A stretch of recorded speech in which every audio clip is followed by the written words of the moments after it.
Next question.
Check this another problem that is hiding there. What is the sugar from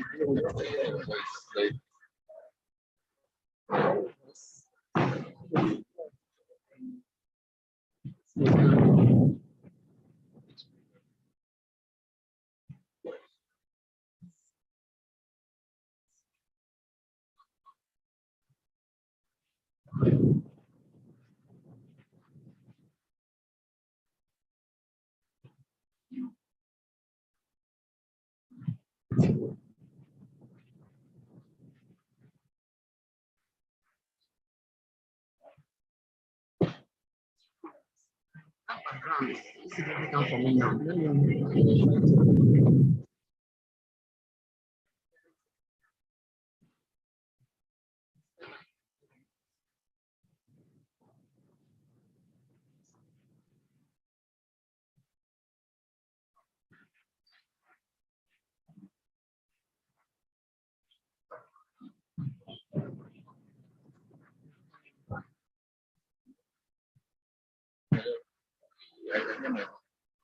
Hello.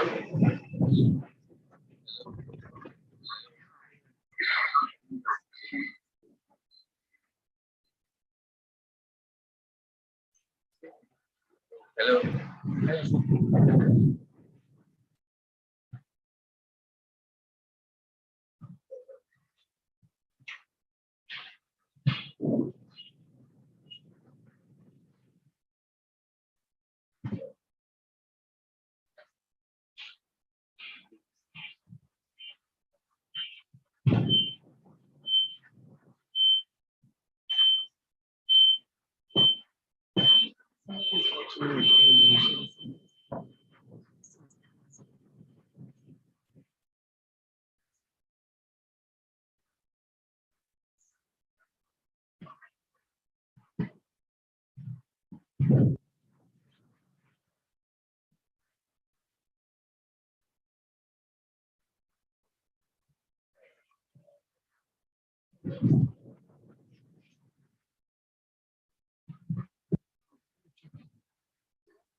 You see this, Abi? So what you want to do is this person, this opening remark is going to be online. So We're going to watch her. Okay, so how are you going to do it? When is it coming up? Immediately? I will spend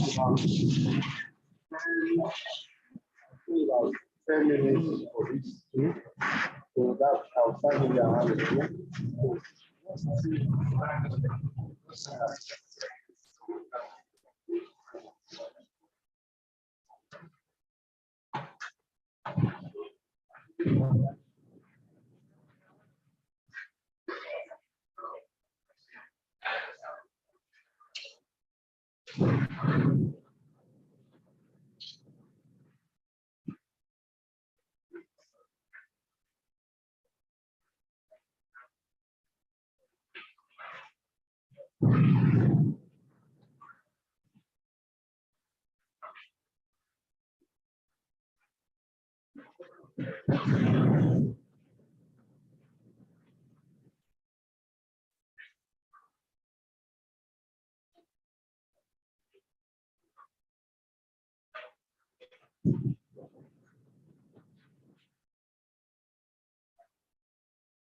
When you bring it now, we can easily do it now. Just remove that trash.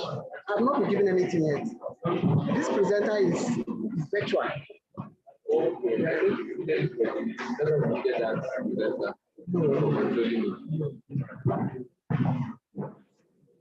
No, it's for the keynote speaker. It's not now. Because the keynote speaker will bring his speech later. What you're asking is later. I don't have it now.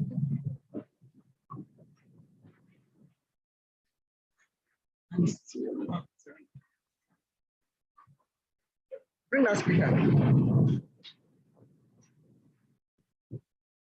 move it from the list. Oh, see. Just tap it, let me see. Tap it.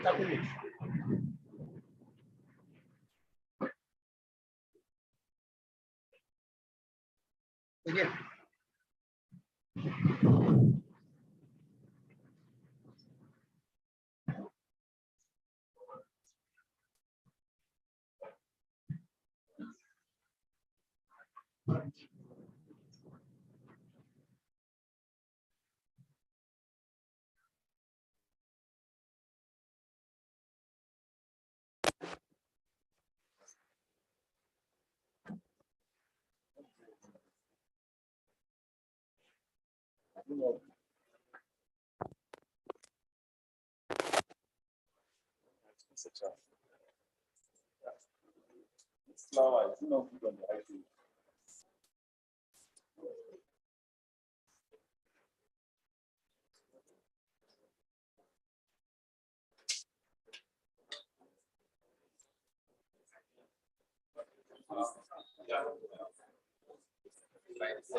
We know this.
I'll need to create your intelligence, distinguished persons, participants.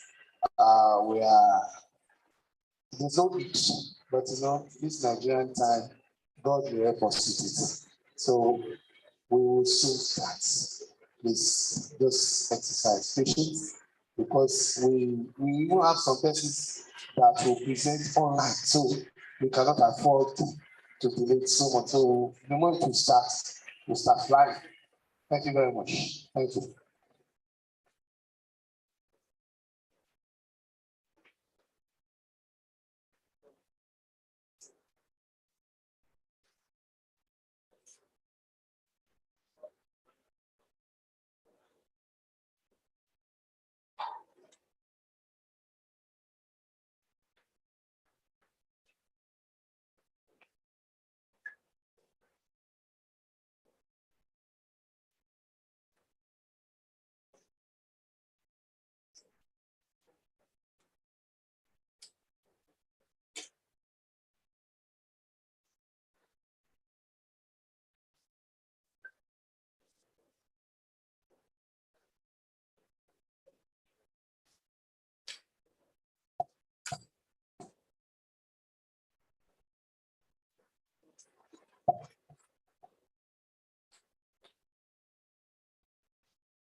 Let me talk to the people.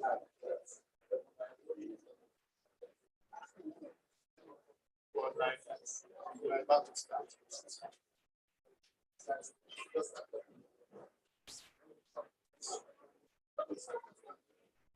Oh, when I spoke, it was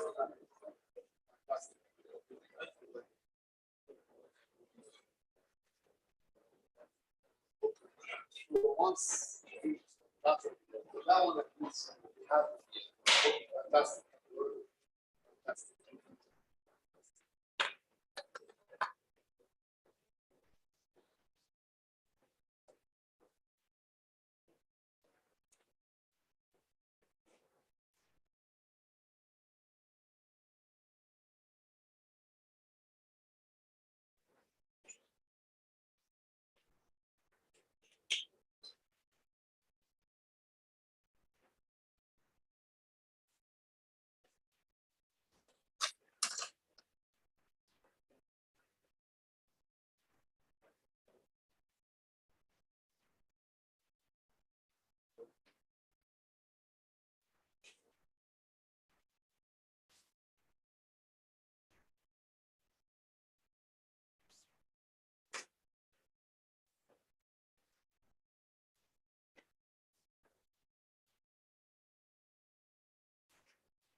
Good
morning, ladies and gentlemen.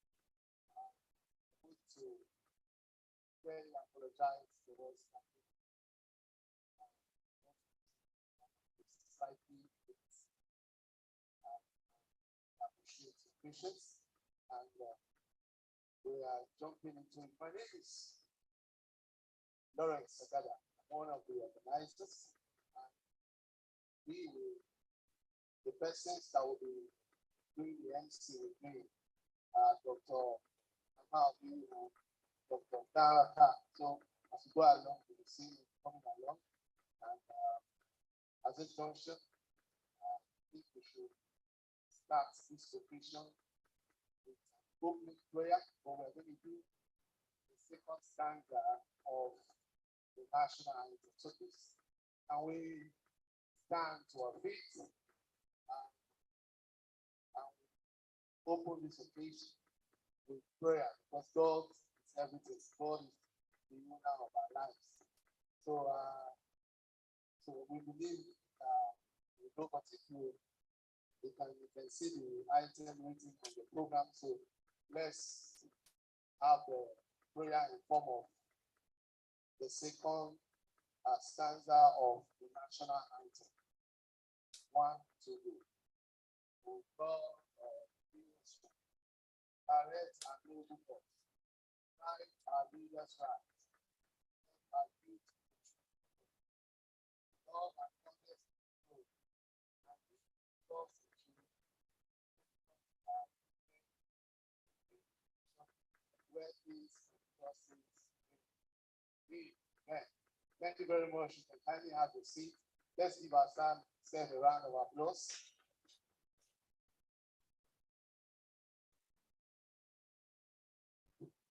Somebody just said that we are like in the classroom. We are teacher students. We are learning every day. Thank you very much for your time. So quickly, like I've said, my name is Lawrence Sagada.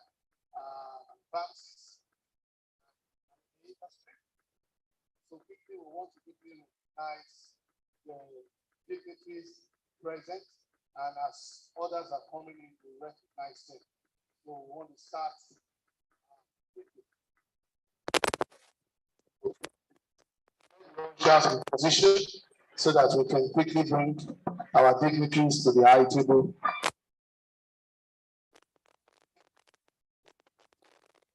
The chairperson of the opening ceremony, in the person of Dr. Stella C. Okoli, the founder, CEO of Emzo Pharmaceutical Industry.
of us know her for. We want to welcome the president of WAPCP, distinguished, please underline, distinguished Professor Cecilia Igbido. You're welcome. Thank you very much for your. So many of us know her. So we will be calling other dignitaries as they come, but we want to quickly recognize the person. Want to recognize the person of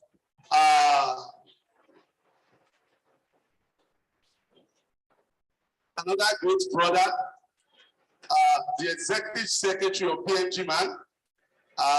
Every one of us is on the high table, so but it will signify that it's in the hall.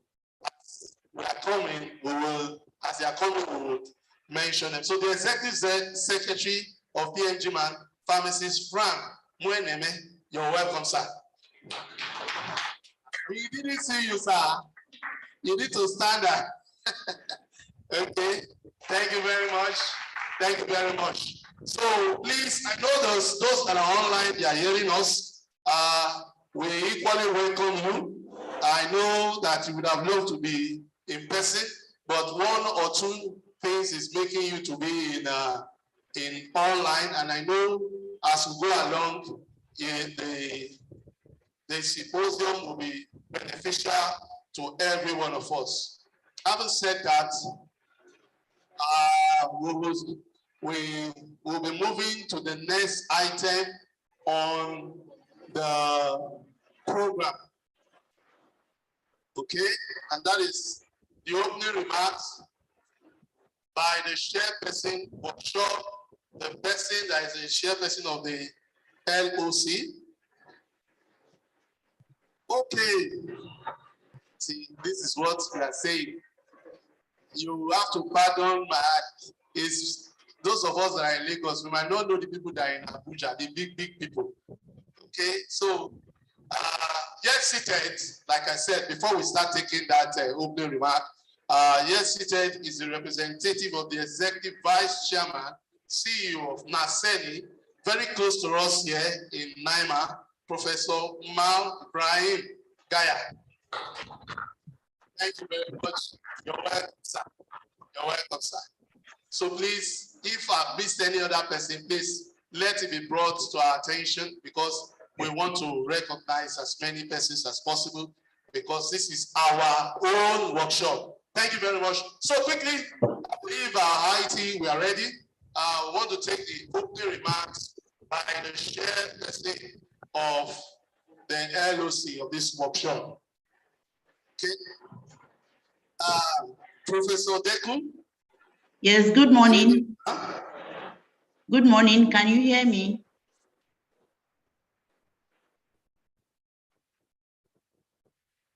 Good morning. We're not hearing you yet, ma'am. Okay.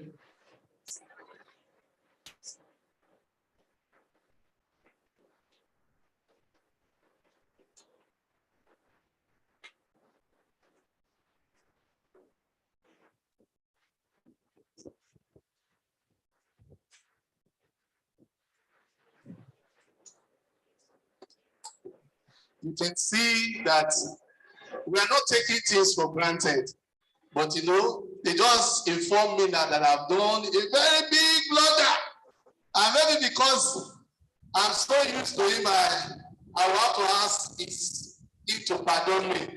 I want to recognize the person that says my certificate is indeed the certificate, in the person of Professor Ibrahim Oriagba, the SG of WAPCP. You're welcome, sir. I will not make this up. Please don't withdraw my certificate, sir. Thank you very much. Is she on? Can you hear me now? She's talking.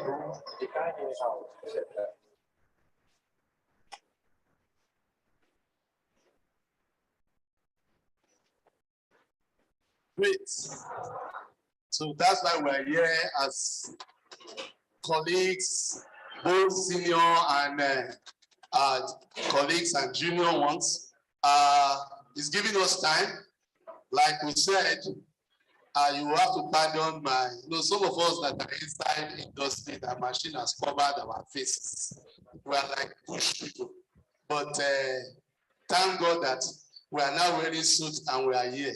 So quickly, we want to recognize Professor Nelson Oshete, Professor DVC, Academics, University of Jos, and financial member of NIPRD.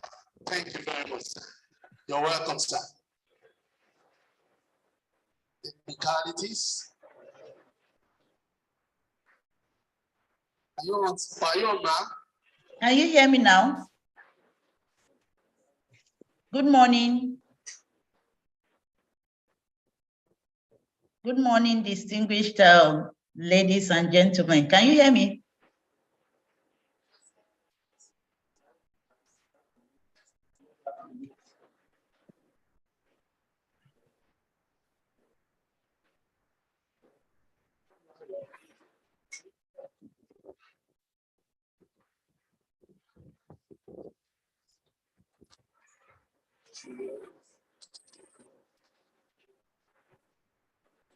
The chairman of this workshop. Professor Deku. Can you hear me? We can hear you, but it's not loud enough. Can you please just increase the volume a little bit? I think you have to increase the volume from your end. My volume is at the maximum. Can you hear me now? We can hear you. Okay. Thank you very much. The chairman of this special workshop, the CEO, Emzo Pharmaceuticals, Dr. Stella Okoli-ON, ably represented. The special guest of honor, the Honorable Minister of State for Health, Honorable Joseph Kekuna Kane, whom we are expecting. The President of the West African Postgraduate College of Pharmacists, Professor Cecilia I. Igwilo, the Director General of the Nigerian Institute of Pharmaceutical Research, Professor Dr. Obi Odigwe, the keynote address speaker, who is the Chief of Party of the United States Pharmacopoeia Nigeria, Pharmacist Mofa Esuga, fellows of the West African Postgraduate College of Pharmacists and students of the college, distinguished ladies and gentlemen. It's my pleasure to welcome you this morning to this two-day hybrid workshop organized by the West African Postgraduate College of Pharmacists in collaboration with the Nigerian Institute of Pharmaceutical Research and Development of Nigeria.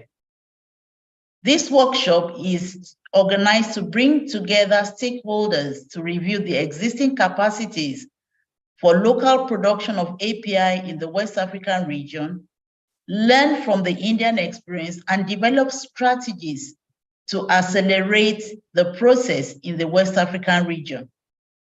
The COVID-19, like we all know, had brought to the fore Africa's infrastructure deficiency in pharmaceutical production.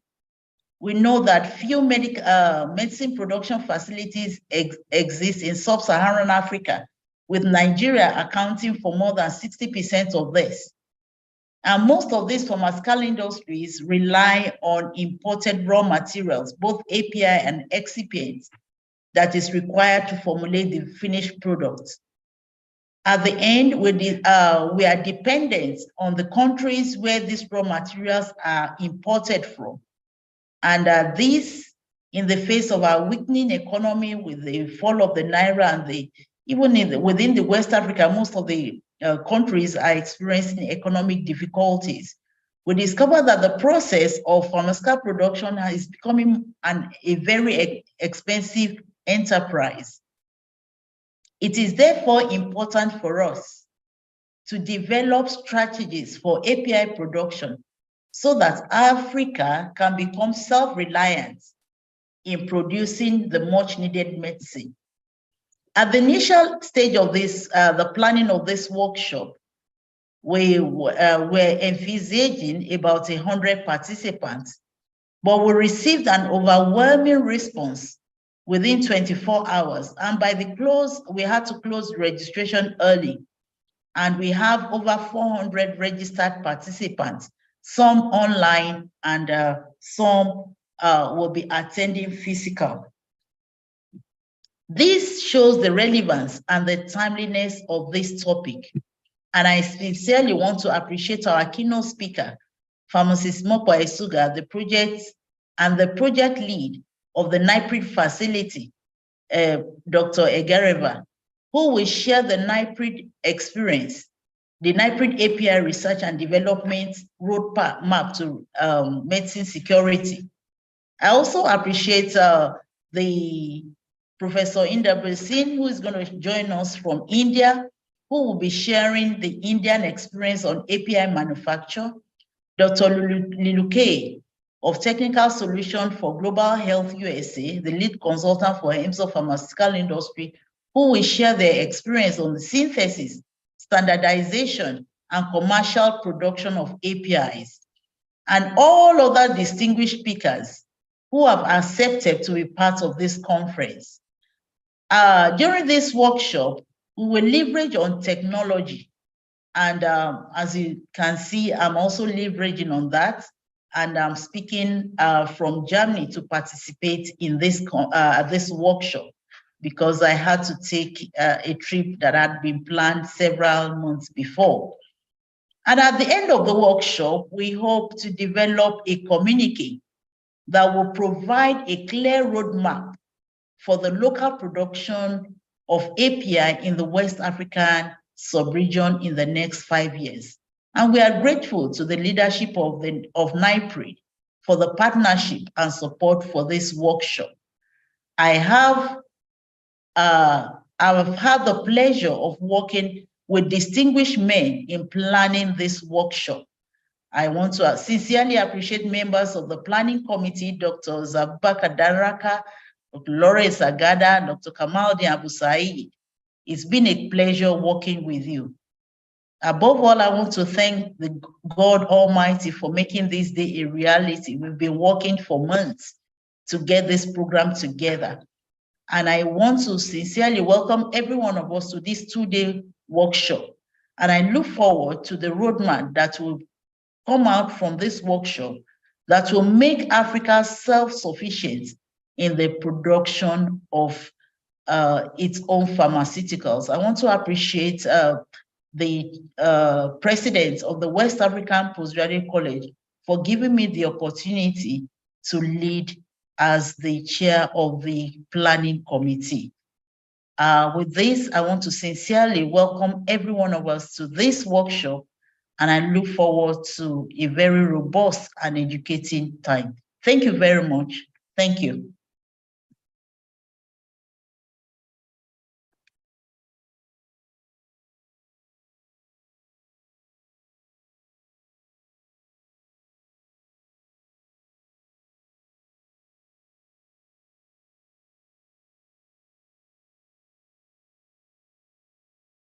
Stop saying Nigeria mentality or whatever. So I will restrain myself and say less of Nigeria mentality. So quickly, without wasting time, because time is precious, we want to go straight into the next item on our program.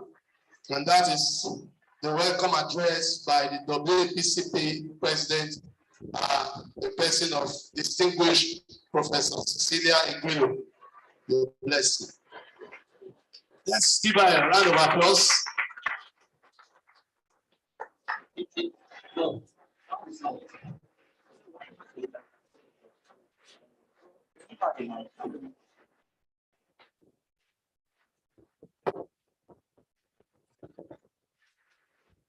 The chairperson of the opening ceremony, my beloved sister, Dr. Stella Okoli, founder, CEO, EMSO Pharmaceuticals, ably represented by our beloved pharmacist, Dr. Uzoma Ezuke, the Executive Director, of EMSA Pharmaceuticals. We appreciate you. Thank you for being here. The special guest of honor, Joseph Ekumakama, the Honorable Minister of State for Health, who will be joining us later. The keynote address speaker, our pharmacist, Magwa Esuga, Chief of Party USP Nigeria. Our host, our convener, our collaborator, supporter, Dr. Obi DG NIPRD. We sincerely appreciate you, sir. Thank you so much. I want also to recognize our senior colleague, Professor Nelson Echekwe, former DVC of the University of Jos. Welcome. I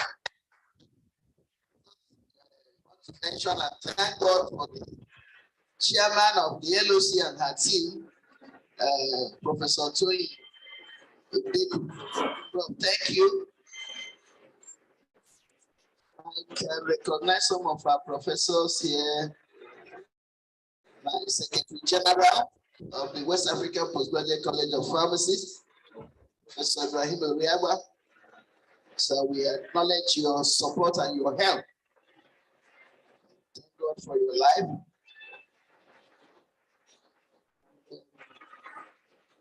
All our senior fellows and pharmacists here present, ladies and gentlemen. Sorry, I missed the representative of DG Nanseni. So you're welcome. You're welcome, sir. We appreciate you. Professor Ibrahim, you're welcome, sir. Thank you so much. We are here. We bless God that is happening today. As I said earlier, I appreciate the DG NIPRD who had actually started this discussion with our former faculty chair, of crop production and quality assurance, in the person of Professor Jacob Kolawale of blessed memory. So we thank you for honoring all that you discussed with him, even though he's no longer with us. And the Lord will honor you. Thank you so much. It's with utmost pleasure that and regrets that I welcome each and every one of you to this occasion.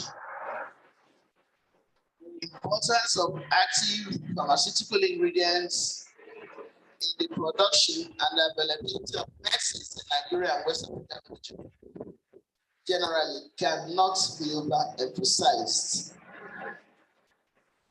I think I heard the chairman, Professor Deku, mentioning that the registration had actually increased greatly because of the topic and the interest. In West Africa, we depend on the importation of APIs, and the active pharmaceutical ingredients, to enable us to manufacture finished products in our various manufacturing outputs. There is therefore the urgent need to take some close steps towards reversing the present situation of importation of these APIs to local production and possibly exportation if it's possible. And I believe we'll get there. That is why the West African Postgraduate College of Pharmacists, collaborating with NIPRD, deemed it fit and important to come up with a workshop like this to enable us to learn. It's a learning process.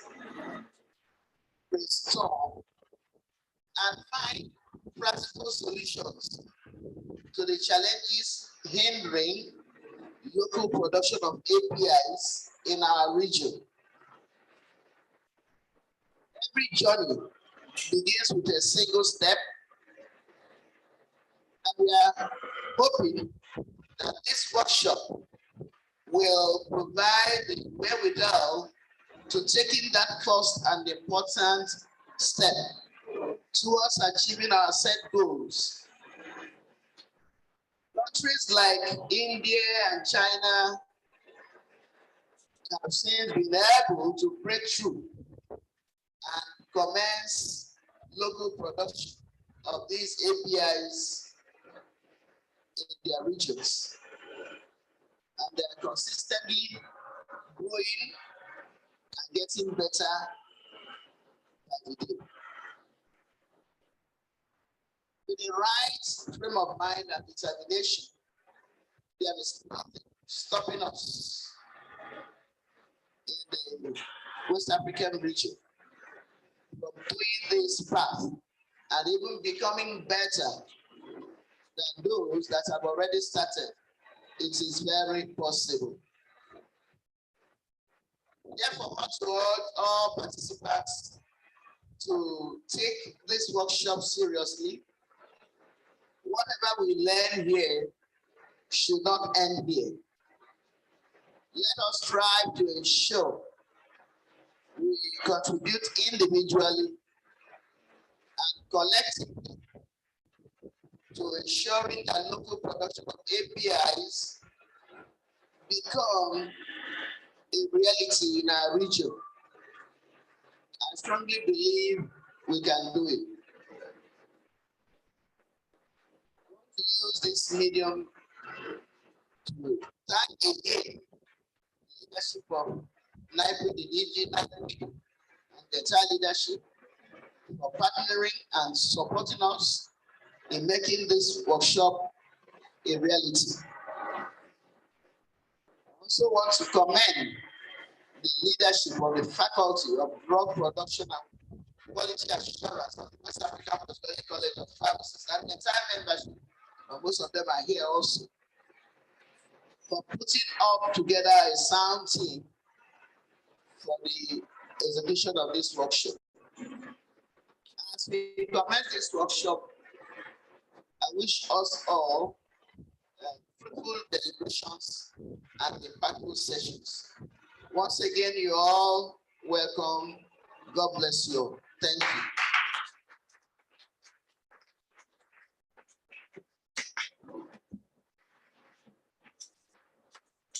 Thank you very much, ma. It's quite short, and definitely we know, as she has already told us, we should take this symposium or scientific workshop very seriously. Once again, I want us to honor her. Let's give her a round of applause. She's our mommy. So without missing word, like we said, we will be recognizing dignitaries as they come in. Like we said before, every one of us, we are important in our own persons, but these are the persons that are folk at this moment. And we want to quickly recognize she just came in when when the welcome address is being rendered by our mommy, the president. I want to recognize Dr. Mrs. Amina Omar. Dr. Mrs. Amina Omar. She's the HOD, Inspection, Monitoring and Quality Assurance Department, and she's here to represent the Registrar, Pharmacists Council of Nigeria. You're welcome, ma. Please. Did we see you, ma? Okay, that's she. Okay. Also in the hall is somebody that is very known to me. She's, those of us that are in Lagos, we know herself. And there was a time I was in Ogun State that I know her. So I want to quickly recognize Dr. Mrs. Ukamaka Okafor, Secretary of the WAPCP Nigeria chapter, please. And the director, the zonal Director of the Pharmacists Council of Nigeria, Lagos office. You're welcome, ma'am. Like we said, it's no more Pharmacists Council, it's now Pharmacy Council. Okay? Did we see you? I didn't see you. You're welcome. Thank you very much for coming. So let's go quickly into the listing as we forge ahead in this program. At this junction, we would like to take the speech for the short word from the chairperson of the opening ceremony, Dr. Stella C. Okoye, OON, founder, CEO, Enzo Pharmaceutical Industries Limited, ably represented by a powerful executive director who she doesn't want me to finish it. I will finish it. I will finish it. Executive director of Enzo himself. I want to have that doctor. Dr. Zoma is okay. You're welcome. Morning. Before I get to the new protocols, I gotta finish telling everybody how do I know you? I was the head of compliance at Enzo. This is Lasma. I don't know what the equivalent is in Abuja, but this is the guy that will catch you and send you home for non-compliance. So we're very good friends. Permit the deviation. In recognition of the Honorable Minister of State for Health, Joseph Ekoman Kama. I will probably get corrected later. And I heard her referred to as mommy. I'm representing another mommy within the healthcare space, and that's Dr. Stella Okoye, who is also my biological mommy, but I don't claim that till after working hours. So currently I'm standing in my capacity as executive director. So if she had been here, you would have been saying mommy, mommy. You know, when the mummies gather, you know it's going to be sorted out. So all I say about the DG NIPRD, I can only say we have done you a solid favor because he did so much for us, the Pharmaceutical Manufacturers Group, before we cried and he came here, but we knew that he had bigger things to get done. So you're in very good hands, but I don't like how you're treating him or you're working him too hard. I know there's plenty work. This man must go on leave. And last but not least, the ever erudite Chief of Party USP, Samopa Suga, I will remove my notebook and begin to document as you speak. So thank you very much for the wonderful honor given to my MD. She's unable to be present. She's actually in Geneva. WHO are convening a meeting of manufacturers, and the discussion is always around pre-qualified products. And because we have a submission for WHO pre-qualification, it was important that she be there to see the work through. So thank you for forgiving her absence and allowing me to substitute. So I won't keep you long. I tend not to read, but I had a few talking points I really didn't want to deviate from. And I'll begin with the theme. It's obscured, but it says local manufacturing of APIs in the African region.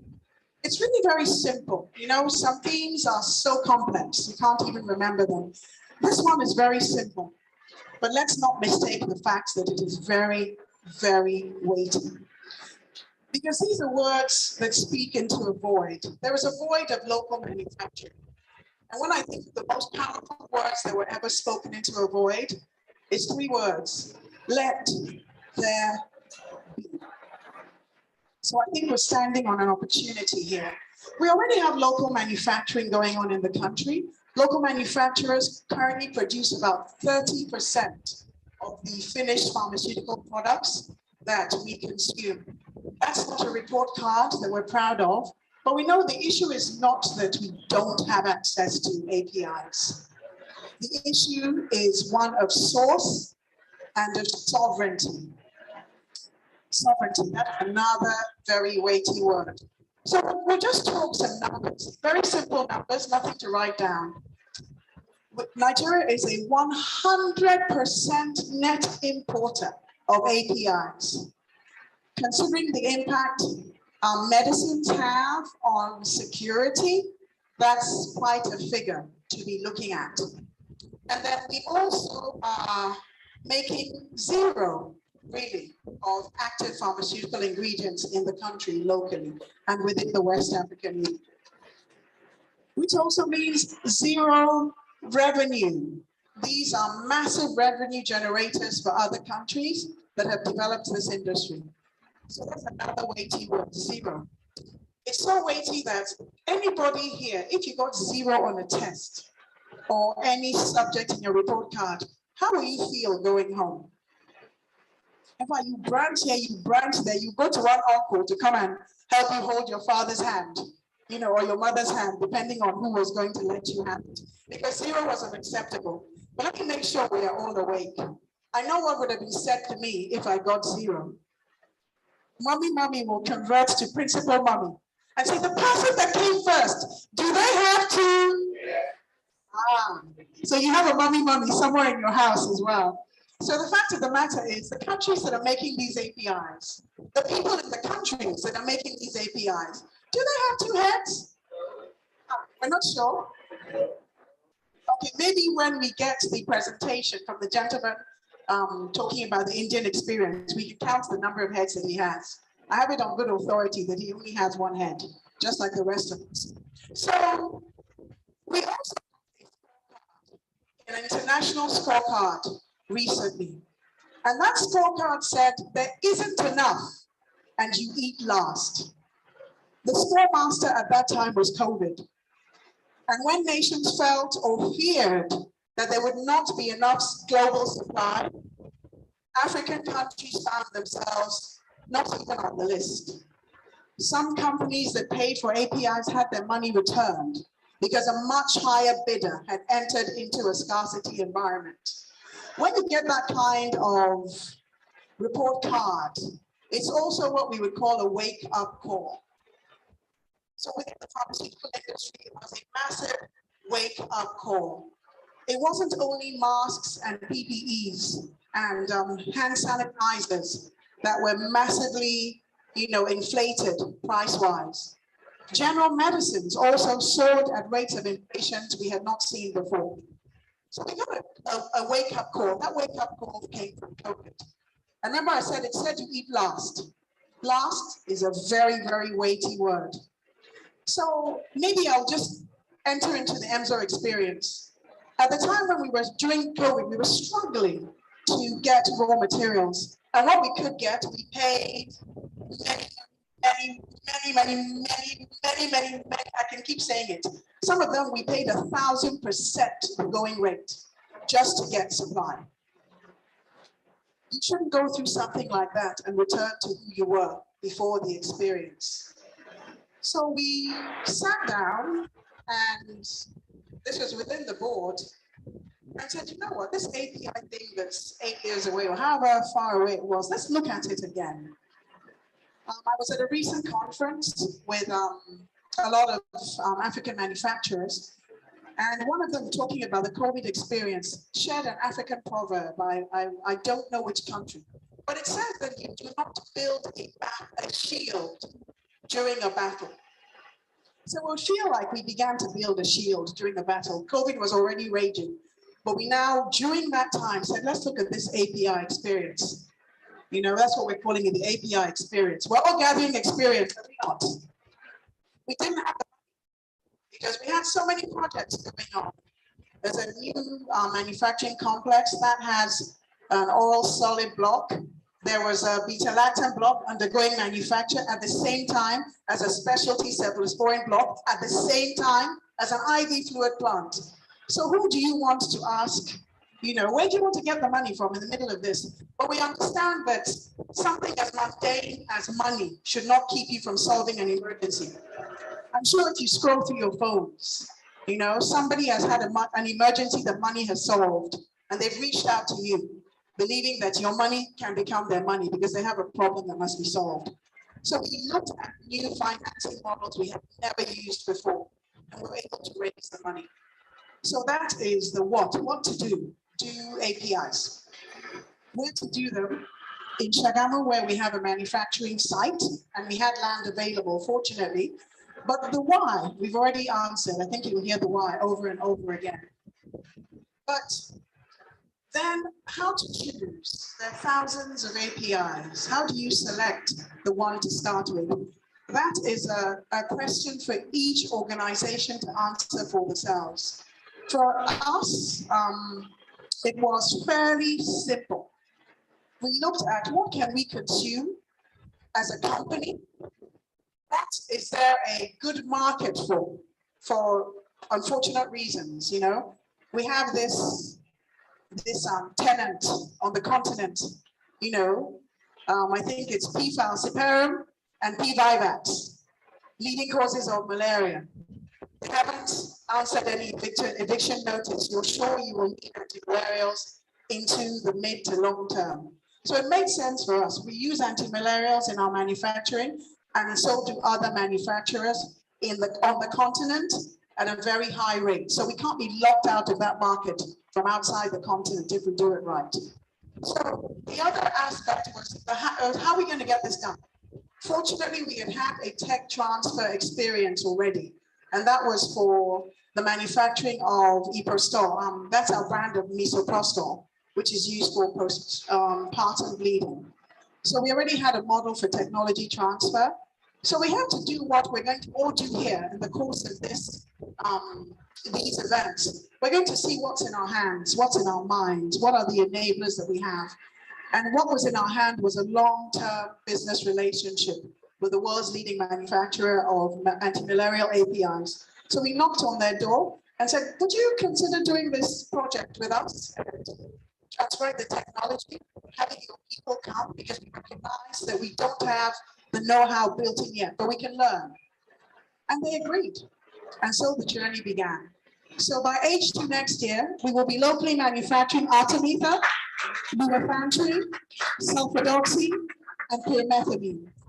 I was going to say we would have ignited something, but as I was thinking, that's a terrible analogy when you're talking about a chemical plant. We don't want to ignite anything, at least not around chemicals. But we want to answer the question that all of us must leave this place answering.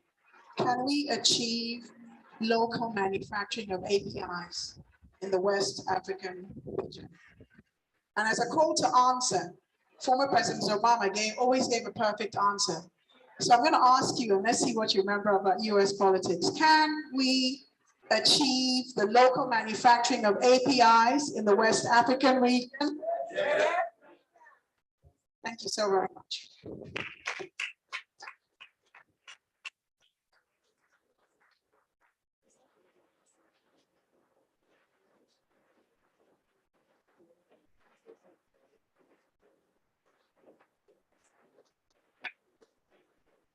Another round of applause for her. You know, she asked the question, you know, it might just informal discussion with one or two persons, scientists and non-scientists. So we all came to one consensus that this thing is bigger than one person. It's something that we need to do collaboratively. And I almost wanted to say now that we should not look at the Nigerian factor, but I've been warned not to mention Nigeria factor. So we need to have an open mindset towards this. Once again, I want to thank you for a short and very precise message.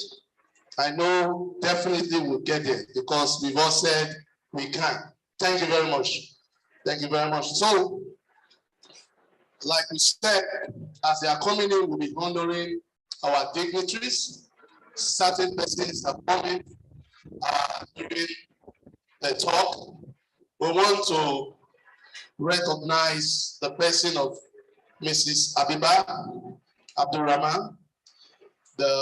She is an assistant director at the Federal Ministry of Science and Technology and Innovation, Abuja. She's here to ably represent the Honorable Minister of Federal Ministry of Science and Technology and Innovation, Mrs. Abeba. Please, let's recognize you. Let's give her a round of applause. You're welcome. We believe that your coming will try and change our organ at the top to support what is going on here. And definitely, we know together we'll win. Thank you very much for your time. Those that are online, thank you for your patience. So we want to move quickly to our keynote address. For the keynote address, I want to invite Dr. Daraka to come over and introduce our keynote speaker, Dr. Daraka. Let's give him an applause.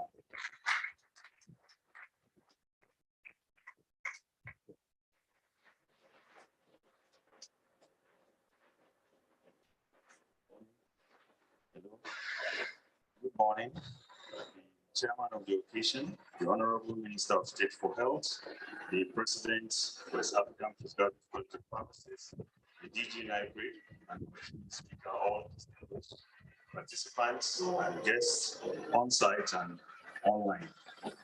My task is straightforward. I want to read the citation of our keynote speaker, and I will invite him to stand while I do that.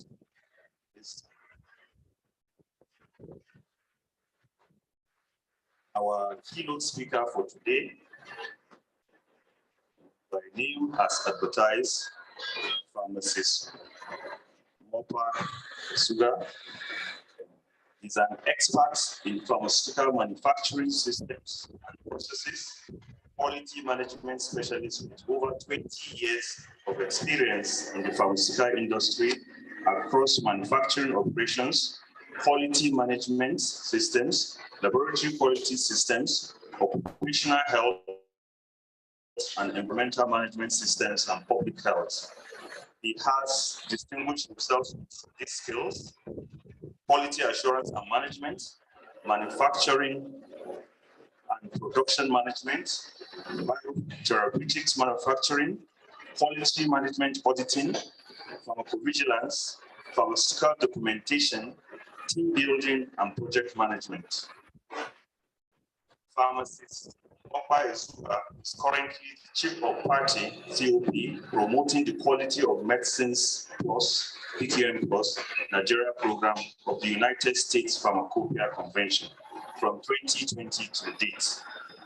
Part of his responsibilities in that capacity is to provide leadership for the team of 4 in-country pharmaceutical and regulatory affairs experts toward sustainable strengthening of medical products quality assurance system in Nigeria. He is also a technical advisor, chemistry, manufacturing, and quality CMC, promoting the quality of medicines plus Nigeria, United States from 2019 to 2020. One of his rules in that capacity was to ensure timely implementation of the PQM HQ Global Health and Manufacturing Services Division tax by promoting technical leadership in promoting the standing of donor investments and developing technical proposals. He was also at one time, 2016 to 2019, the senior GMP good manufacturing practice specialist promoting quality of medicines plus Nigeria program. At another time, our keynote speaker for today was technical operations controller of May & Baker 2015 to 2016, technical operations manufacturing manager, Swiss Pharma Nigeria Limited 2004, March 2004 to May 2015, quality manager, Roche Swiss Pharma Nigeria Limited, August 2002 to March 2004, production manager, manufacturing for Roche, Lagos, January 1998 to August 2000, Assistant Production Manager, Roach Nigeria Limited in Lagos, 1996 to 1998, and also Production Manager, Roach Nigeria Limited. Before I end his citation, it's important to say that our keynote speaker is widely read. He has an MSc, Masters of Science degree in Biotechnology and Regulatory Science from the Purdue University, West Lafayette, United States of America. He also has Masters of Science degree in Pharmaceutics and Pharmaceutical Technology, University of Lagos. He has a Masters in Business Administration from the Lagos State University. And he is a graduate of Bello University, Zaria, in 1989 with a Bachelor of Pharmacy. Distinguished ladies and gentlemen, on site and online, I present to you Pharmacist Mopa Esuga for the delivery.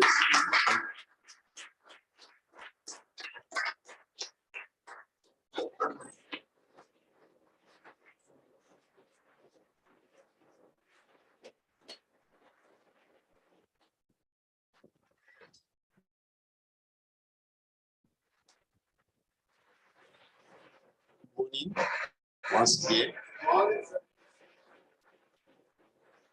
The Honorable Minister of State, Joseph Ekumaka,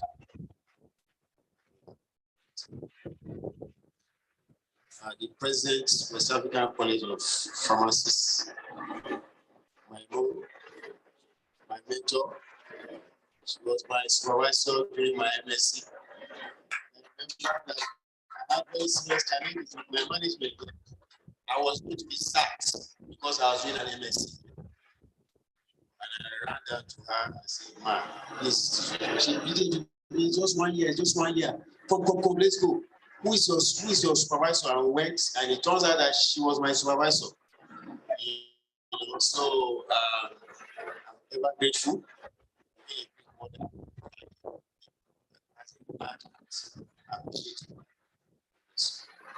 I want to stand on, before I do that, I also cannot fail to acknowledge my beloved DG. Thank you so much for always creating a platform for things like this to take place. We salute existing protocols. So, don't mind me, but I'm not a regular protocol person. So, please, my apologies to the chairman of this occasion. Mom, I know you are there, and I know that you are watching this program also. So, thank you, Ma, for this opportunity.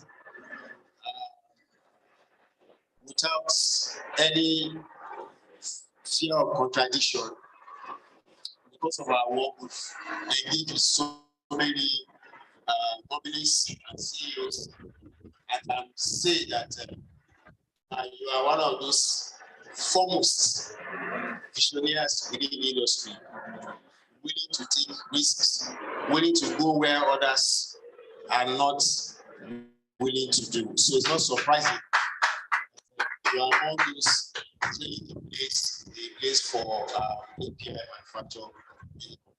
So I salute you, man. Keep up the good work. Thank you so much. We are the theme today is about production of APIs locally within the West African region. And before we came in here, I was speaking with the Executive Secretary of PMG Man, and he was saying, "What is your presentation like?" I said, "I don't have a title. My role is to set the ball rolling." However, all of us here seated here, we all understand the issues. We all understand the issues. Listening to Usoma a while ago, it is true. 100% of components for pharmaceutical manufacture in Nigeria is imported. And I just you to know that even the water that we use is technically imported. You know why? The chemicals you need to convert it to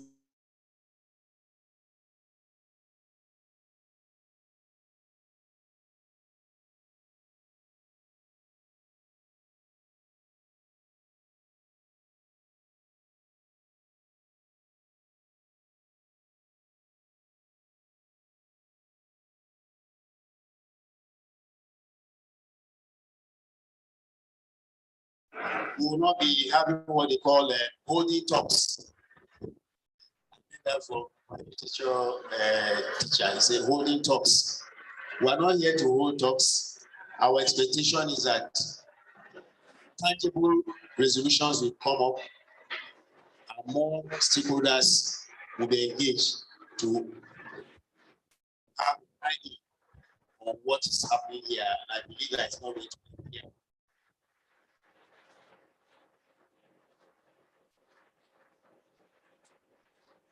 So the African sub-region was cut hands down with the restrictions. 2 countries only that held the world in quotes to ransom. You know, I was sharing with someone yesterday that when I was in Form 3 secondary school, there was a biology textbook titled Modern Biology. Somewhere there are pictures of children with Pashenko and all of that were pictures of children that were somewhere in Southeast Asia. But of course, today the narrative has changed. That period, most of my teachers were from Southeast Asia, but today they are portfolio businessmen. Okay, they are already prime ministers of first world nations already. You know, so there's need for us to up our game as a nation, first and foremost, and as a region. As you are aware, Nigeria is about 200 million plus, and the population of West Africa is about 410 or 420 million people.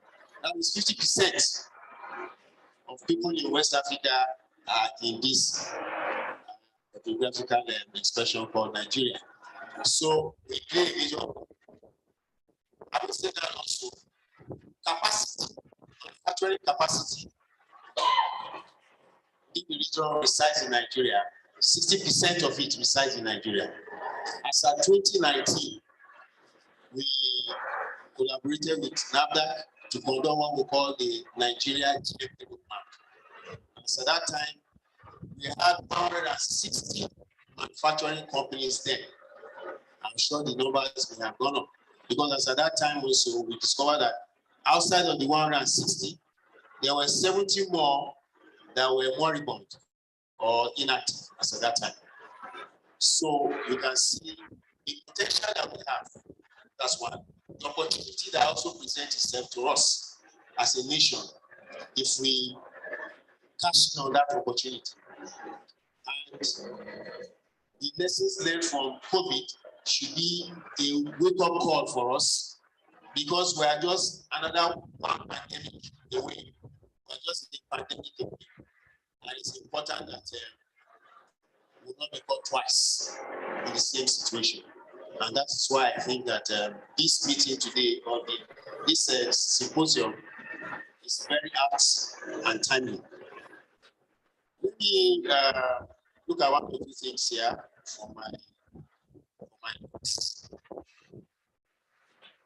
If you look at the African region, especially sub-Saharan Africa, API manufacturing is still very modest, very modest. And if at all, maybe one of the countries that would say is will be South Africa. And if we go into South Africa, I'd like to read out some statistics concerning South Africa.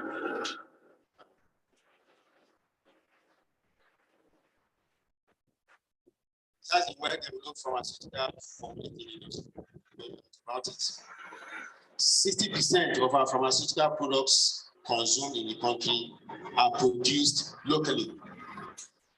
We we used to have a now expired national drug policy as far back as 2004 that gave a target that by 2008, Nigeria should be able to do what? Produce 70% of our essential medicines needs requirement. But where are we today? Your guess is as good as mine. So I believe that the experiences from COVID will not just to address the issues of medicine security. I'm talking about medicine security. I also remembered many years before COVID, PhD man, with my beloved DT here, he was the executive secretary with the then chairman, Dr. Kiapa. They championed medicine security. Everywhere they went to, if you care to listen to them, they will tell you medicine security. What does that mean? It means that the health of the nation is a wealth, number one, is also the security. You can't have minority soldiers going to the battle. You can't have workers that have downtime because of ill health. So, and there can be no health if there are no medicines, regardless of the diagnosis you do. If there are no medicines there, the cycle cannot be complete. Hence the need for medicine security. Many years later, would I say you have been vindicated? So maybe vindication may be harsh on the others, but then it's important that we are reminded that things like this have also been mentioned to the highest level. But alas, we also caught nothing. Now, I have just two countries I want to profile to us here today, and then the rest will just follow through.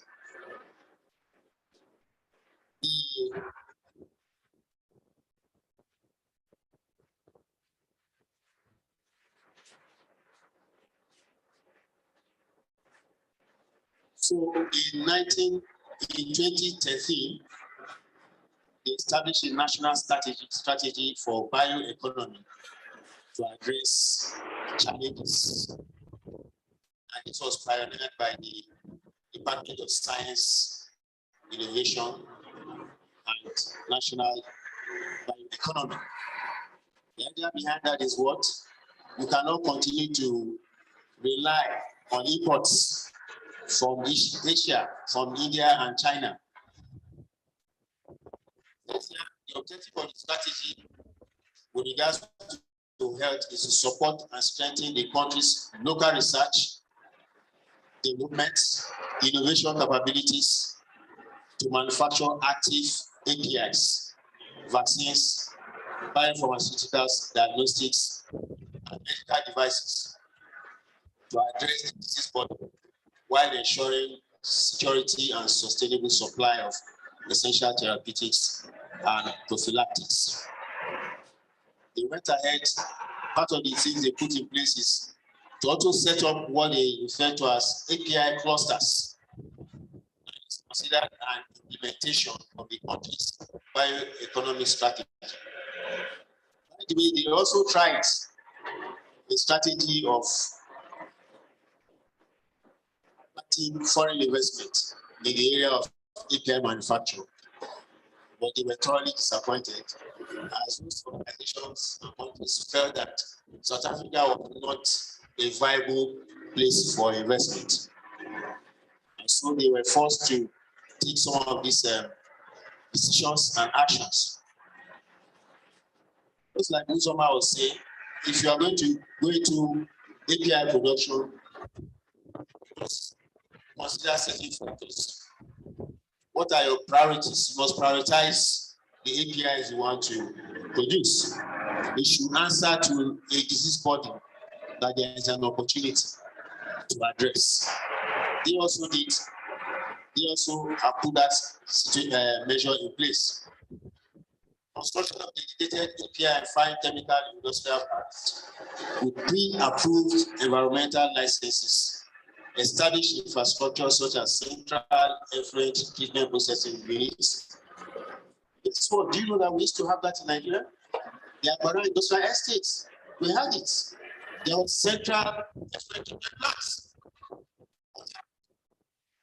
So that's what I'm saying, that what you are saying today is not new, but it's a follow-on.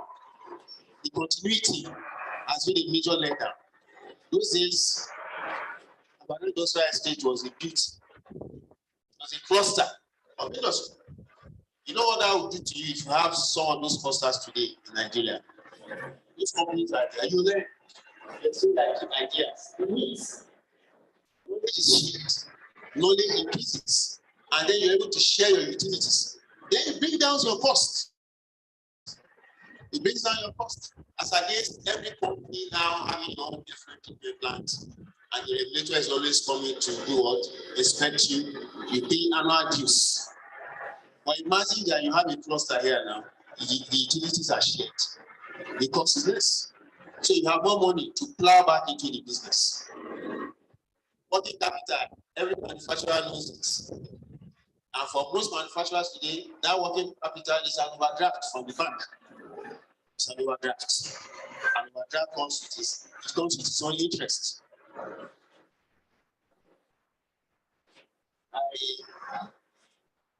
My organization, conjunction with the Ministry of Health, it has to be co-chaired with the Ministry of Industry, Trade and Investment. You know why? Because you need the critical stakeholders for buying. So in the course of one of the focus interviews, key informant interviews, our consultant, also in this gathering, Professor Nelson Ochepe, we were privileged to interview one of the manufacturers. And it was lamented. The cost of power rose from, it was as high as 30 million on power alone. And it's on the gas line, not it's on the gas line, not this. Sorry. Yeah, increase 30 million naira on power alone. That's power. It's not API. It's not overdraft interest he has to pay. It's not salaries of staff. How much of the cost duty will pass on to the consumer? So please, indulge me. Can we all rise? Please, indulge me. No. Those were the services. Please, I want us to clap for manufacturers in Nigeria. Please put your hands together.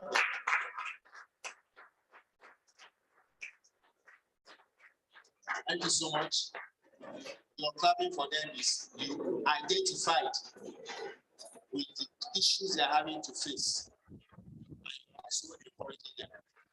So imagine that if paracetamol is one of your prime brands, and then you are paying 30 million for power alone, how much would you be willing to buy a pack of paracetamol for 1,000 for a pack of 20 tablets? Those are the issues. I'm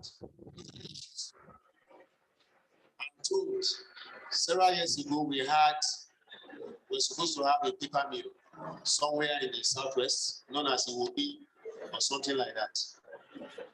But today, paper is imported either from India, Brazil, Malaysia, or Germany. So these are all concerns.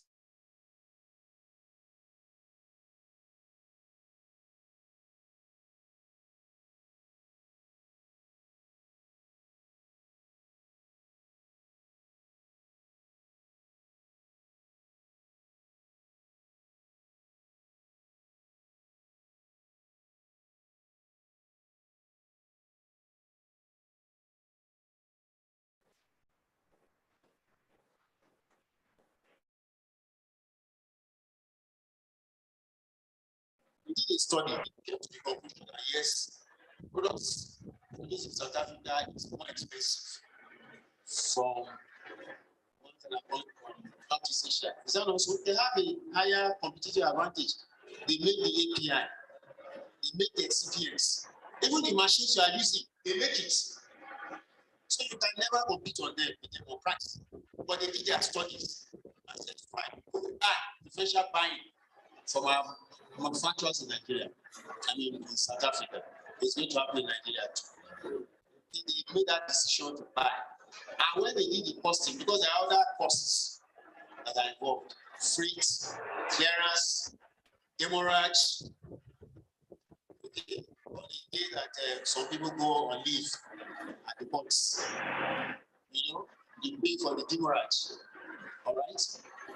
But it's found out that that money they are paying for, the extra cost, it's not just that marginal comparative cost. There are other costs. It's supposed to be still.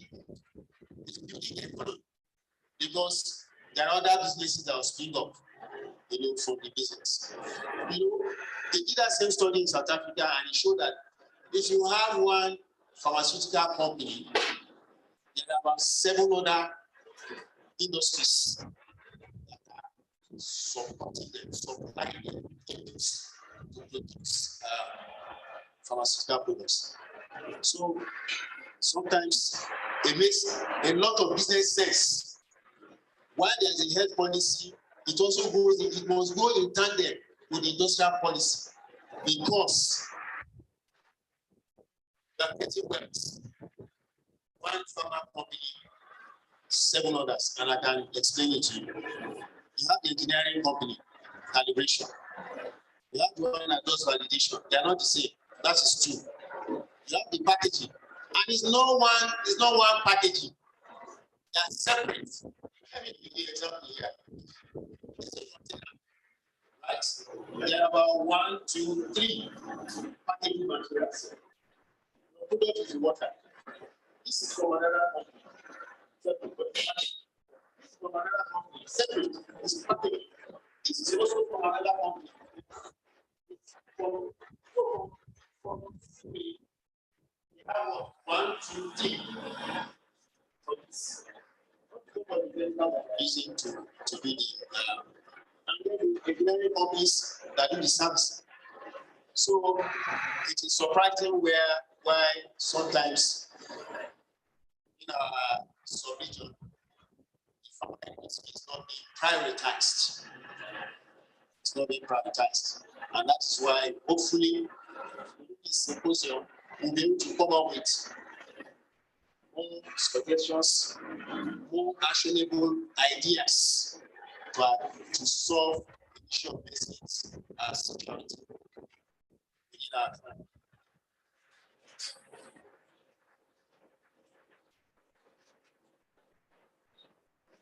Now, one other thing they did there is that they were deliberate.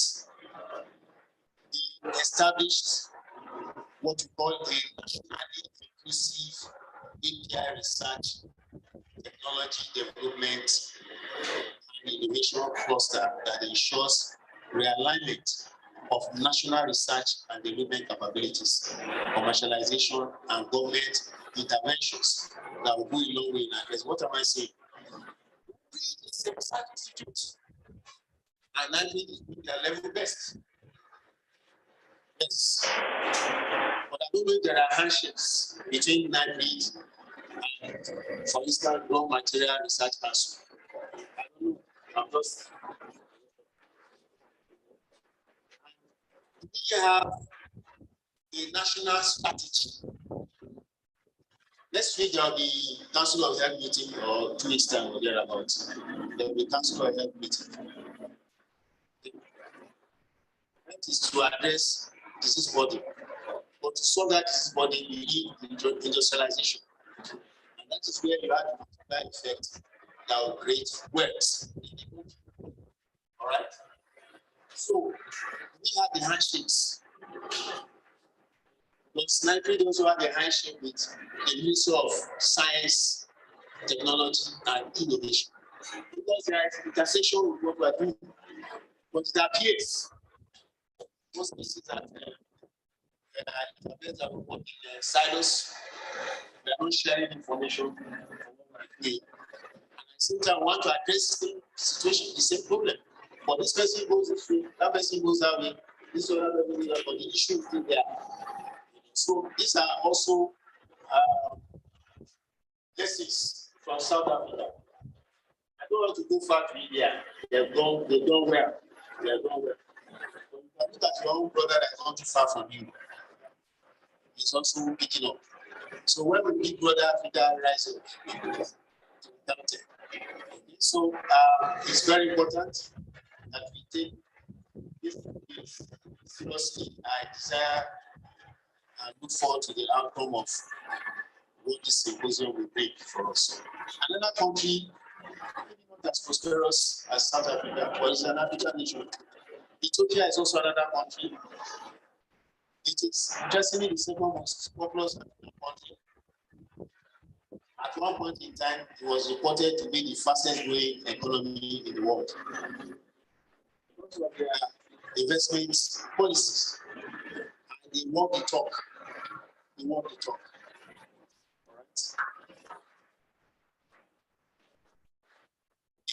They also have got a national aspiration to graduate to middle income country status, and there was a timeline for it, 2020 to 2025. We came up with what they call a growth transformation plan that targets the pharmaceutical industry. A growth promotion plan. National policies and institutions relevant to the industry are listed. Of course, you know, what are the challenges even in this space? Human capital, is that also? Human capital development. API is not everybody that can do it. It requires some advanced form of chemistry and flows chemistry and other forms of sciences. The machinery is not your regular machinery. So, today, this symposium, we should see people from the Ministry of Education, from the universities, Nigerian Universities Commission. They are the custodian of the curriculum that is used. They need to sit and understand where the gaps are. When I was in industry, we have IT students, and we normally, our approach is to give them assignments. We move it from dispensary, you do a presentation on properties of powders and their application and implementation, stuff like that. We always make sure they do this presentation. Sometimes you see very exceptional students, very, very exceptional. And then you see those that, oh, okay, and we used to practice jokes, and well, you know what? We can't blame you. It's a system. We see some of you are professional exam writers. What is happening to us? All right. So the syllabus must be covered, you must write the exams, and they have to leave. All right. So then we say you guys are professional exam writers. Those no man goes to Nigerian breweries. They have this system where when you are employed, you have a 1 year orientation before you are posted to the brewery. Some of them may become management training and they move towards marketing and management, and others are technical.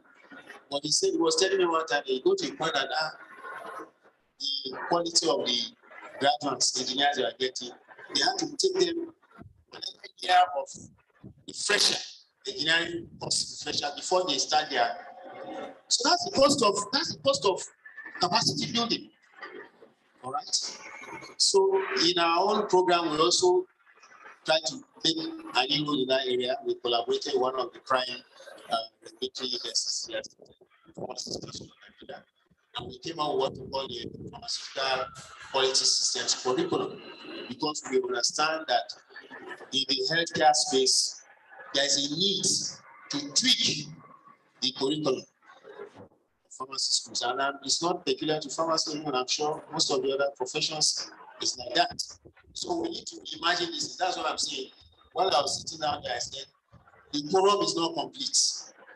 The quorum for this symposium is not complete. There are others who need to be here.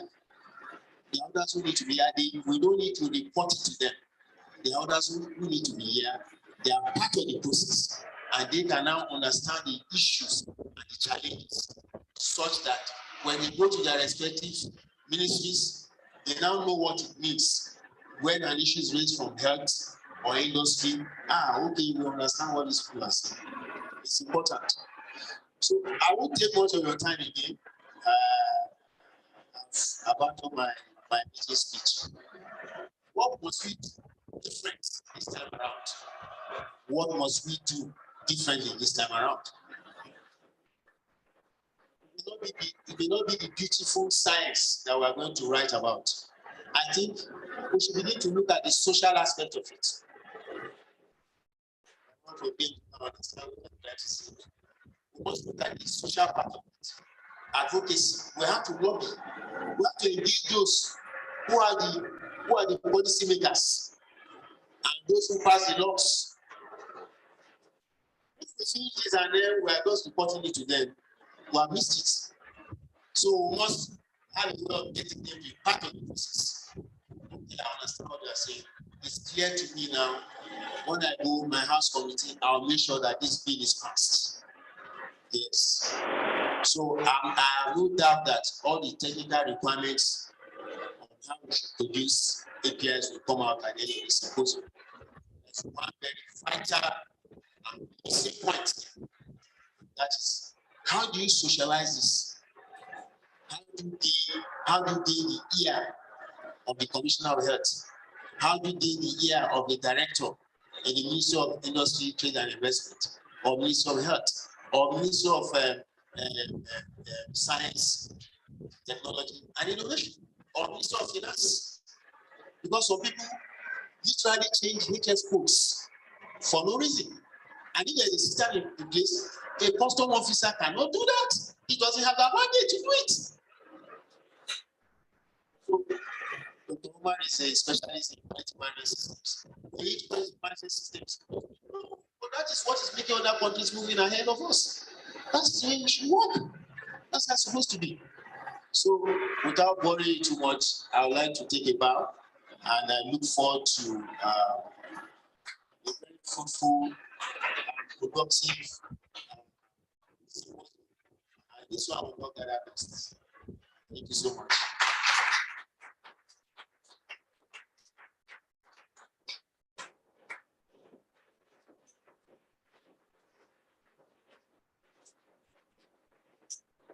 Thank you very much for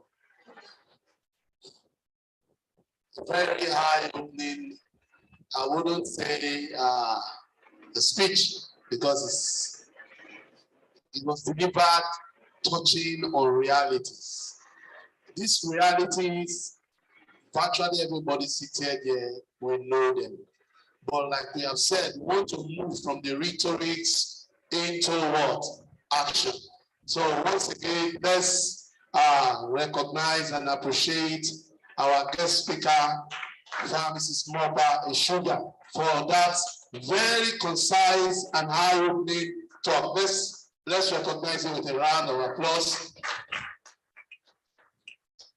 We are moving ahead, and you can see that both the chairman speech and every one of them, thus far, there's a direction all these talks are taking us.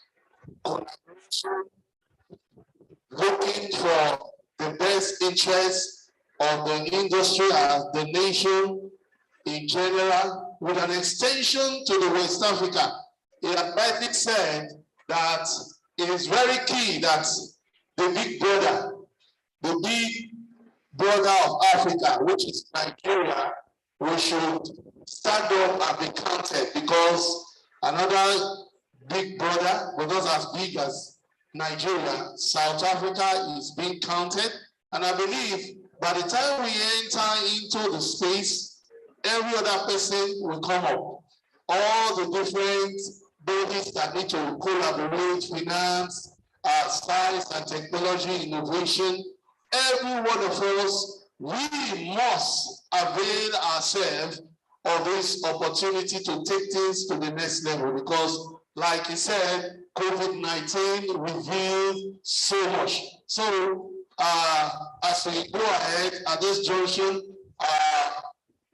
for those that are seated here and those that are online, for those of us that are seated here, we have shared a questionnaire. Please, let's fill it as much as possible, truthfully, so that it will help guide decision making and taking the necessary step towards development and growth. And for those of us that are online, please, a link has been shared. Please speak onto it and just fill the questionnaire. As you do that, I know in the next 5 years, we will be talking about better things, just as we move from the age of 3310 full to what we now have that is now very flat. Nigeria will move from this state of 100% raw materials coming from abroad to beginning to do things within here. And also, at this junction, we will want to begin to take the keynote address. Once again, please, those that are online, the link has been shared for us to fill our questionnaire. So at this junction, we want to begin to take our goodwill messages, and I'm sure you already seen something that is our tea break. It's being shared as you are seated. Maybe as we go along, if you feel like taking tea, it's there prepared. You can go there quietly, take it as we are taking our keynote, we are taking our goodwill messages. So to start us in our goodwill messages, is somebody that has been here in fact, it was very early, and we really appreciate his promptness to this event. We want to call on, I would say he's the representative, he's everything PMG man. So we want to call the executive director to come and give us, or PMG man to come and give us the goodwill message from PMG man. And as he's coming forward, please let PCN begin to get ready to follow after, and we will take that one. We will take it double because both of them are, both centers are very important. The representative of the registrar of PCN and the zonal director for Lagos office, they will take it just as I've mentioned. Thank you very much. You're welcome, sir.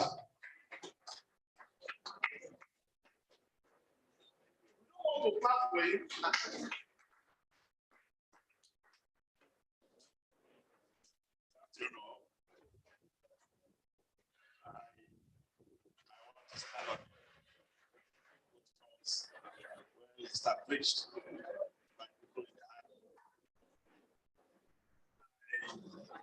the I am here representing the chairman of the pharmaceutical manufacturing. I have a lot.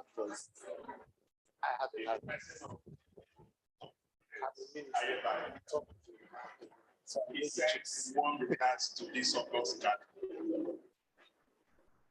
As you all know, pharmaceutical manufacturers group, we are the gatekeepers of all the pharmaceutical manufacturers sector in Nigeria. And I must say that many of our members from here, I can see many of our members that are industrial pharmacists that are members of West African Graduate College of Pharmacy. And it gladdens my heart to be part of this event. Very interesting to notice that API, local manufacturing of API, has gathered so much momentum in the competition across Africa. Just like the former speakers stated, PhD man conceptualized the concept of medicine security. And the medicine security concept simply except you are driver's seat of how you manufacture medicines you consume or use, except you are on that driver's seat, taking ownership end to end from the API. But these days, we are also adding even the last mile distribution because supply chain is a serious issue. Except you on that, you take that ownership. Access to safe, access to quality and affordable medicines will continue to be a mirage. And I dare to say that Benjamin, the last 40 years, we've been doing this, advocating for medicine security. He just made mention about National Council on Health. And I can tell you, 2019, Benjamin presented a paper on medicine security National Council on Health.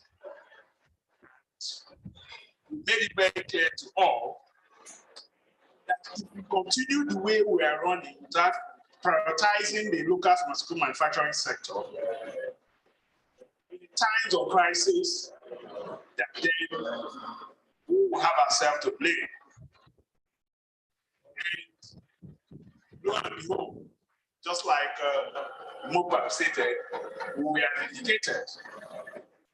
2020, I recall one of the moments, I say those moments are very, exciting moments where the Ministry of Health, Ministry of Industry and Investment, the ministers were all seated there. They summoned the pharmaceutical manufacturing sector to a meeting, thinking that there will be a marathon. And they were asking, what can you do to make sure that we continue producing medicines in the lockdown of the pandemic? And in that meeting, I started shaking my head. I said, this is good to know that now the country, the policymakers are looking towards that, yes, the local pharma manufacturing sector can actually close the gap. And for us, we've been very thankful. Yes, you may look at it, depending on the perspective you look at it, there's a silver lining that comes with the pandemic, that came with the pandemic. And that is not just Nigeria, not just West Africa, the whole world are paying attention to local manufacturing. Now the question we'll ask ourselves is, post COVID-19, how far have we fared? After all the many meetings, after all the many engagements, how far have we fared? Yes, from the industry perspective, we are making investments. We are proposing our facilities. And it's interesting to note one of the leaders in the industry, Edison Pharmaceutical, are already investing in API. Some other member companies are also looking forward to invest in this in API. But then, one of the questions I want to put to these audiences,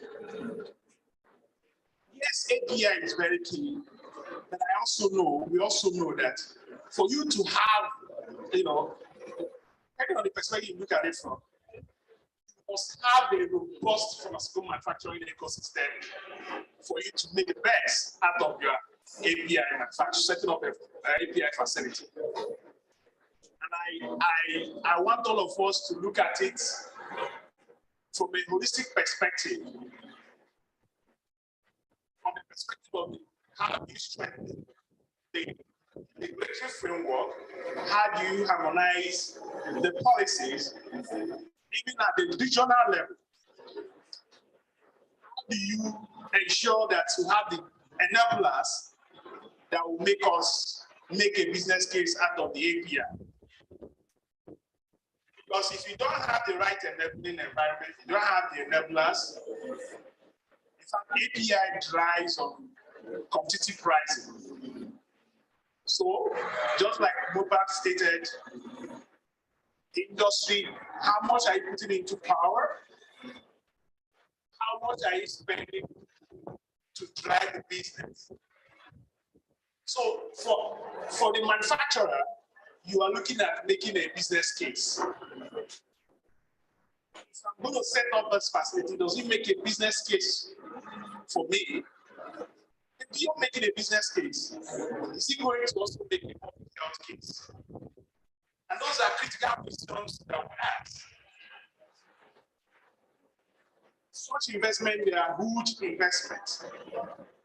And where we need the support of these professionals, the West African College of Pharmacy, is to collaborate with the industry to find answers to these questions. How do you make, if you're setting up an API, how do you make it competitive? You're setting up an API facility, how do you make the products you're showing out, how do you make it competitive compared to, because you cannot actually compete with the Indians and the Chinese. As a matter of fact, the Indians, before the COVID-19, they paid about 75% of the API, they get them from China. Lo and behold, after COVID-19, they are very intentional about making their own APIs. And guess who chaired those committees? The president, the prime minister of India.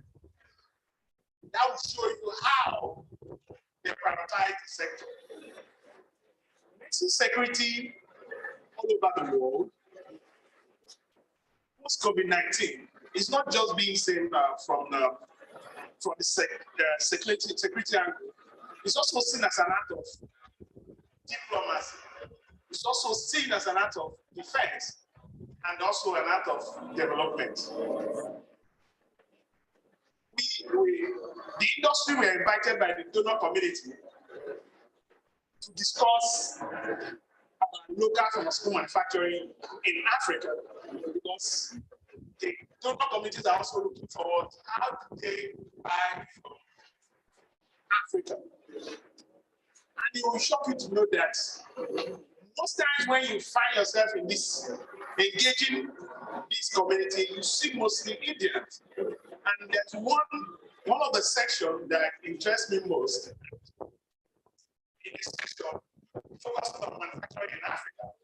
And the donor community asks some of the Indians their experience, trying to get their experience. And I can tell you, in that conversation, my takeaway is that Africa wants to also compete with India in manufacturing. And the truth is that we can collaborate and we can take ownership. So I want to urge all of us here in your deliberation that you look at how do we solve the problems, the challenges posed by if you are to manufacture your own API. Once again, on behalf of all the pharmaceutical manufacturing companies in Nigeria, I want to thank you all and congratulate you for this event. Thank you very much for your very short speech. So please let every other person make their own shorter. Thank you very much. So I want to use this opportunity before we continue with the goodwill messages to recognize participants from the African countries. There are other persons that are online that are participating from African countries like Ghana, West African countries, Gambia, Liberia, Sierra Leone, and others. Also, there are some of our Indian people who are also online. We recognize every one of you. We appreciate your joining this workshop. Once again, for those of us, I know if we eat, we will not forget, but don't let us take it for granted. For those of us that are seated and the very fine meal that we are eating, we are in a symposium, a scientific workshop. international scientific workshop on local manufacturing of APIs in the West African region. Thank you very much. At this junction, we want to welcome the goodwill message from the Federal Ministry of Science and Technology and Innovation, the representative. You are welcome, Mrs. Abiba Abdurrahman. You're welcome, ma'am. Make it short, shorter, shortest. Thank you very much.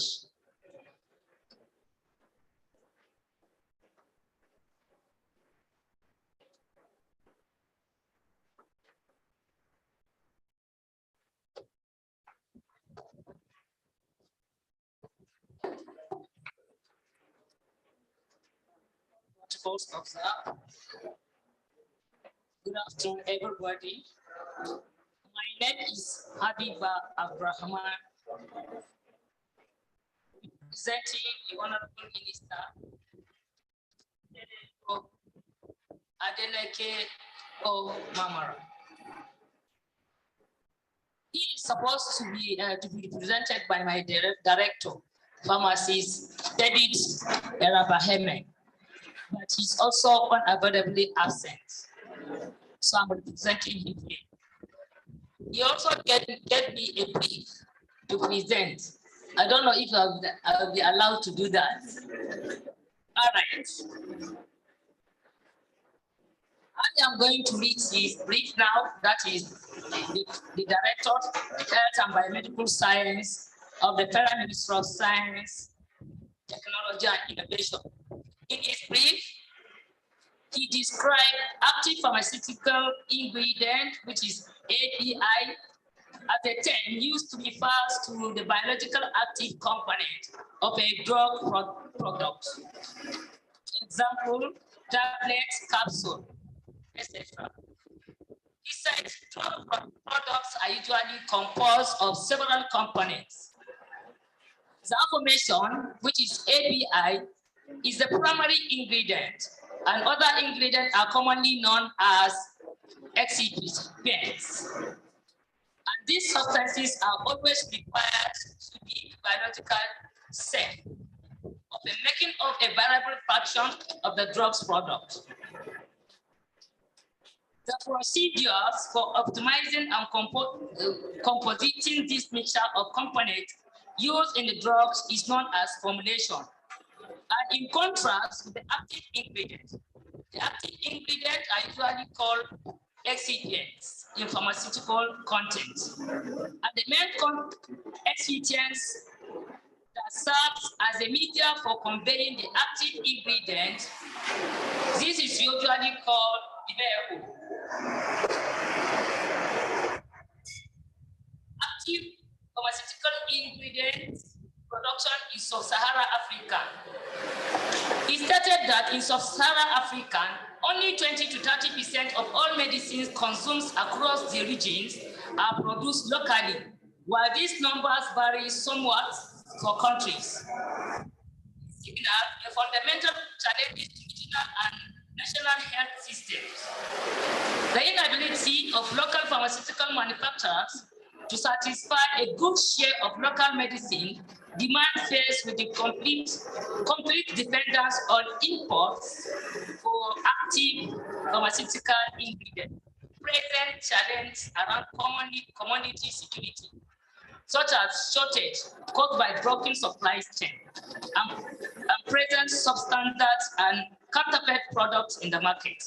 According to the United Nations Conferences of Trade and Development and the World Health Organization, many developing countries we have to build their capacity to produce essential medical products, whether they are vaccine, antibiotic, or personal protective equipment. For decades now, India and China have been the two dominant countries in active pharmaceutical ingredient manufacture space. They have been able to achieve this feat due in large part to low labor costs and less threatened environmental regulations, and so are able to offer cheap APIs to medicine manufacturers.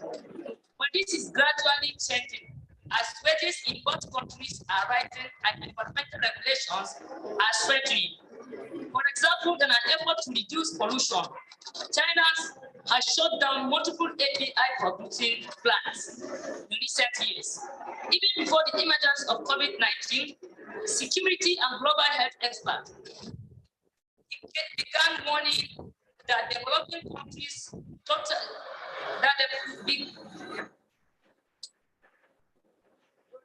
in recent years. Even before the emergence of COVID-19, security and global health experts began warning that developing countries totally dependent on imported medicine APIs posted a critical need to health and medicine security. What was billed as an important shift towards promoting more localized medicine production, six influential global agencies, the World Health Organization, the Global Fund, and four United Nations agencies, pledged in 2019 to collaborate strategically towards strengthening country and regional level medicine manufacturing companies. Global Health organizations that long supported procurement of cheap APIs from producing countries had begun shutting their rhetoric towards fully investing in and building medicine and API manufacturing capacity in more countries and regions around the world to improve medicine supply security. API production now in Nigeria. The European Investment Bank launched the first ever scheme in 2020 to strengthen local production of active pharmaceutical ingredients in Africa and scale up drug manufacturing essential to improve public health. This scheme has been designed with African and global experts and built on the EIP's unique global technical experience and financing expertise supporting health and innovation investments. This will contribute to reducing dependency on drugs imports and address medical supply chain linked to COVID-19. The program will improve availability of specialized drugs and double supply chain challenges that currently damage public health across Africa. Scaling up pharmaceutical investment in Africa would help to protect millions of people from disease and disability and strengthen resilience of ongoing pandemic. Example, Kenya-based non-profitable Africa is contributing their experts to the project, facilitating the local production of active pharmaceutical ingredients and also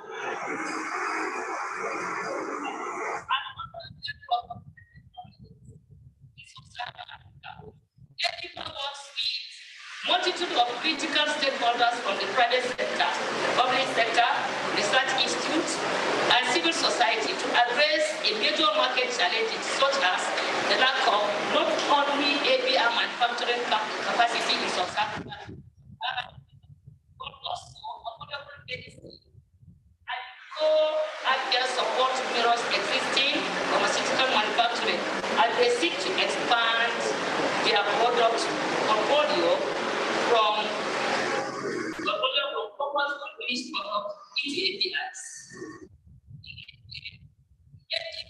As facilitates for pharmaceutical, a Nigerian pharmaceutical manufacturing company to reach an API manufacturing technology transfer and licensing agreement with India's drugs and manufacture in Nigeria and distribute active pharmaceutical ingredients for the treatment and prevention of malaria. These arrangements include an API technology transfer and licensing agreement, which establish a good development basic for manufacturing all APIs for the treatment of malaria, which continues to be a leading cause of death on the African continent.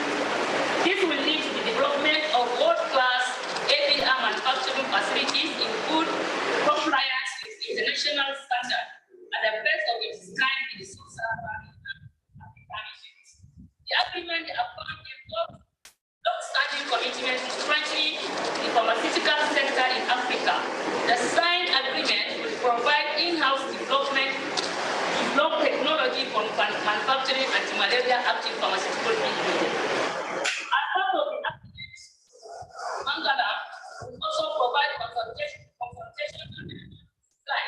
to setting up a world-class API manufacturing facility compliant with World Health Organization standard. The initial focus will be on the development of 4 APIs: antimeter, and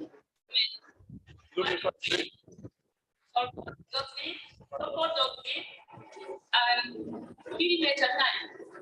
According to the 2020 World Malaria Report, Nigeria has the highest number of global malaria cases. That is 27% of global malaria cases. And in 2019, accounted for the highest number of deaths, about 23% of global malaria deaths. NIPRD is a pioneer in the Nigerian malaria space and was the first Nigerian indigenous pharmaceutical company to develop and manufacture antimeter in a country under the brand name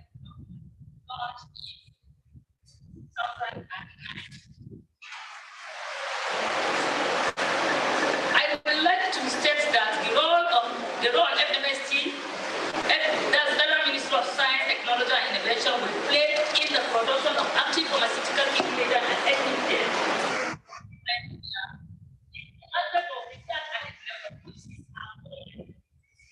In consideration to that, FMST is ready to render her support at all levels of research and development.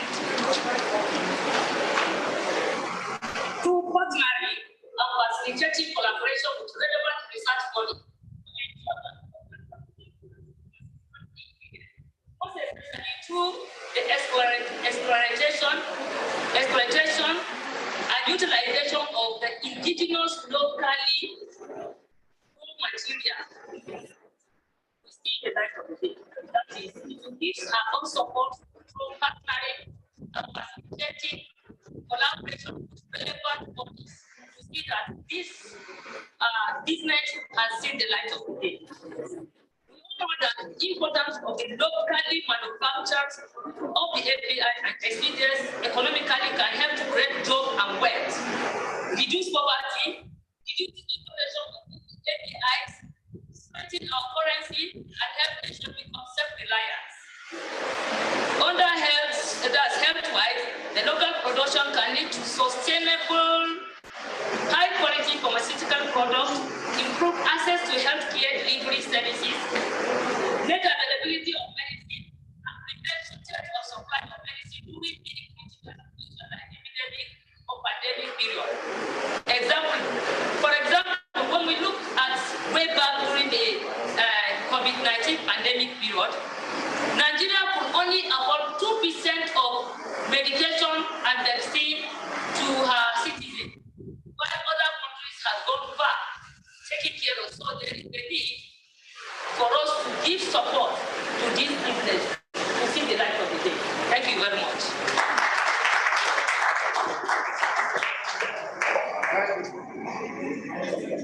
Thank you very much, Ajia. I really appreciate your very short.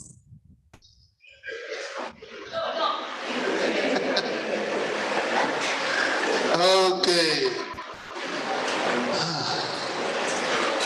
I believe the other one will be very short in the real sense of the word, not in the other sense of the word. At this moment, we want to call to the mic, to the podium, the representative of Naseni to come and give their goodwill message. Thank you very much. Let's wait. Let's bid them welcome.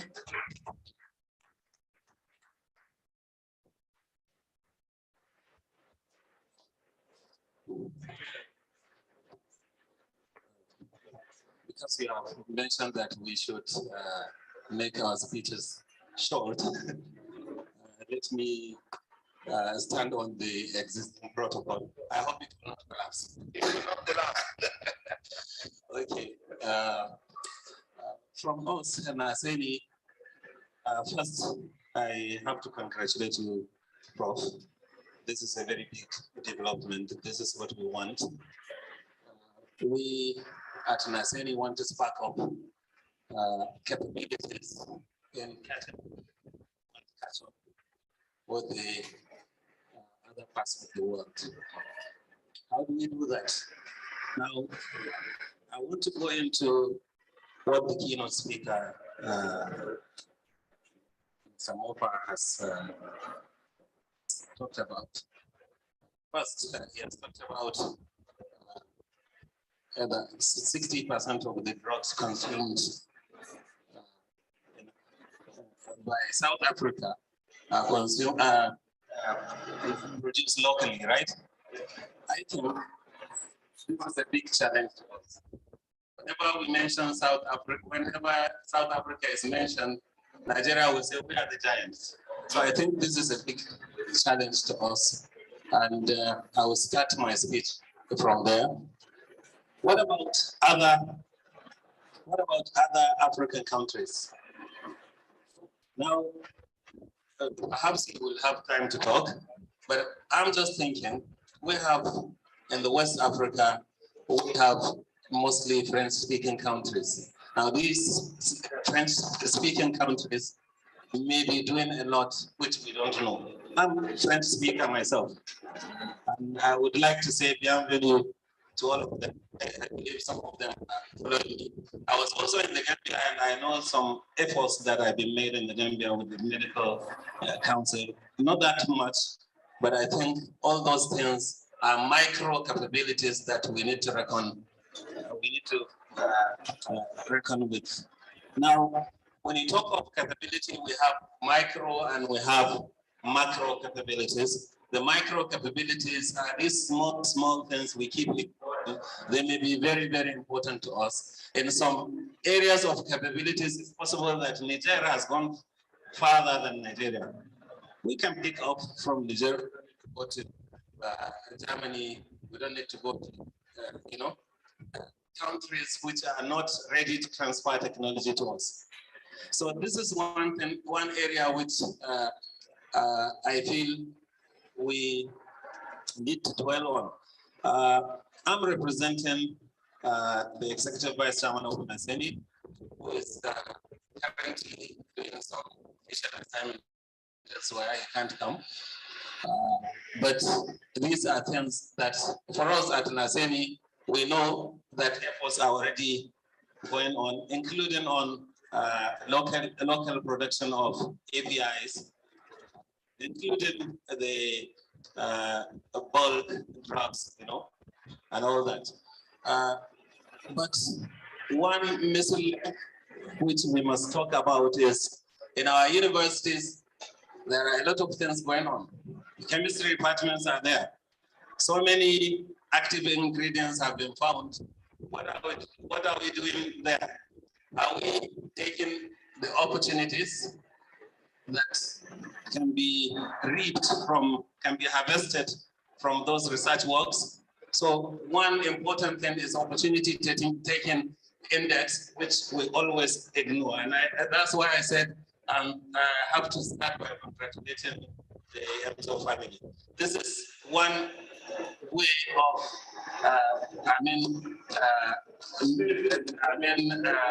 taking opportunity.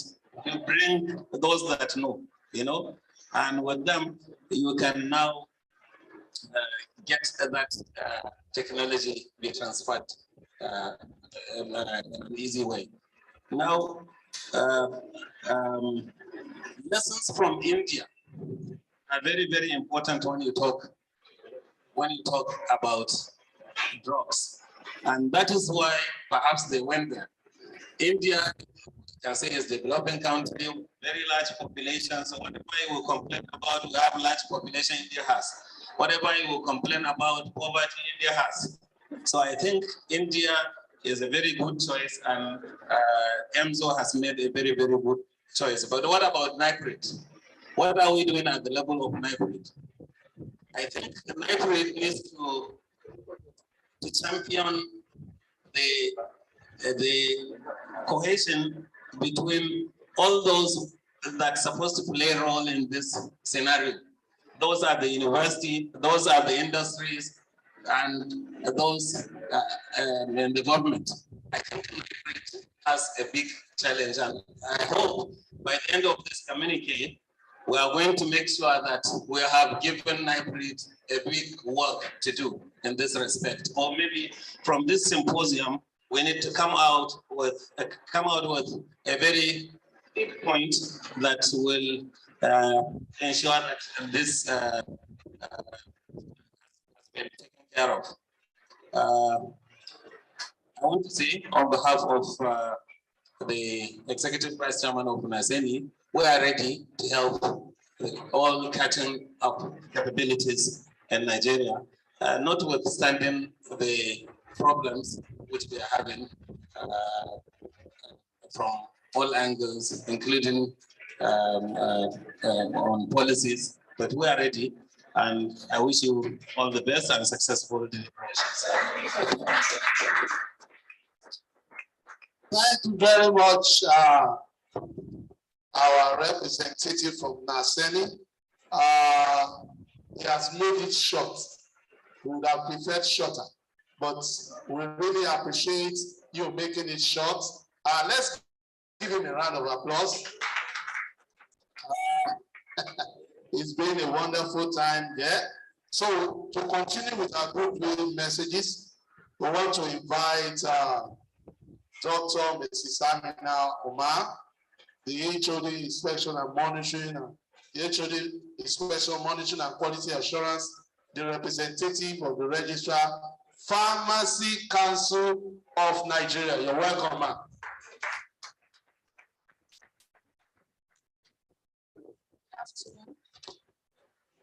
Because our time has been fast spent, I would like to stand on the existing protocol. I stand before you on behalf of the Registrar, Pharmacy Council of Nigeria, Pharmacist Ibrahim Babashir Ahmed, who is unavoidably absent today, but because of the importance of this workshop today, he has directed I come to present him and also read his goodwill message. And I read, I bring warm compliments of the Governing Council, management, and staff of the Pharmacy Council of Nigeria, PCN, to the organizers of this international workshop on local manufacture of AIPs in the West African region. I must say that this is a well thought out thing, considering the fact that the recent happenings in the world has made it pertinent to Africans to begin to think and develop quality medicines for Africans and by Africans. The experience of COVID-19 lockdown and the resultant disruption of supply chain of pharmaceutical interventions and vaccines has challenged the consciousness of many African countries to focus on improving the local manufacture of medicines in order to ensure medicine security. Therefore, it is time for African leaders and stakeholders in the pharmaceutical landscape to take up their role to seize this opportunity of the lessons learned from over-reliance on foreign countries for the supply of medicines to improve local manufacturing of APIs and medicines in the region. The local manufacture of APIs in West Africa enhance the region's preparedness in the face of a future pandemic, as well as contribute to the region's development of a sustainable, quality-focused drug manufacturing industry, independent of API supply from foreign countries. The collaboration between the West African Postgraduate College of Pharmacists and the National Institute of Pharmaceutical Research and Development, with the aim of exploring the possibilities of manufacturing APIs in the West African region locally, will heighten the development and manufacture of API in West Africa, and this will go a long way in mitigating the supply chain risks in the region. This can be achieved by developing appropriate strategies to facilitate the attainment of the noble objective of this collaboration.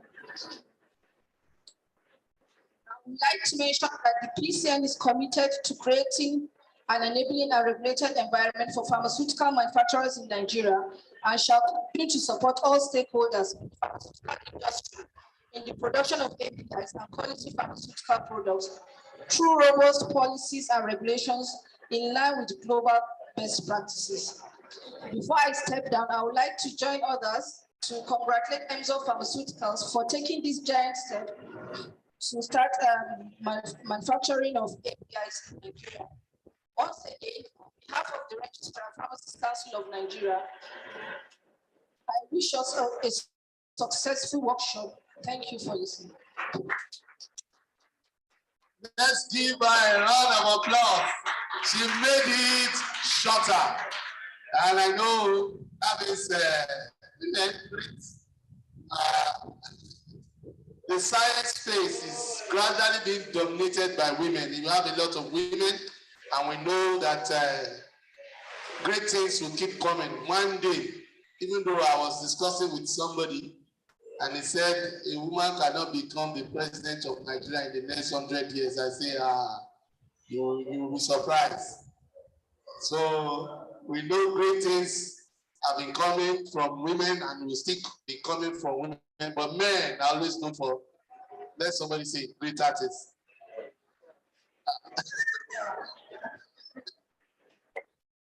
Okay. We don't want to look aside from the Lagos office. This is the people that ensure that every pharmacist they are registered. But before we call out to the podium, please, we have a representative from the Federal Ministry of Health here, because those are the people that will support that needs to be hearing this. Do we have anybody from RDC, that's Raw Material Research and Development Council? Do we have anybody from RDC? Do we have anybody from NAFDAC here? These are people that we expect to be here. Third Fund, PSN, not PCN. Representative NIP, okay. Okay, as they come, if there is space, we will take their goodwill message. So I want to invite to the podium the zonal coordinator, the zonal director of PCN Lagos Zone Office to give a goodwill message. You're welcome, ma'am.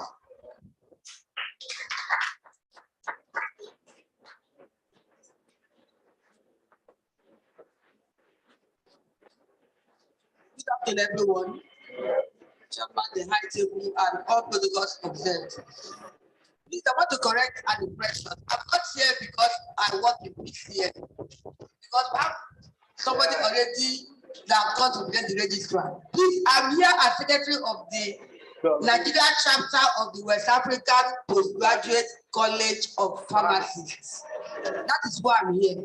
But the college already is the one championing this event with NIPRD. The largest and of course the major part of the all the fellows in the college.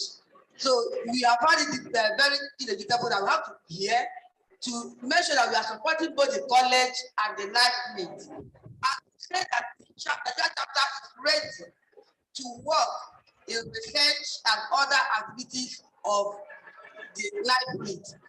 We are supposed to be two here, because our chairman should have been here, but the daughter is wedding tomorrow, in 2 days' time. So there's no way she would have been here. I'm the secretary, and the vice chairman is on her way. Her flight is a little bit delayed. She had just landed in Abuja. And I know that by the time she gets there, the open ceremony would have finished. That is why it is important that we register our presence, that we are here. I know she will join us after the tea break. So on that note, I want to say that the WAPCP Nigeria chapter very ready and available. Like the DG is not here, everybody knows. Please convey our support to the DG that in the coming years that the chapter, as well as the college is working with them, that the chapter is going to stand solidly behind the college to work with them. Thank you very much. Thank you very much, ma'am.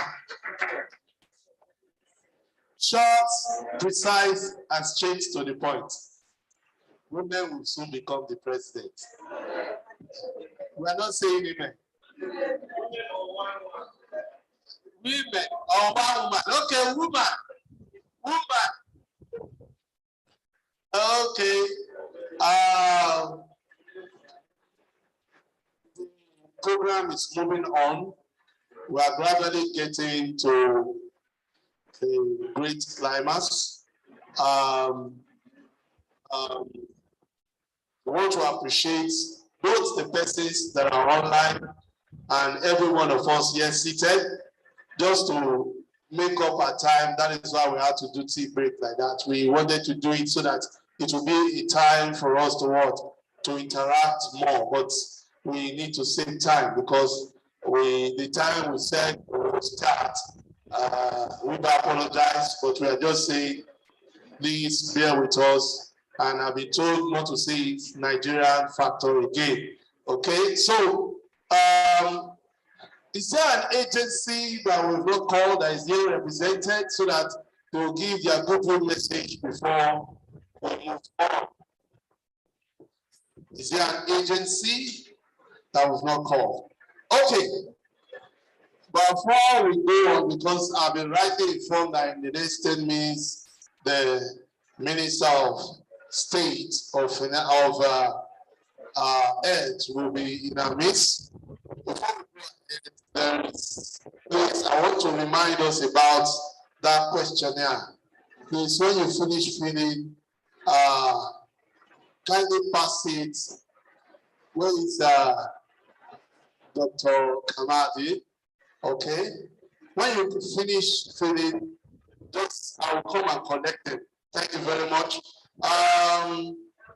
We have talked, we've taken, do we have anybody from FBNP?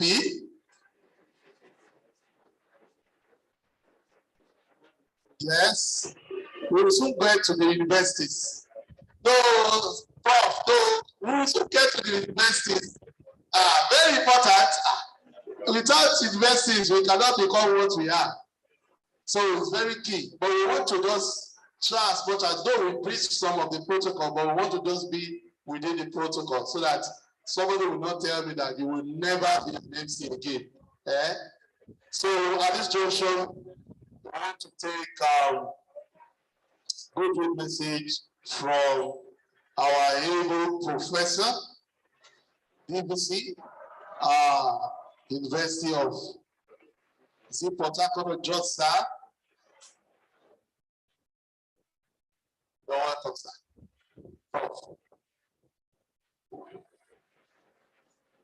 I know he's a prof, he will talk well. No, you're not making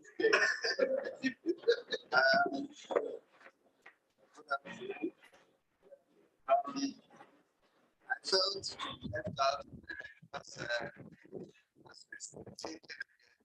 so you want to delete us that completely? No. When we brought on the table, I'm sure will be remembered. I actually whispered something to him and to her some few minutes ago. For me, it's after a long time coming back. But also, as I came in, I was greeted by the picture. And again, our very first director who established every structure here. And I think having a workshop here without kind of trying to remember him is not appropriate. Can I make a project high table that we stand up for 1 minute in remembrance of Professor C.O.N. Wambebe before I say anything?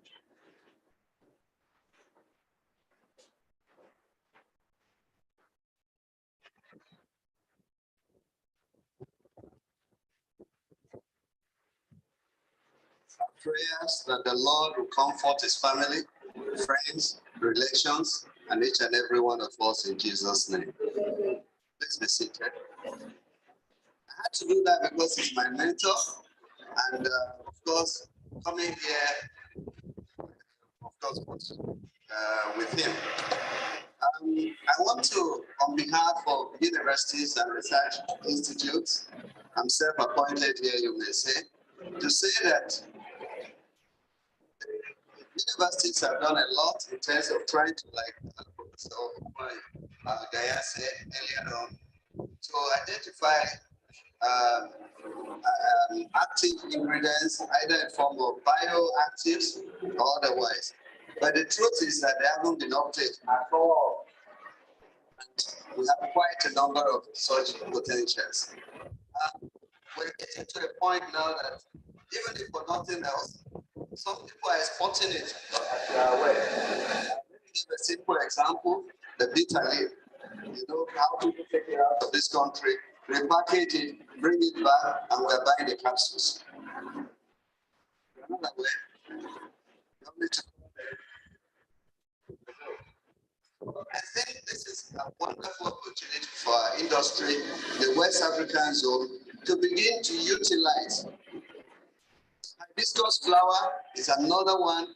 People just extract, freeze dry, and they sell it out there.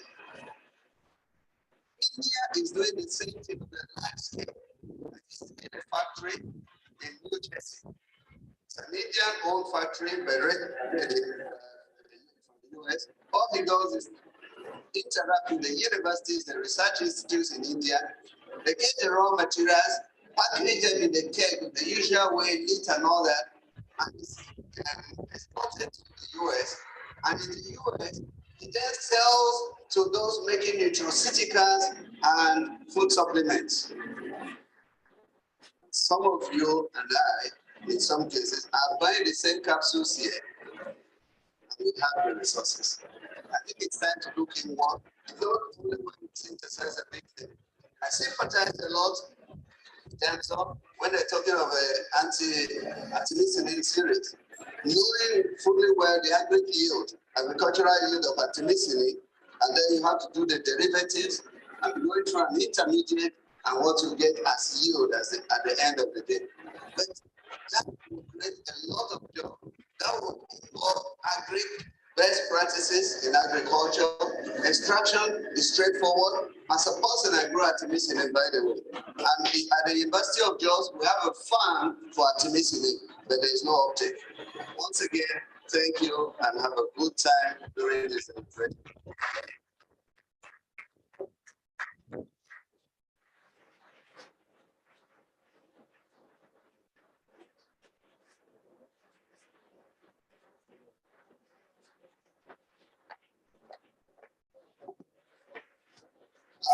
Well done to every one of us seated. Thank you for your patience. I want to appreciate you for filling that gap for us about remembering our dearest professor, Professor Wambini. Equally, I want to use this opportunity because, like we said, we will take a short interlude because I've just been told that our guests, the Honorable Minister, they miss their way. You know, there's a bypass that they pass. Some people don't know it. So that bypass, they've missed it. So they have to go and pick them. So we are taking those 10 minutes interlude to interact, artists and how we're expecting them in 10 minutes. So let's be free. Let's greet one another. Let's shake hands. Let's do that connection that is necessary. Thank you very much.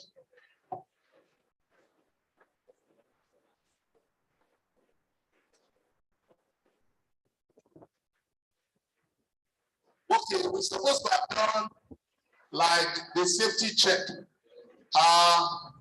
To my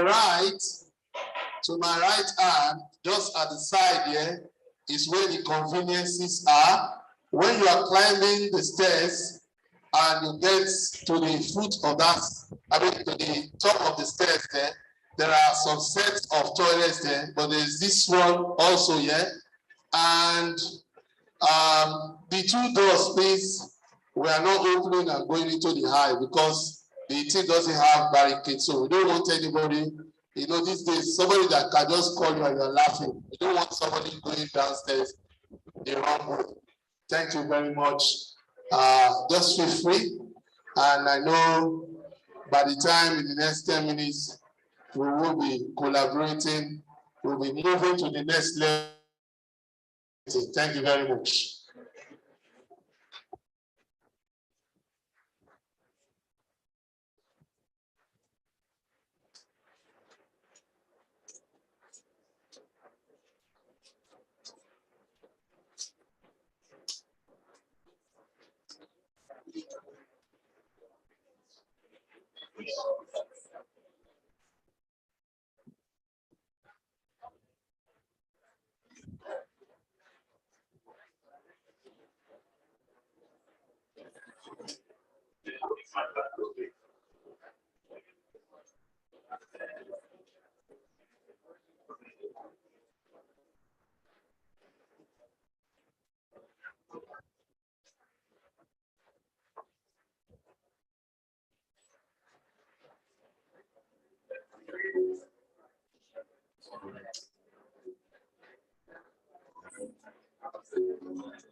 You down.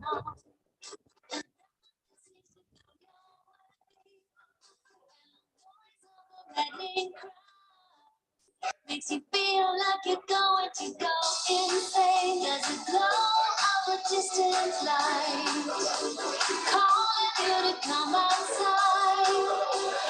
Feel the wind in the place I can give you a story. Turn up the radio. Turn up the radio. Let's give it a whole song.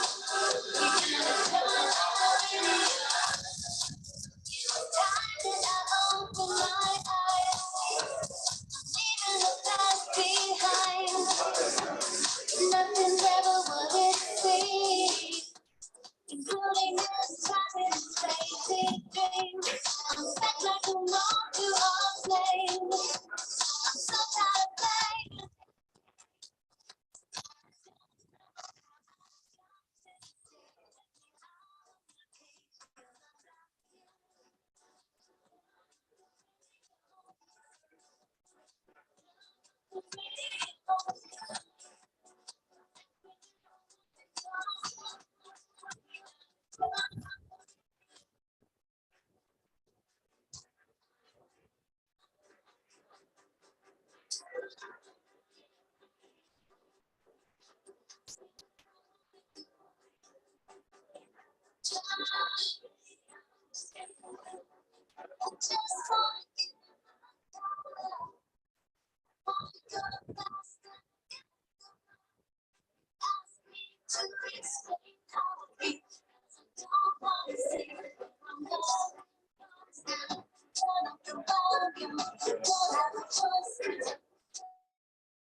your eyes not to see. How can I be what you wanted to be?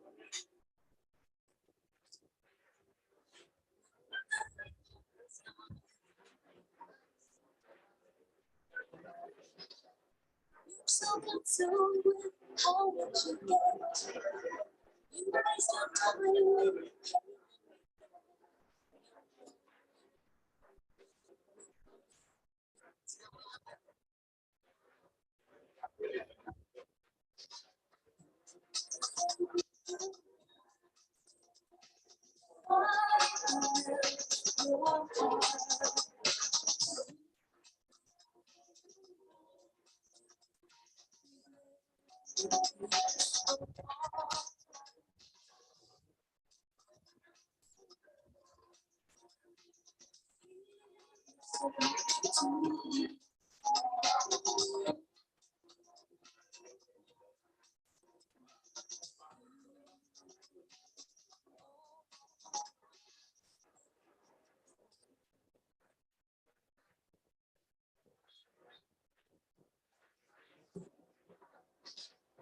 God has been pointing to placing my love. Oh, you should know I can suffer the same.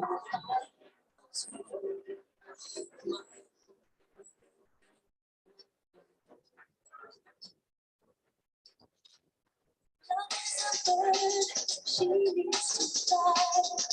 Let all the hurt inside of you die.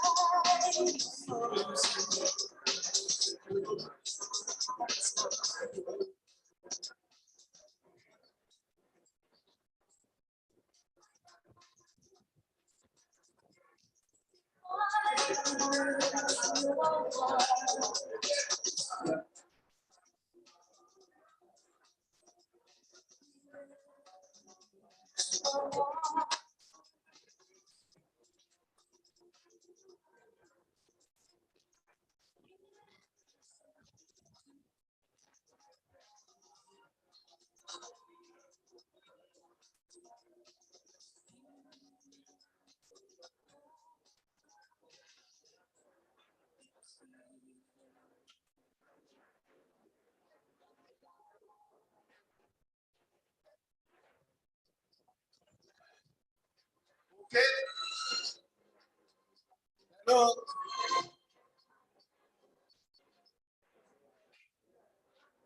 Hello. Okay. Okay. Okay. So I think our 10 minutes interaction time is exhausted. We should come back to our seat. The program is set to go on. So please let's do the little all the little this thing. So let's come back to our seats. The 5-10 minutes interaction time is exhausted. You're welcome, sir.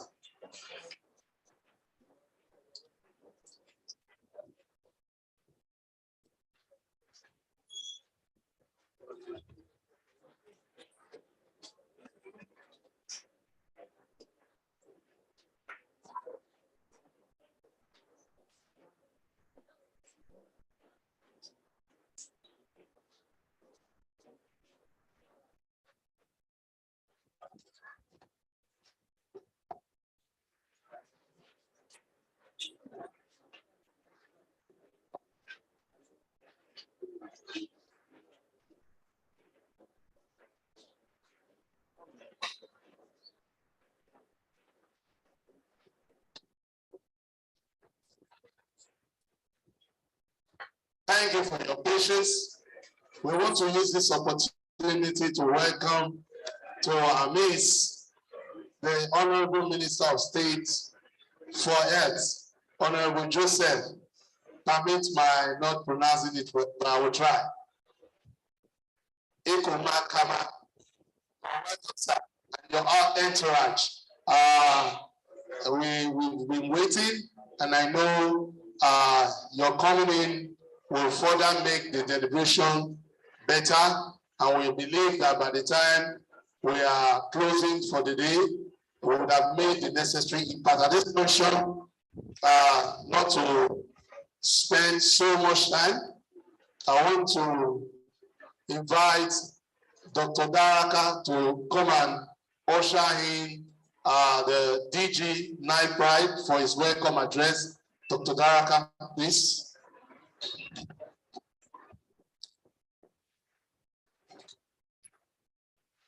Distinguished participants, the chairman of the occasion, Honorable Minister, the Honorable Minister of State for Health, I want to welcome the fourth Substantive Director General of National Institute for Pharmaceutical Research and Development, our own Dr.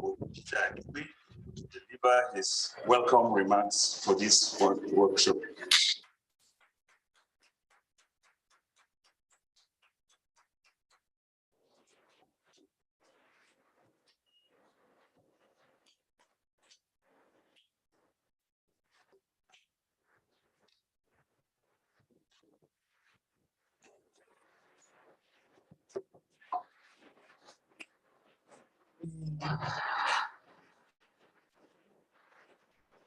Honorable Minister of State for Health, Your Excellency, Honorable Joseph Ekumankama, the President of the West African Postgraduate College of Pharmacy, Distinguished Professor Iguilo, other directors, generals present and represented, other very senior members of the faculty present and virtually available. The chairman of the occasion, Dr. Stella Okoli, ably represented by our director, and the keynote address speaker for the day, Chief of Party of the United States Pharmacopoeia, and very senior members of the minister's team. We begin by appreciating the Honorable Minister for taking the time and the effort to make it here in person.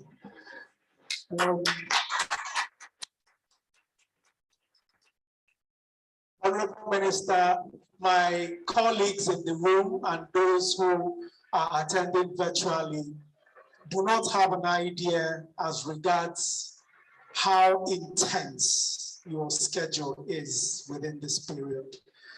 Over the weekend, I engaged vigorously with your team, and yesterday you were part of the presidential delegation for the Health Sector Reform Committee, which is holding on the 28th and 29th, and which the Vice President is currently at the process of concluding. In addition to that, there are other very, very key international engagements that I'm aware that are on your schedule today. When I met you and I engaged your team, you insisted that due to the criticality of API for medicine security in Africa, if it meant 30 minutes, you will be here today. And I want to put it on record that we indeed appreciate your commitment to service. Honorable Minister, this is the first time you're crossing over from Naseni to NIPRD. So it would be good to tell you a little bit about NIPRD before I welcome you. The institute was put together by our forebears about 35 years ago with the intention that we would lead the charge in building the capacity of researchers, of industry, of makers to be able to use that capacity to harness our resources, natural resources, and those from the petrochemical industry, and begin to bring up new innovations that can begin to address the challenges, both healthcare and socio-economic, that Africans face on a day-to-day basis. In doing that job, Your Excellency, NIPRD emerged as the first in the region to attain both the ISO 17025 and the ISO 9001, which are international quality certifications that mean that the work that is done in the laboratories downstairs and around you are recognized across the world in terms of its rigor, its validity, and its effectiveness. NIPRD also has been acknowledged the Center of Excellence by various international bodies. We also one of the most resourced agencies of our kinds, having somewhere between 70 and 75 masters and PhDs, all aggregated along the entire pharmaceutical and phytomedicinal development value chain. As such, Your Excellency, from time to time, whenever there are issues of high interests, both nationally and internationally, NIPRD has emerged with the solutions for those problems. And this particular conference, the local manufacturing of APIs in the West African region, is just one example that illustrates NIPRD's foresightedness in that area. At this juncture, Your Excellency, let me mention that the API capacity building and training workshop that has emerged in NIPRD, which is the precursor to this particular scientific workshop today, did not begin with my administration. It began with the engagement and the foresightedness of my forebears. Professor Wambebe, who is very recently departed, and we mourn his exit and appreciate his contributions. Dr. Iyang, who is long departed, and Professor Gamania were my forebears. And when I assumed office 4 years ago, I inherited the API project, which we have now taken to the next level with the support of your administration.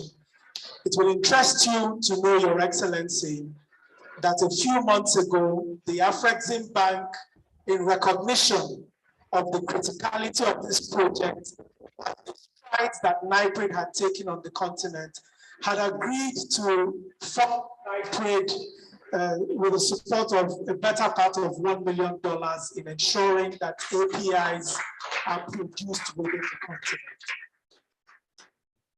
Your Excellency, API is not the only area where NIPRD has led international innovation. We have also revitalized and re-strategized training for phytomedicinal practitioners by developing the contextual processing protocol, which we have used to train over 1,000 traditional medicine practitioners in close to 15 states of the Federation. And we aim to go to all 36 states of the Federation. Embedded in the contextual processing protocol are facilities that will enable us to use local people, including women and youth, and train them up in how to harness the leaves, the plants, and the herbs in their environment, process it to products that can be registered for the Nigerian market or exported. And in the same vein, job creation, capacity building, and revenue generation for the local people and for Nigeria will emerge. We're also the leaders in nanotechnology. Shortly before I came on board, the Institute secured a grant worth about 6 billion naira from the Japanese government to establish the first nanotechnology laboratory, which is focused purely on drug development and phytomedicinal arrangement in Africa. That particular laboratory is about 95% complete, and we will be waiting here for the commissioning when it is ready. See, we have about 25 innovations, but in the interest of time, I will limit it to just a few.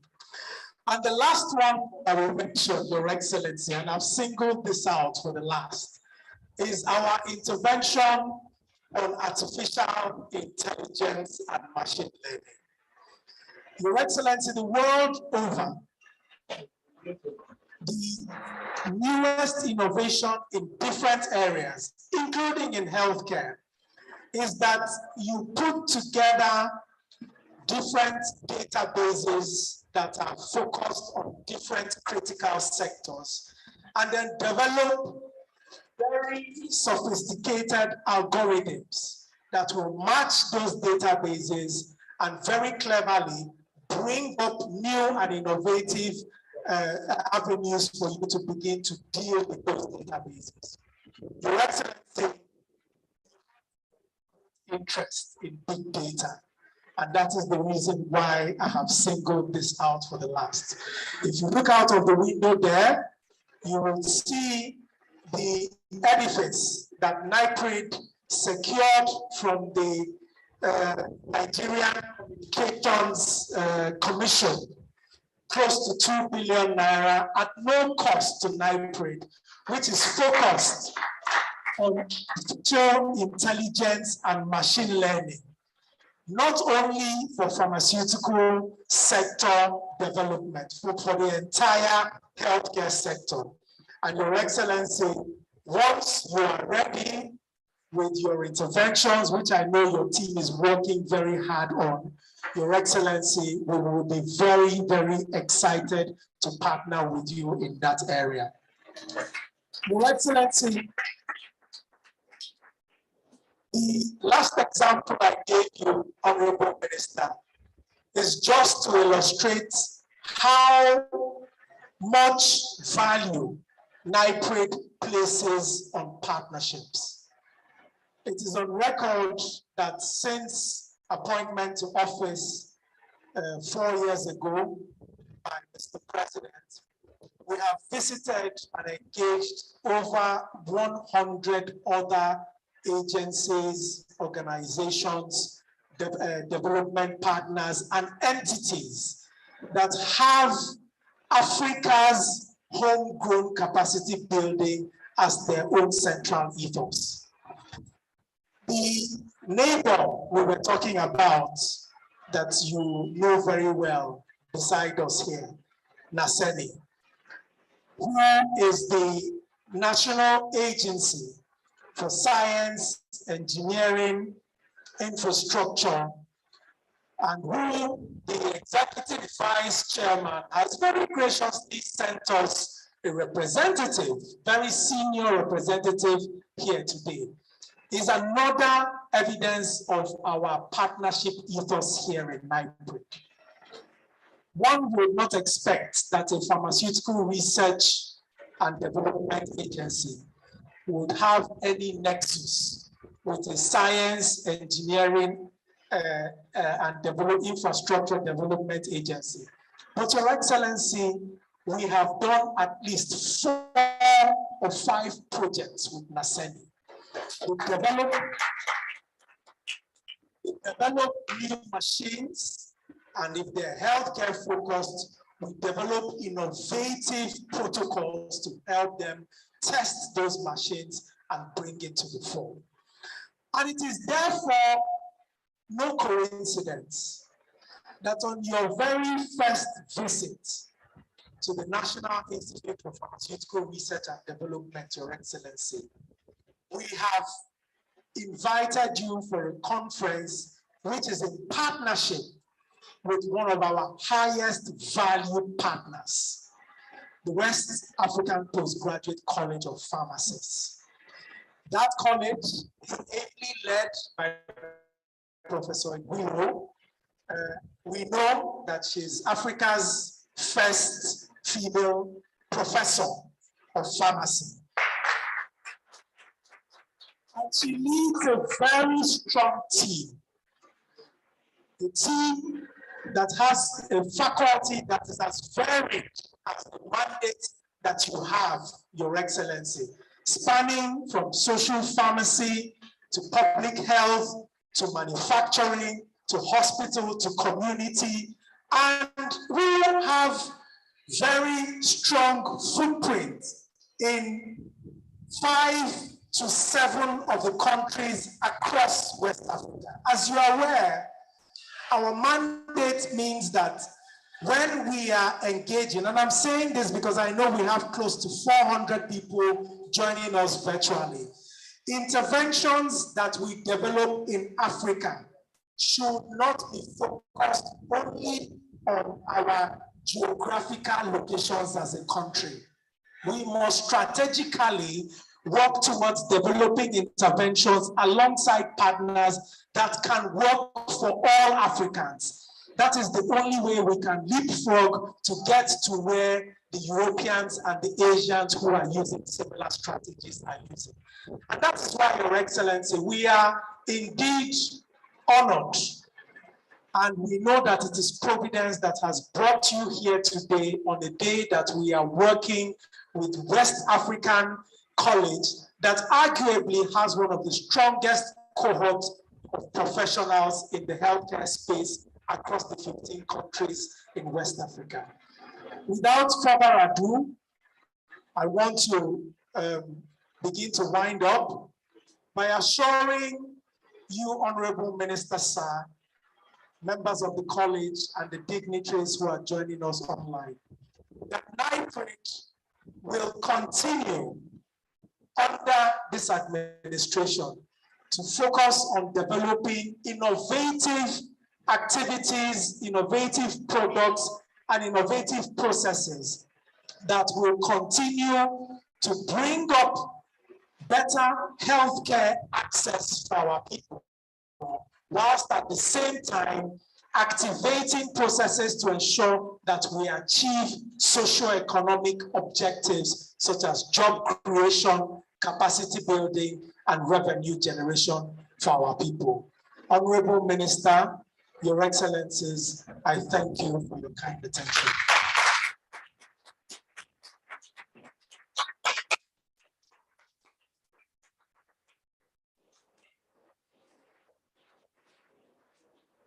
Let's give him another round of applause.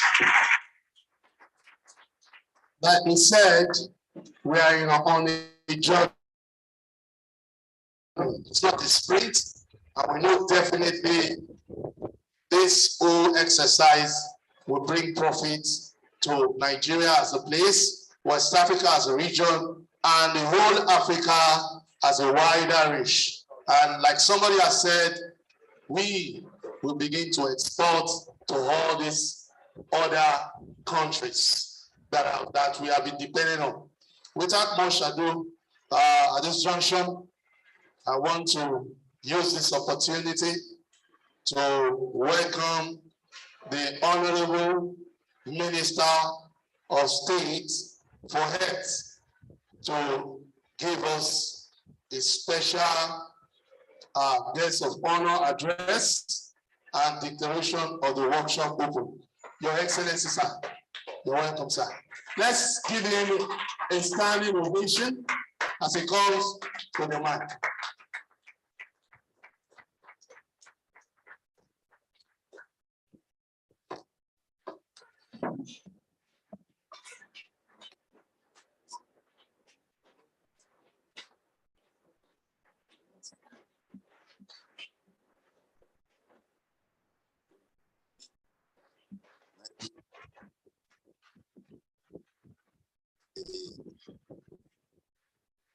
President,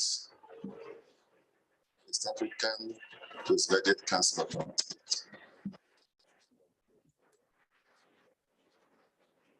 representative of chairman of school. My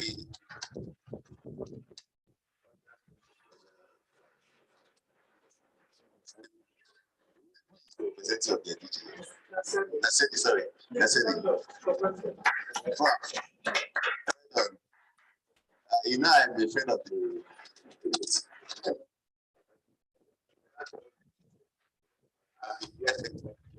Okay. So when we are partnering the establishment of the office in the group, it feels good to see that we are partnering. So let me to see something that's what as a science body that will help you, whatever product you are doing, package. I'm making a sale not just in Nigeria, but even outside the country. I think the partnership will be a great help to the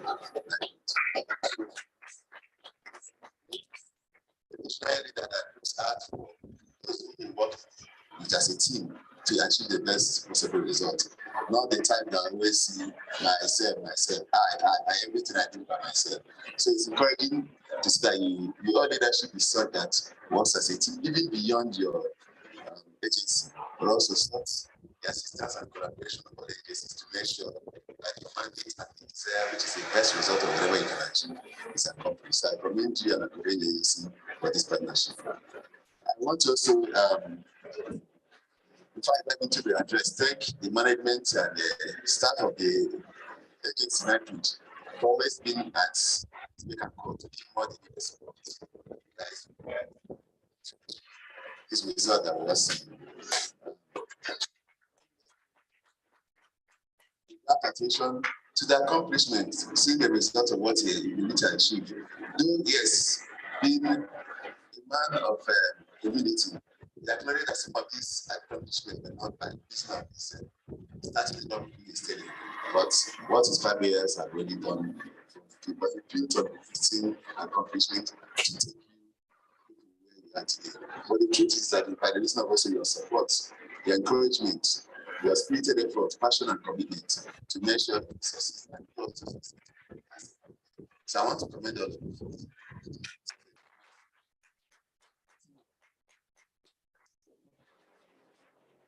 Now dive into my speech. If you permit me to, since people have been standing on the 60 protocol, maybe I will not lie on the 60 protocol. To welcome you for this jointly organized international scientific workshop by the West African Postgraduate College of Pharmacists and the National Institute of Pharmaceutical Research and Development, NIPRD, with a team, local manufacturing of active pharmaceutical intermediates in the West African region. This auspicious project is aimed at bringing together critical stakeholders within the pharmaceutical sector to review the existing capacities for the production of API in Nigeria and develop strategies to accelerate the process in the West African region, living on the African free continental trade area. Despite appreciable progress in the Nigerian health sector within the last 24 months, largely due to deliberate and direct funding interventions to strengthen the sector, arising from exposed gaps seen during COVID-19, still significant barriers to access quality medicines and healthcare provisions to the population. The situation where there is no single pharmaceutical company that produces any APIs or pharmaceutical institutes locally is no longer tolerable. All the APIs used by the industries in Nigeria are imported from India, China, the USA, and Germany. And large amounts of countries' scarce foreign exchange earnings are spent on importation. The availability of appropriate medicines is key for a functional, as clearly stated by the National Drug Policy 2001. That no matter how vibrant a health policy, without availability of good quality and affordable medicines, that policy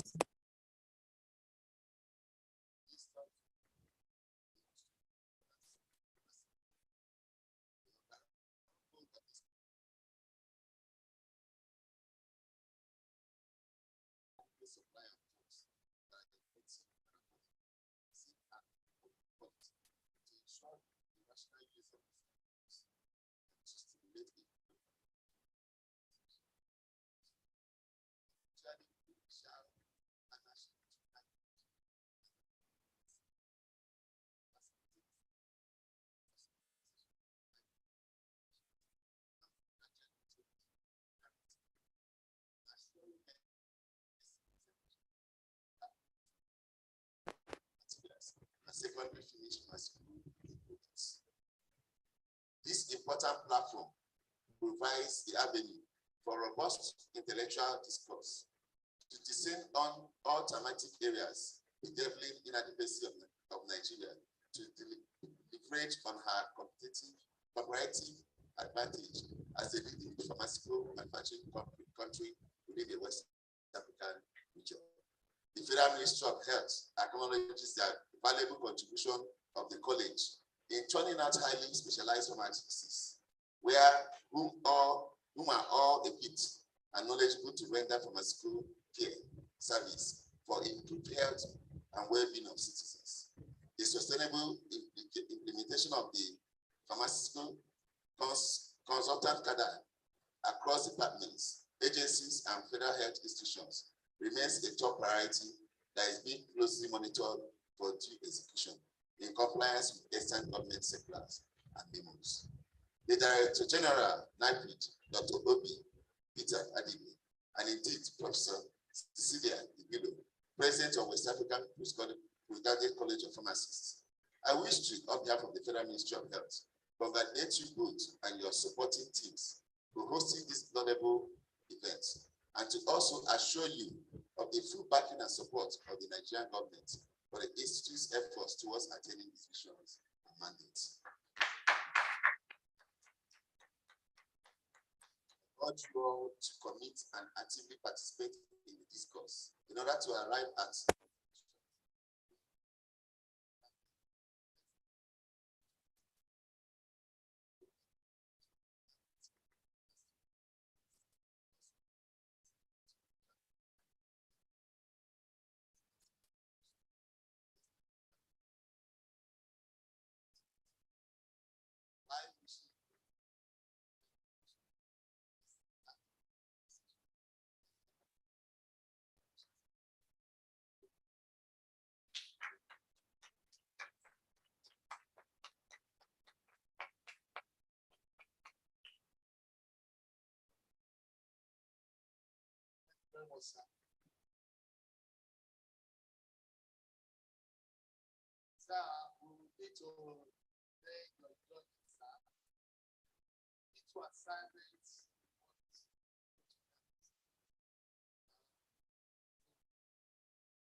we wanted to help us present a conversation that to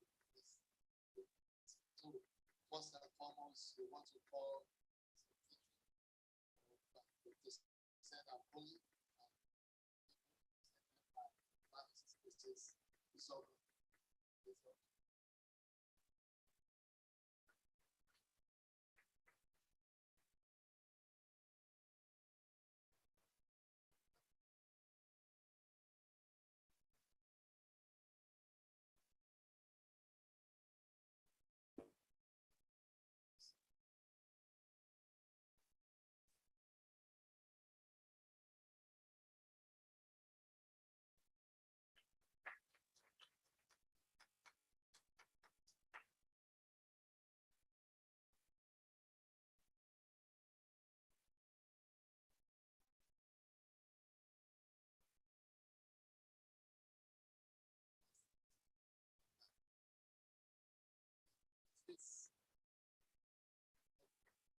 still want to beg the indulgence.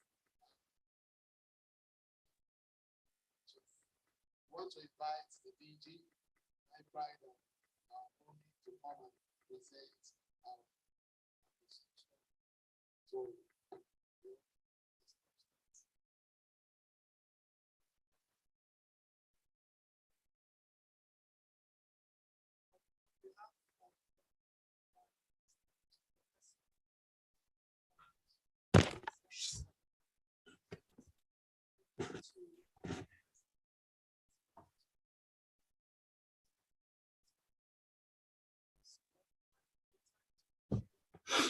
Thank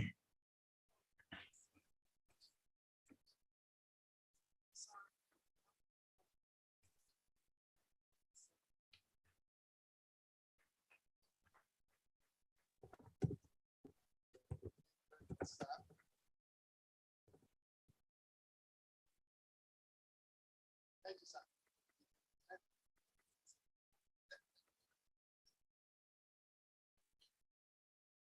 So at this junction, it has been a long, short, and shorter day.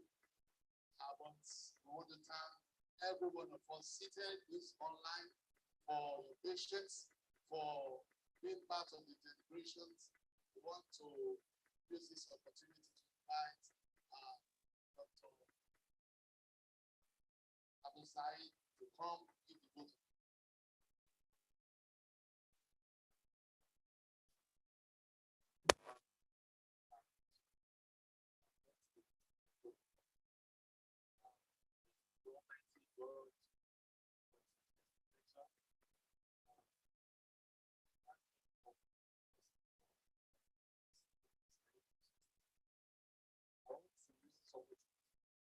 Chairman of the occasion.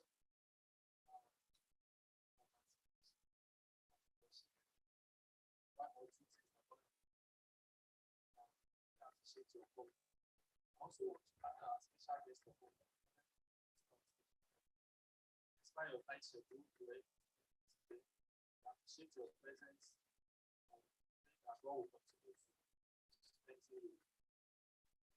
My appreciation also goes to President West African Postgraduate College of Commerce for giving us all the support for physically attending this program. Next is the GG NIPRD. Thank you for your support, sir, and for coming. I want to say a big thank you to the keynote address speaker for a thought-provoking keynote address. We really appreciate everything you have impacted on us today, and we pray that the Lord continue to give more wisdom. My thanks also goes to all the physical participants and all the other special guests that we have. Over 50 or 70 participants we have on ground, as well as the online participants. And we thank you for your patience and for taking time out to attend this program. We pray that God will continue to bless us all and continue to uplift us in our various endeavors. Once again, on behalf of the organizing committee, I wish to appreciate everyone who has made this program a success. Thank you and thank you.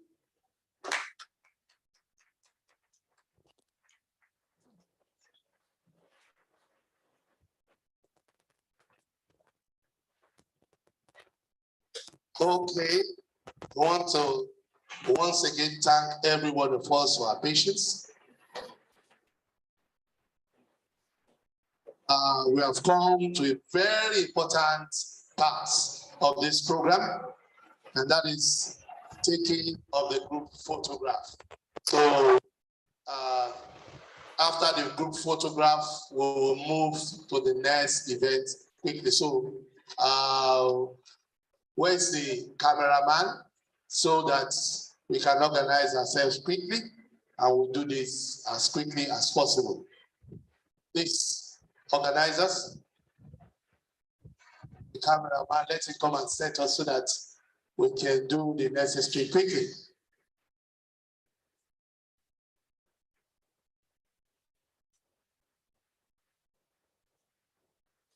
So definitely we'll start with the high table. Okay.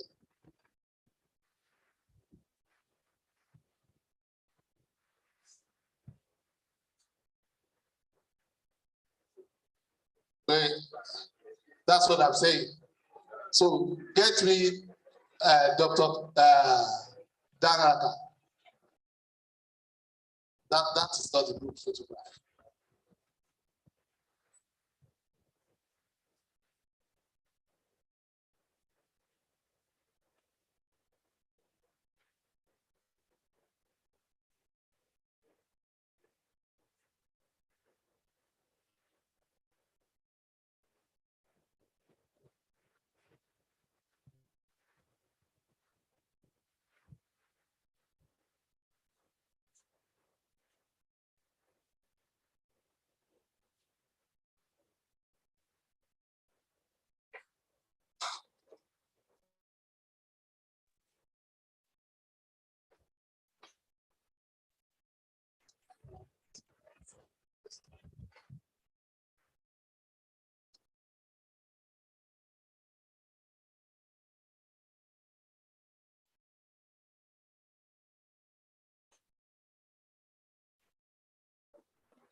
Okay,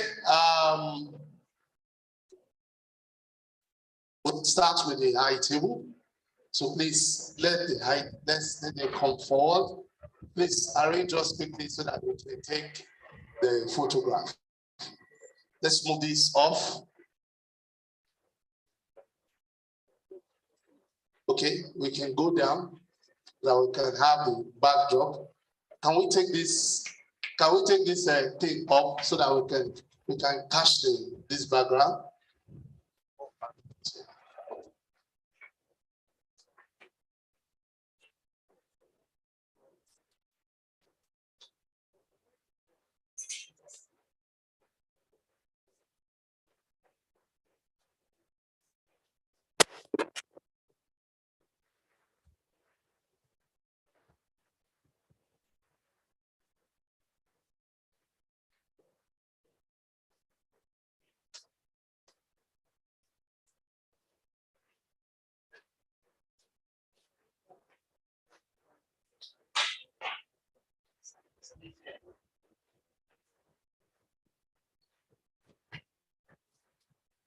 Okay.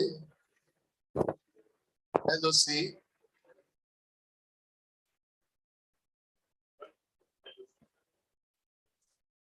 Are we too wide? Some of us can stay at the back.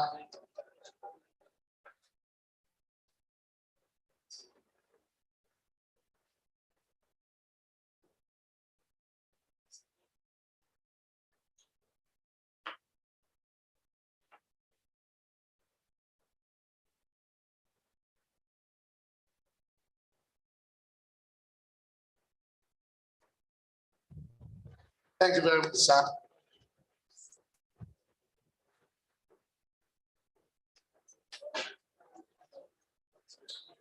Let's take another one with the persons on the high table. That's the the keynote speaker, our chairperson. Mommy, are you doing? Okay.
We can begin to take other pictures.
Please, the next session starts in the next 5 minutes.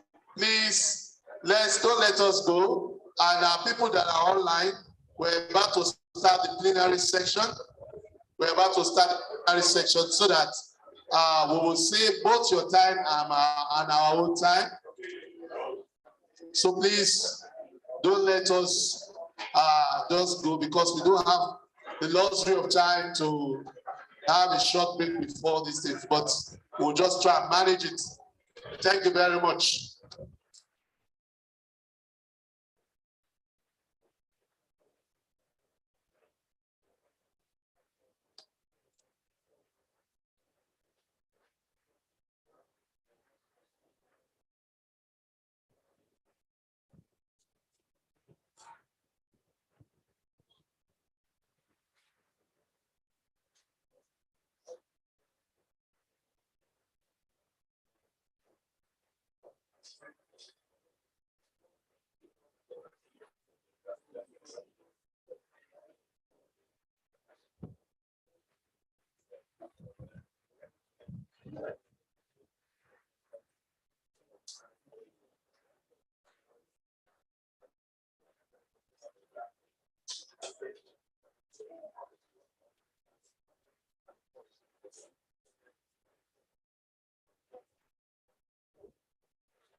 I checked when I tried to check, I found out that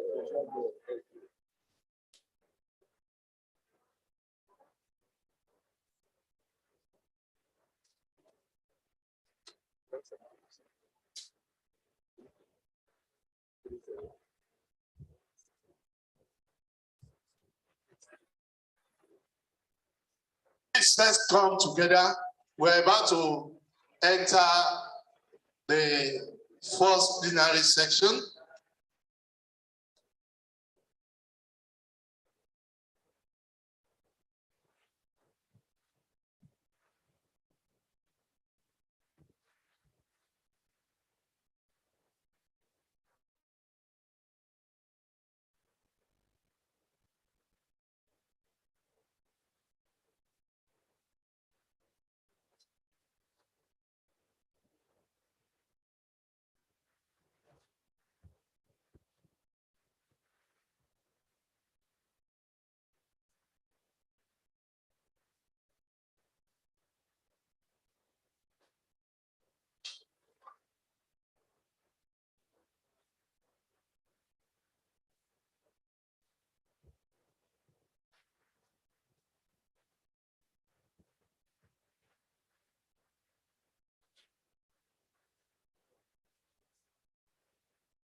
Good afternoon all. So we'll go straight to the next presentation. Please settle down so that you can follow my presentation. I will try to be very fast.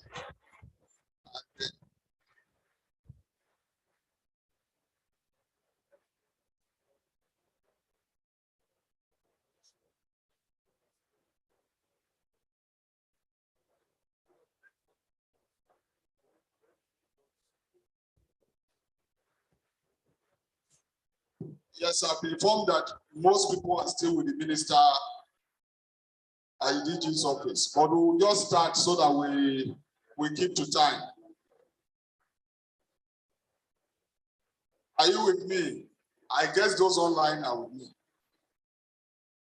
So I'll be speaking to the API R&D roadmap we have drawn up at NIPRD, and this is towards ensuring medicine security in Nigeria and the support from our friends in back. My name is Henry Lariba. I'm an associate professor of the Institute.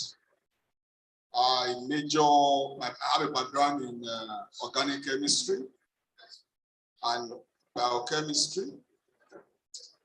I am a fellow of the Institute of Chartered Chemists. I'm a fellow of the Nigerian Society of Chemistry and a member of the Royal Society of Chemistry, UK.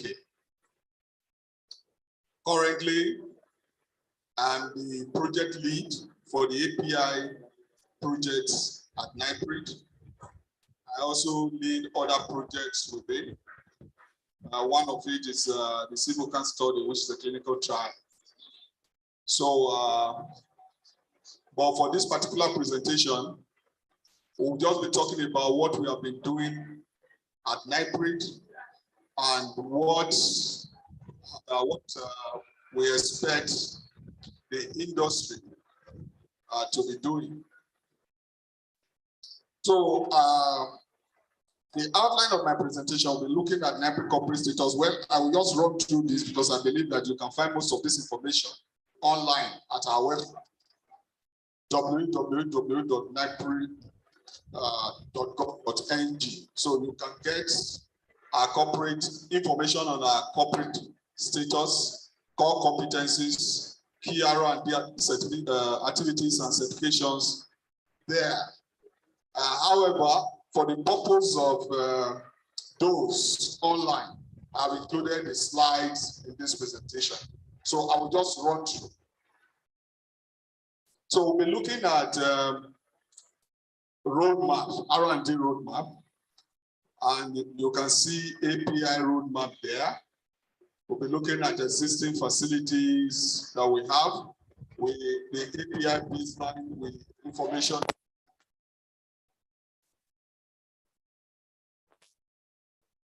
Then we'll be looking at the API project, eye of the existing capacity, the key gaps, the appraisal bank support, the revised scope, and the implementation plan, and so on up to conclusion. So let's begin. This is our corporate status. We were established in 1987. We actually started operation in 1989. And of course, we were under the Federal Ministry of Science and Tech, but later transferred to Federal Ministry of Health, which we currently are at. Now, our vision is to be a center of excellence in research and development of phytomedicines, pharmaceuticals and biological products, drugs and diagnostics towards improving health and well-being. I needed to include this so that it can guide our thought process in the presentation we are making. And then the key mission I've mentioned here is to apply appropriate modern science and tech resources to stimulate local production of drugs through effective collaboration with the industry, experts within and outside Nigeria. And that is exactly what we are doing and what I perceive and I believe we'll continue to do. And then, of course, to develop drugs, herbals, phytomedicines to pilot stage and commercialization. And some of this we have actually done very well and achieved over the past few years. Now, our core competencies. We have technical departments and units. This is the Department of Medicinal Plant Research and Traditional Medicine. This is Medicinal Chemistry Control and Quality, Medicinal Chemistry and Quality Control. And this is the Department of Microbiology and Biotechnology. And all these departments have these various, some of them are units, but they have these various competencies and areas of operation and research in the institute. For instance, the pilot extraction plant and the API synthetic plant is currently domiciled and under the control of this department. Of course, medicinal chemistry and quality control does a lot of work in the area of quality assurance and quality control. The same with microbiology. And currently, I know they are into antiviral screening. So we are building capacity all through the pharmaceutical value chain. We also have the Department of Pharmacology and Toxicology that does pharmacological studies both in animals and sometimes using kits, in vitro studies. And we have the Department of Pharmaceutical Technology and Raw Material Development. This is actually the outlet department of the institute where most of our research output are formulated into the final products for either clinical trials or for commercialization. We have the drug manufacturing unit headed by Professor Phillips Builders, and is there to do finished pharmaceutical products. Of course, we have the research clinic. These are the key units. That's not to say that they are exhaustive here. So, but these are very important units that are involved in various activities of the institute. Now, these are R&D, key R&D activities. We've done phytomedicine development. Example is the NIPRD, which is formerly known as NIPRD. Now, NIPRD is now marketed by me and Baker. We've done a lot of ethnobotanical survey. We've done training, we've done bioassay. All these activities have been done, and I will advise that you consult our MI unit that have the NIPRD compendium, the first volume and the second volume, so that you can, if you really want to know all we have been doing, all the research publications, they are actually domiciled in that unit. The unit is headed by Mr. Adiola Jegede. These are certification. As you already know, as mentioned by the DG, we are ISO 9001 certified, ISO 17025 certified. We have been recognized as far back as 2001 by WHO as Center of Excellence in Phytomedicine Development. The same as Andy, and of course, WAO, West Africa Health Organization. Now, in the early days, this was how the products looked like, you know. But with further development within the last few years, we have upgraded our packaging and refined our products. And what you can now see, this is, for instance, this hand sanitizer developed during the COVID era. These are some of the products. This is NIPRD for antifungi, and NIPRD from NIPRD. This is NIPRD, which is an immune. Thank you for that. It's a lot better. For for immune boosting. We have NIPRD developed for Ebola. We have Aishami. This was developed specifically for the First Lady because she brought the knowledge to us and said we wanted the product out of that particular plant, wanted the phytomedicine out that was developed and delivered to her. The NIPRD that is now Niclovit, this is the new packaging. And this is NIPRD, our anti-malaria product. NIPRD, in 2018, the minister visited and commissioned a study on neem. So I think in 2001, the first tranche of funding was released. Yes, 2021, sorry, was released, and that led to the development of these products, NIPRD, and you have various neem products, the neem tea, the neem cake, and for fertilizer, and so on and so forth. Now, why we are here, I needed to do that for the benefit of those online to know a little bit more about NIPRD and what we have been doing. Let's talk about the roadmaps. And as you can see, and from what has been said, since we started activity in 1989, we have made progress over time, and we are somewhere around here. And over time, we have developed our R&D capacity, including pilot scale production, active crude extract, and new chemical entities from local natural products. That's the plants that we basically work on. So most of these resulted in phytomedicines, which is a plant-based medicine that we have been producing. But somewhere in 2006, during the Green Chemistry Conference, organized by Dr. U.S. Ian, who was the DG then. The conference brought together erudite scholars from across the world, and including the United States and Ghana.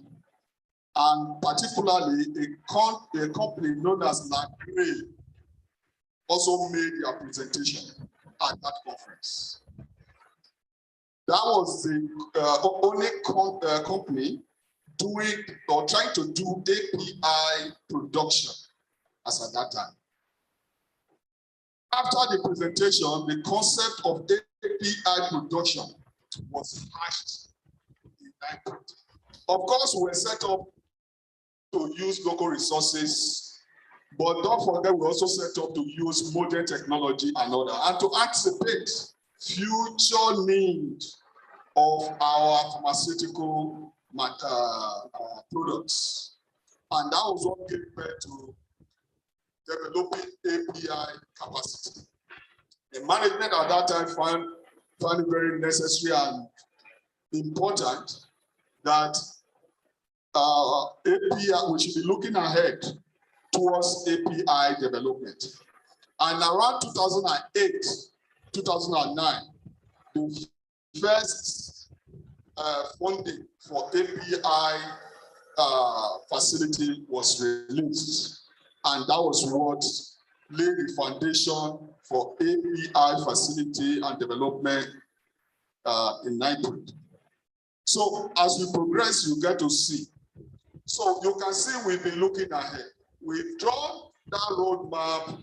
Once we start producing API, of course, the technology and training of industry manpower will come out of that. And of course, the APIs of new chemical entities and biosimilars will also evolve from there. This is where most of the advanced countries are at now.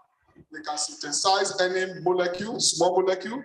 They can also synthesize and produce large molecules like peptides, proteins, used for vaccines and other products.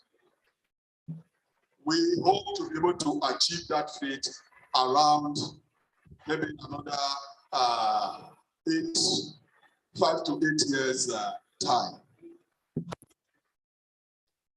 Now, the API roadmap, we are looking at how do we start. So it's a puzzle. How do we, because you heard the speakers, you heard the minister, say 100% of API in this country is imported. And it's true. API, we're not talking of SCPX, like sugar and salt and all that. But even that, the refined one, they are very limited in the country. So you can see where we are at. Producing generics like acetaminophen, acetylsalicylic acid, and the likes. We cannot even produce them. It's still a puzzle. How do we begin? I'm not talking of laboratory synthesis here. We are talking of industrial scale synthesis or even pilot scale. How do we begin to produce? It's a puzzle to us. How do we begin to move from there towards actually producing small molecules, new chemical entities?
We have China, we have India, China following. We have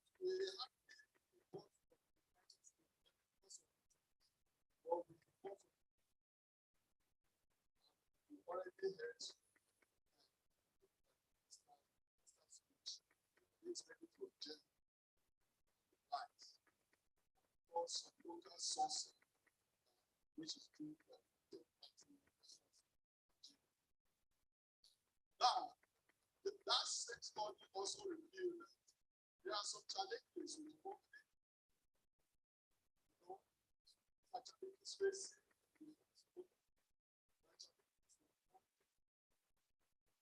it's a big challenge. That means on the process. So it's not to body is a major challenge, the highest challenge. Then we have port bureaucracy. So even for materials that are being imported, both the APIs from scope machineries and the likes, they have problems with visa and loading the port. Then, of course, we have the problem with choices. How do we identify the right source? How do we identify the people that we deal with, place to buy from? And of course, we have problem with quality, inconsistency, and so on.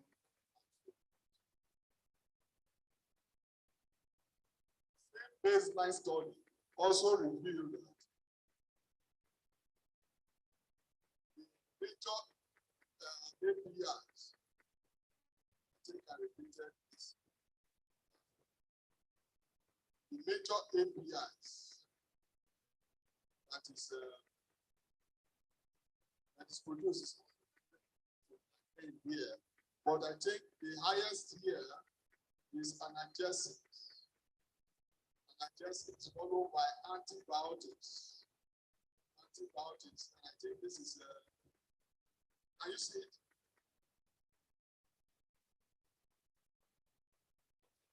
But those two, they are key. And that's the way we should go. This was done because we wanted to actually pursue this API business strategy. So what should we do? We have identified two major APIs that is imported into the country in large quantities.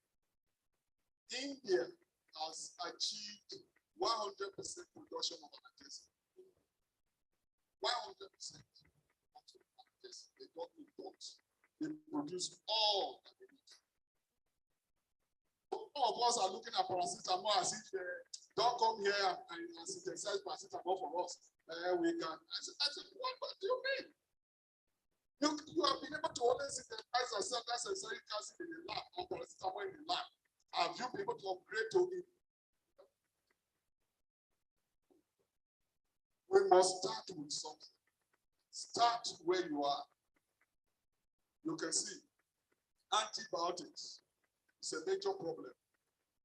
Almost all the antibiotics, in fact, all the antibiotics used, they are important. All these things you are seeing here, they are important.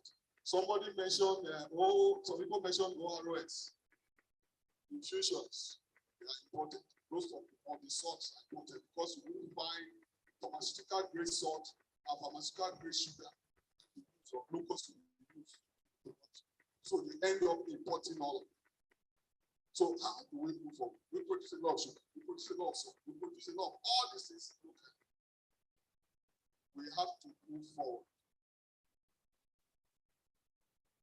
And these are some of the prevailing demands. I think I have almost 20 products listed here, but you can see based on the 5 top APIs used by pharmaceutical companies in this country, paracetamol is imported at home everywhere.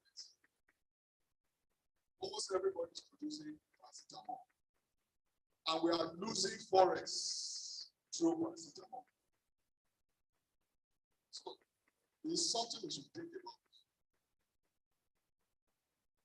We have other ones like antibiotics also there that we should look at. And the roadmap. So based on the study, we are focusing at the generic level, which we hope to achieve in 2024. We should be looking at both antibiotics and anti-malarials. And the antibiotics, we are looking at this azithromycin, and ciprofloxacin. We're also looking at anti-malaria like artemether and lumefantrine and sulfadoxine. Those are the focus we'll be looking at. Unless there's a specific request, they are not limited because getting the transfer of technology for these particular products costs money. And so we'll take it step by step. We're not going to start with just all the products at once, but we'll start from the product and then we'll step by step. And of course, we'll go to anti-pyretic and analgesic, like I would say, like paracetamol and aspirin. And then we go to other APIs, we'll continue to produce them together. And then we'll get to such a position where we can provide training. Of course, we believe that after the completion of our plant, we'll be able to commence training of industry manpower. So we'll be providing technical assistance and training to the industry. And of course, we expect that in another 10 years, because you know that Nigerians, we know how not to reinvent the wheel. We know how to copy very well. All we need is a nucleus to start. That was how telecommunications started. Immediately telecommunication started in Nigeria, you see everybody came out. We are at the top of the race right now. I would believe the same thing can still happen in the pharmaceutical sector. The API project we are considering now, we are looking at as it is in NIPRD, started in 2006, like the conceptualization started after that conference. The implementation started in around 2008. It was abandoned in 2009 because of funding. And the scope was actually for batch synthesis of azithromycin from azithromycin amine. And the capacity was just 5 to 10 kg. That was the capacity. And we were to get transfer technology from India. Now, this is the facility housing, the building housing the facility, and the facility is somewhere inside this place. We call this facility pilot plan. If you look through the window, you see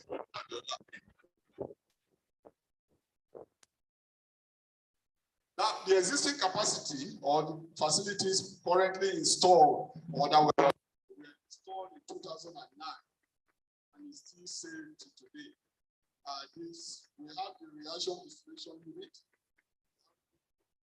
We have 3 units of that, the 10-liter capacity, 20-liter capacity, and 50-liter capacity. And of course, we have the scrubber, 20-liter scrubber, which we trap gases and waste gases. And we have the fluidized rotator facilities actually there. So this is how it is right now.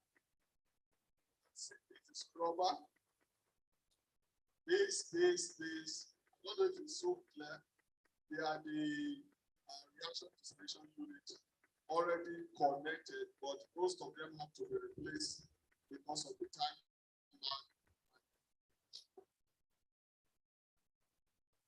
Because this is the rotor operators, we have the 5-liter and the 20-liter rotor. This is the bed dryer. It's not functional, it got burnt, so we hope to replace it with current funding from our friends. Now, the key gaps are identified through the chilling plant, the chilling units, and all this.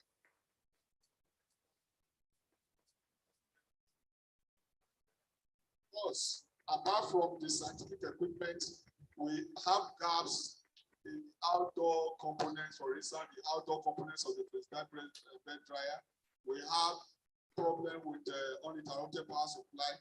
For you to have this API plant, you need a stable power supply, so which we have to work on. Of course, the ambience of the facility need to be worked on. Ambience of the facility needs to be worked on, and those are some of the. So I think I better run this presentation. You said I have 10 minutes.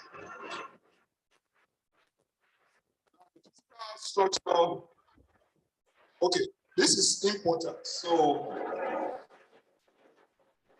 it's important because it is the very basis of our present bank support. We actually submitted a proposal to our present bank early 2001.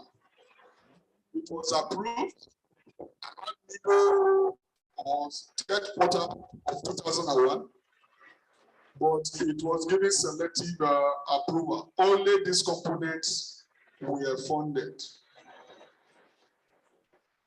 to the tune of about $500,000. Although we have to assess a penny from that amount. Of course, you know the reason why that is. Well, we revised the scope so that we can include some other components for production, for instance, the anti-malaria. Of course, we want to make sure that whatever we are doing is approached from a green chemistry synthetic approach. And then, of course, we want to make sure that we approach it from a very simple approach. That is, we don't want the complication reaction setup. We want to start from like backward integration, take one step at the end, then we move it back a little bit, and so on. That's the approach we intend to adopt. I put this here to portray the simple kind of synthetic reaction we intend to undertake. We are starting, for research. There's already a bench research going on the synthesis of artemether. So we are looking at starting from artemisinin, which we can easily extract, and we have extracted in our lab, and then to be converted to dehydroartemisinin and then converted to artemether. So simple steps contain just one step or two is what we are starting with, but then we get to more complicated reaction. I had to do this because this is what an aseptic manufacturing looks like. So we intend to get here, but we are not going to start like this. Everything automated, most of it is automated, stainless steel, GMP compliant and all that. We will eventually get here. That is the target. Okay. We have selected product lines. We have developed implementation plans to complete the physical infrastructure, and of course, provide utilities, do test running and training of staff, and then of course training of the industry personnel. We have already initiated some actions. For instance, the developed plan of action. We've also done preliminary engineering assessment. We have identified consultants and partners we are going to partner with. Of course, we are also getting collaboration from NAPSA and also people like USP. So the next step, we will continue to follow up with the implementation plan. We will engage technical and development partner for more support. And of course, we engage the industry and then re-evaluation of our sustainability plan. The milestone that we take to achieve within the next 12 years, 12 months, the facility would have been commissioned for production. At least one batch of API will be synthesized.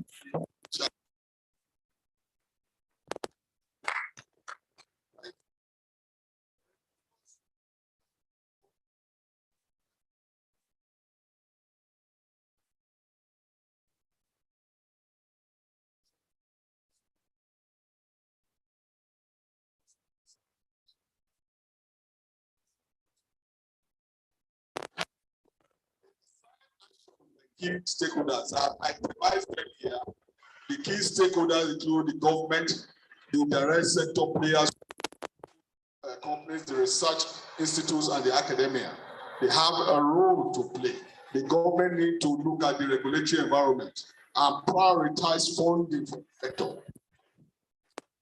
Then the industry players, we need to come together as a unit and be able to present the needed pressure for the right policy direction for the government.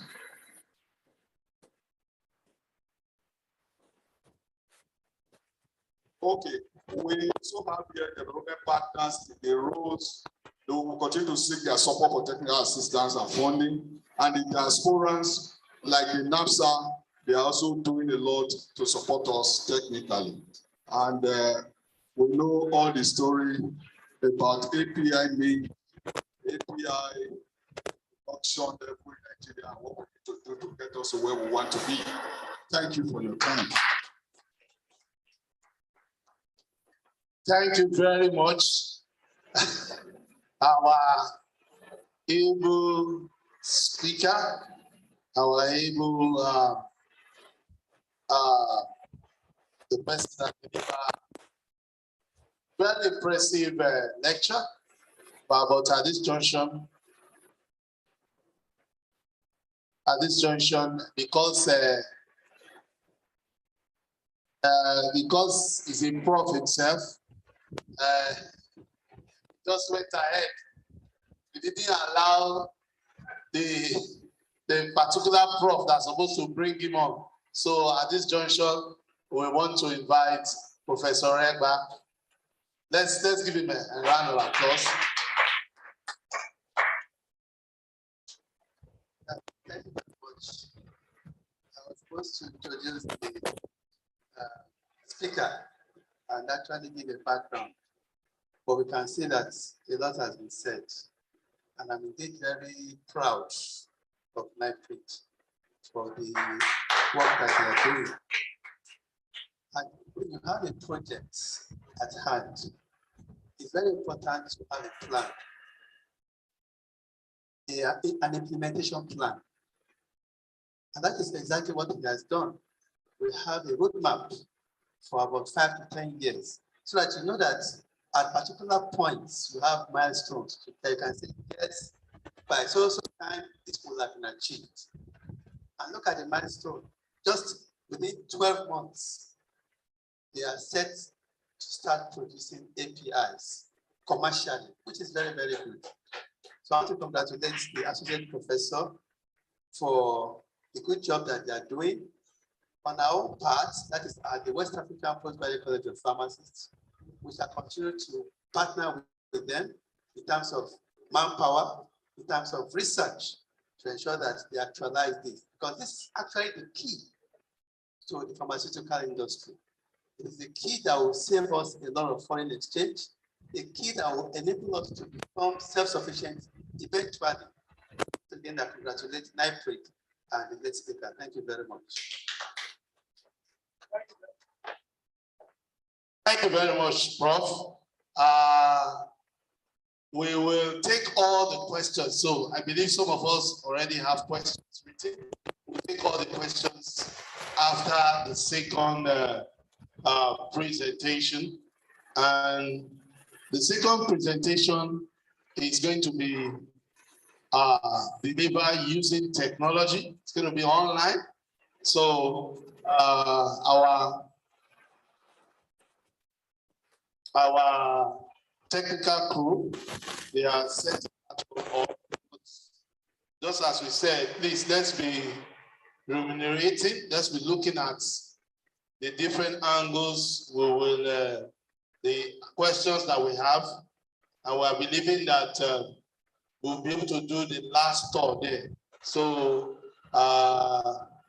let's just stay focused.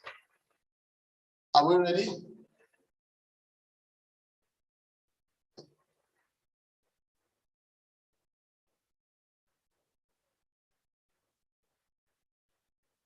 Okay, our facilitator online.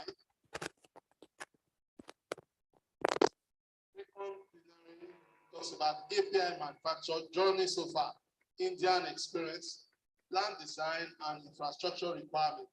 It's been taken by Professor Indabi Sik, Shikara College of Pharmacy, Shikara University of Punjabi, India. So it will soon come on, and that is his name on the listing. Because this one is online, that's why we're not calling you Prof or Agua, but after it's finished, he will.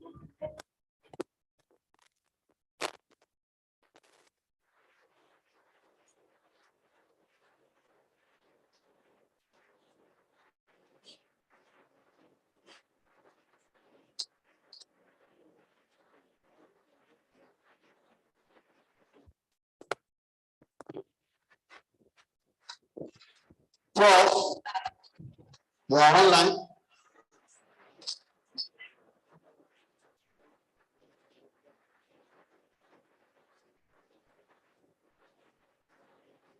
Hello.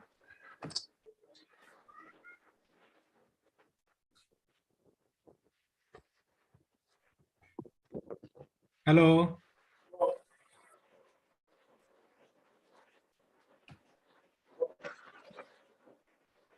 Yeah, hello. Could you hear me? Dr. Agada, can you hear him? We're online.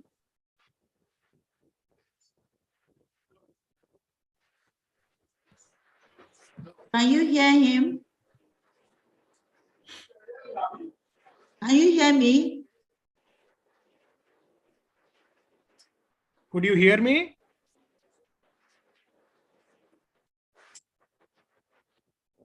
Yeah, Professor Odiku. Yes, I can hear you. I'm trying to get them to know whether the audio is okay over there. Okay, no problem. And when they let me know, I will share my screen. You can start sharing your screen. Dr. Kamaldin, can you confirm if the audio is okay? I think he has started speaking, but they are trying to. Okay. Please hold on a few minutes. The audio has some problems. They are trying to fix the problem. Okay, no problem. No Yeah. issues. I have shared my screen. Yeah. Could you see my screen? Yes, I can see your screen. Okay, that's fine. Thank you.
Hello, Dr. Kamaldin. Can you hear?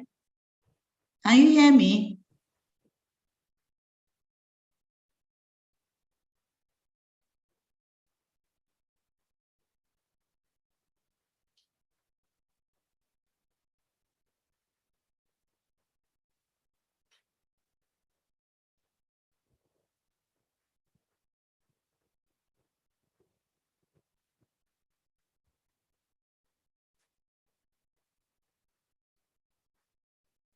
Please, Professor, be patient with us. They are trying to sort out the audio.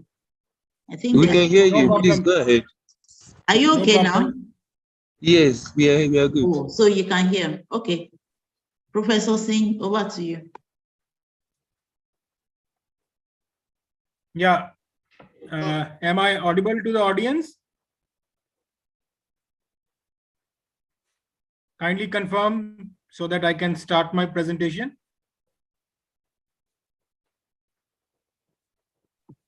You are audible. You can start.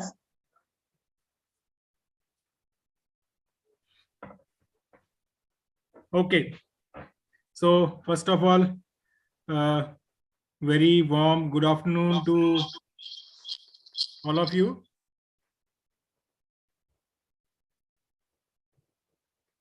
A very warm good afternoon to the participants.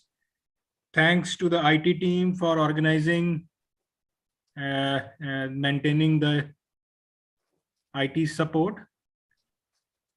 So before starting, I would like to formally thank Professor Odeku for providing me this opportunity to speak on the topic of API manufacturing, the journey so far, Indian experience. Thanks are due towards the organizers of this particular workshop. I think you have chosen a very good topic, which is the very required topic to address the quality concerns of APIs, active pharmaceutical ingredients, or the drugs which are being manufactured for developing different formulations, right? So it is very important to address the quality issues. I think with this particular workshop, I was looking into the objective of the workshop, that the main objective is to monitor and to control the quality aspects of API manufacturing and some herbal compounds, and thereafter some other concerns which are related to the API manufacturing. So a sincere thanks to the organizing team. They have chosen a very relevant topic because quality attributes are always important in pharmaceutical manufacturing, whether it is API, whether they are excipients, polymers, or pharmaceutical products that may range from tablet, capsules, syrups, and other novel drug delivery systems, which may include nanoparticles and other novel formulations. So you might have heard a recent incidence of Gambia. I think 3 to 4 months back, there was an incident in Gambia that the kids have utilized certain cough syrup supplied by a supplier, and that had led to the death of 70 kids in Gambia. That was because of adulterated spurious drugs which were being used for manufacturing the but that particular formulation. So it is quite pertinent and quite relevant to address the quality issues of API and of the drug delivery systems which are being developed using those API. And it is the prime concern or the responsibility of the drug authorities of a country to regulate the sales, manufacture, and distribution of API in that particular country, to fix the norms, quality norms, which are to be addressed before that particular medicament or formulation is being distributed to the patients. So here you can see the role of a pharmacist, whether it is a manufacturing pharmacist or a community pharmacist. The role of a pharmacist come into picture, and if they are not complying the quality standards, whether they are manufacturing pharmacist, quality pharmacist, or other pharmacists who are working in pharmaceutical industry, they must comply with the standards which are being fixed for developing API and other drug delivery systems. So allow me to start my presentation. These are the contents I will be covering. New drug discovery process, Indian API market, manufacturing process and responsibilities of the state and the central government,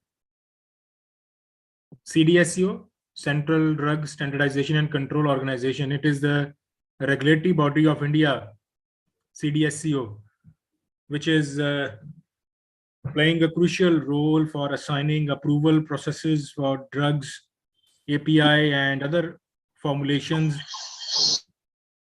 Their manufacture. The slides is not changing. Slides are not changing? Yes, you can put it in the slideshow mode, but it's not. It is on the show mode. I am scrolling the slides. It's not on the show mode. Maybe you stop sharing and reshare. Okay, let me stop share and I will again share.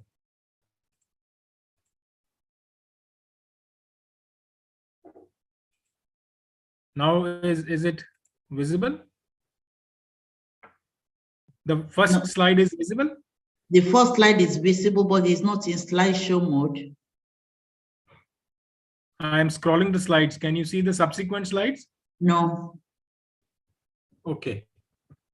We cannot see it. So go to slideshow. It's not in slideshow mode. No, I have put it on a slideshow. Let me again.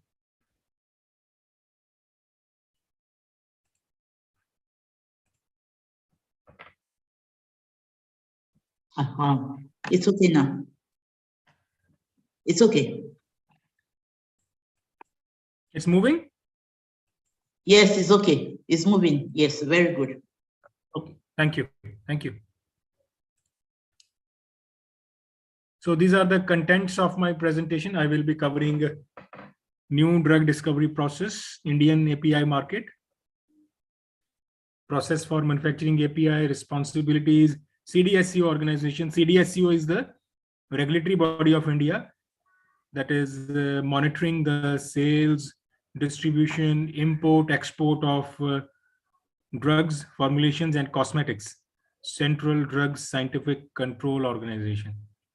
So I will be quickly moving through the registration process and guidelines, the good manufacturing practices for developing API, and some of the top Indian API manufacturers, and some initiatives taken by the government of India to support the bulk drug or API industry. So if you see the drug discovery process, it is a quite lengthy process which may take approximately 5 to 10 years of time span to actually come up with a drug molecule. So it starts with the target identification and target selection, followed by lead identification, then candidate identification. Till this particular time frame, the role of medicinal chemists, it comes into picture, and then once a lead candidate is identified, lead molecule is identified, and through various computational modeling techniques, docking techniques, we come down to a lead or a candidate molecule, which can be lead molecule, which can be taken forward for preclinical studies. So from preclinical studies, its safety and efficacy is looked into in various animal models. Once it is done, then phase 1, phase 2, phase 3 clinical trials are being executed in healthy humans and other diseased patients and multicentric trials. So it normally takes 4 to 5 years of time, followed by post-marketing surveillance once the product is in the market, followed by pharmacovigilance support. So the normal due course is approximately 5 to 10 years of time to develop a molecule, and normally it involves a huge amount of money. 40 million US dollars may be involved in a new drug discovery process. Prof, could you just kindly hold for a minute? Yeah, pardon? Basically cannot, there is a network problem. If you could just hold for like a minute, please, please, sir. Should I hold for some time? Yes, they want you to hold on for some time, please. I think there's a network problem. There's a problem with the network. Okay. You can resolve the problem. I will start thereafter.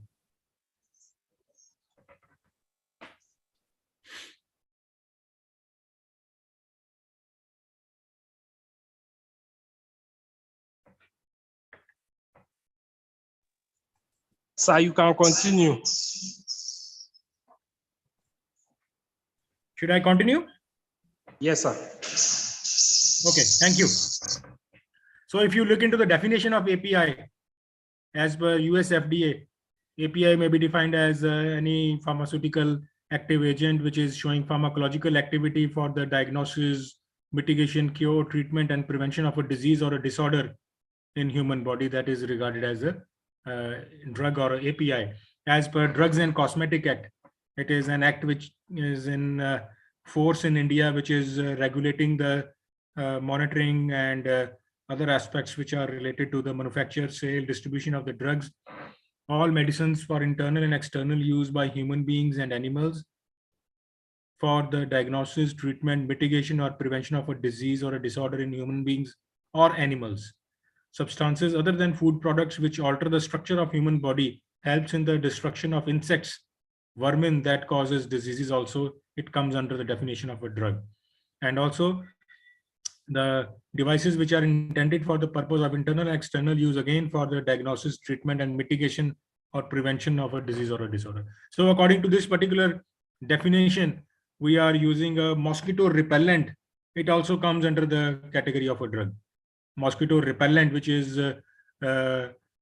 used to repel mosquitoes so that mosquitoes cannot cause certain diseases like dengue is very prevalent in India. Whenever there are mosquitoes, the chances of spread of dengue fever is quite prevalent in India. Now, presently, it has its occurrence has lowered because presently the temperature is approximately in India. The minimum temperature is you say 10 degree, and maximum temperature it is normally 20 to 25 degrees. So because of reduction in temperature, this particular spread of disease has stopped or reduced. So this is the definition of an API. And if you see the global API manufacturing market, so till 2022, the market size is approximately $195 billion US, and it is expected to reach $250 billion with an CAGR of approximately 6.4% growth rate till 2026. So there is huge potential globally. There is huge potential for API manufacturers. So I think by organizing these such events, the networking can also be made possible. So because of the advent of information technology, we can organize more events where global players can interact with one another, and they can share the ideas and share the networking issues with each other. If you see the Indian API market, India is the third largest country in terms of manufacture, in terms of volume of manufacture of the API market, and in terms of value, it is at the 13th position. And in India, there are approximately 665 US FDA approved plants, API manufacturing plants, and average ANDA filing is 44% in India. These are again Indian API market growing at the rate of approximately 8.5% CAGR, and in 2020 it was 1,300 billion Indian rupees was the expected was the financial outcome of the API market in India. If you see the process of manufacturing of API, the Drug Controller General of India is responsible for the licensing to produce or distribute the API, followed by the role played by the CDSCO, Central Drugs and Standard Control Organization. Once the approval is being granted, then the State Drug Licensing Authority come into picture to monitor the manufacturing of the API facilities in India. Ministry of Health and Welfare, Family Welfare, they are looking into the activities of the CDSCO, and Drug Technical Advisory Board and other committees are also constituted by the ministry to regulate the activities of the Central Drug Standard Control Organization.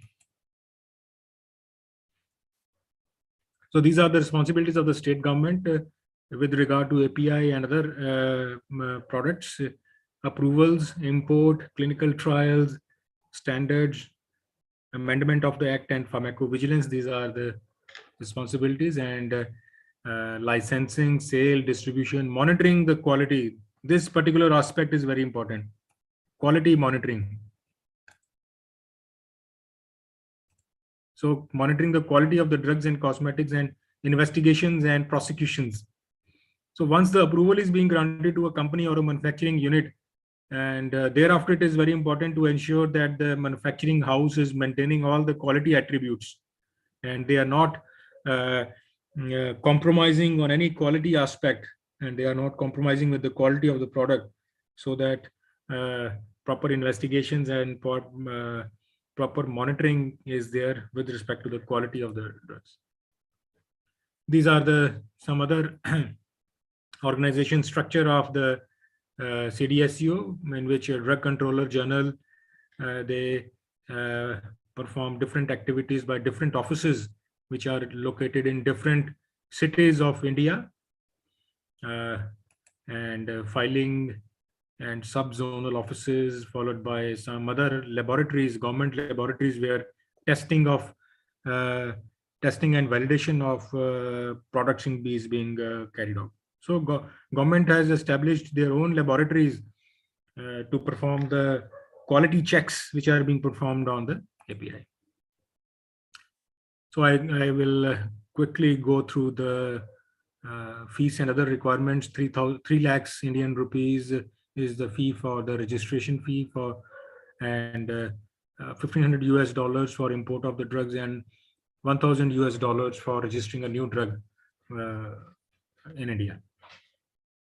And the normal registration period is 3 years, and after 3 years, re-registration is required, and all the documents are required to be submitted to the regulatory body for continuing the approval of that particular API. For new API, you see, along with the basic requirements, name, parameter, composition of the drug substance, investigational plan, chemistry, manufacturing control, investigator's brochure, chemistry, pharmacology, toxicology, preclinical, and other human experiences, the data is required, which indicates the manufacturing process and other documentary evidences that the drug substance is safe and has a therapeutic efficacy for the control of diseases or disorders. So for registration, these documents are required and must be furnished for online submission. Only then registration can be sought. So these are the steps involved in the registration of online portal for the CDSU. Step 1 is the CDSU web portal. It can be opened, and through this particular portal, after successfully creating the login, the sign up can be made here. And after the sign up, the third step is the choosing of the registration process, and one can choose the type of registration they want to go for. Let's say someone goes for the import and manufacture of the drugs, they can check the registration purpose, and followed by the providing all the details and the valid information, all the documents, data which is required, it has to be uploaded here in this particular section. And after uploading the data, there is an verification mail, and it is sent to the registered email, followed by the link is being generated, and with a click, after submitting the required registration fee, the documents are submitted to the regulatory agency of the India. And after evaluating all the documents, they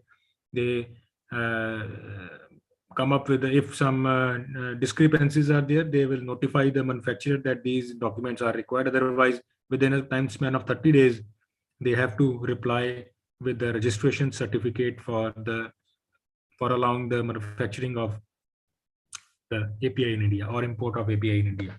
So these are the common steps which are involved for the companies to get themselves registered on the portal, and so that they can start the production of the API in India. Schedule Y, again, for the approval of new drugs.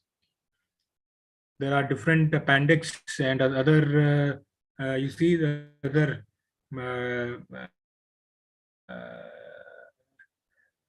attachments are to be furnished here in terms of chemical, pharmaceutical details, animal pharmacology, journal pharmacology, kinetics data, animal toxicology, regulatory status, testing, and other requirements which are to be submitted here in the form number 44 for registration of the new drugs. If somebody wants to manufacture new drug, then they have to follow these guidelines which are to be uploaded.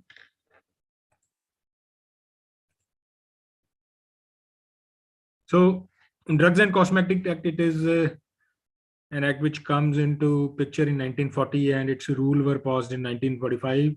It is regulating the import, manufacture and sales, distribution of drugs and cosmetics in India, followed by some other rules which are guiding the clinical trials and bioavailability, bioequivalence studies which are to be performed. Apart from this, medical devices rule is for the import, manufacturing and sale of the medical devices. If we look into the good manufacturing practices, GMP, it comes under Schedule M of Drugs and Cosmetic Act, which is divided into two parts, Part 1, Part 2. Part 1 explains the premises and materials which are required for manufacturing the API. Part 2 deals with the specific requirements for the plant and equipments for the development of the that particular API or the formulations which are being developed. So let us have a look into the good manufacturing practices guidelines which are being enlisted here. So for the manufacture of bulk drugs, you can see the Part 1F incorporates the special requirements for the premises, plant, material for the manufacture of the bulk drugs. And in Part 1F, I have segregated the subtopics under the quality management, which includes the responsibility of the quality unit, responsibility of the production unit, internal audits, quality reviews. So all the quality related aspects are enlisted here in this particular guideline of the GMP, which deals with the quality management, followed by the personnel. So adequate qualified personal hygiene and consultants are required for GMP facility for developing the API. And in terms of building and facilities, the design, construction, utilities, water, contaminants, lighting, sewage, sanitation, and maintenance aspects are highlighted here. The design and construction of the facility should be such that it is following a mode of flow of activities. There it is uniform, and the facility must be easy to clean, easy to maintain, and with proper lighting arrangements, and cross contamination must be prevented, and proper sanitation and other maintenance activities must be followed as per the GMP guidelines. So process equipments, if you see, design, construction, maintenance, cleaning, calibration, and computer systems under process equipments, though proper validated calibrated equipments must be used for the synthesis of the API. Equipments must be must have standards and standard operating procedures for cleaning, maintaining, and calibration. Records must be maintained along with the documentation and other records. For example, cleaning records, records of raw material, labeling, packaging, master production records, control records, batch production records, laboratory records, and other records. So as per GMP, proper record keeping and documentation must be followed for the API plant. And material management, you can see general controls, receipts, sampling, testing, material, and re-evaluation. These are the segments in material management. Otherwise, you see good manufacturing practices are the guidelines or the proposed guidelines with respect to premises and the materials in section 1. Production and in-process controls. Production operations in-process controls, and contamination control. So proper validated procedures must be followed in the production unit, and in-process control, in-process tests must be carried out to assess the quality of the in-process material or the finished API which is being developed. Followed by the packaging, identification, storage, and laboratory control. These are other subheadings indicating the packaging requirements and the packaging operations, followed by the warehouse and distribution procedures and laboratory controls, certificate of analysis, stability, expiry, monitoring, reserve samples, and other testing procedures, the quality control procedures.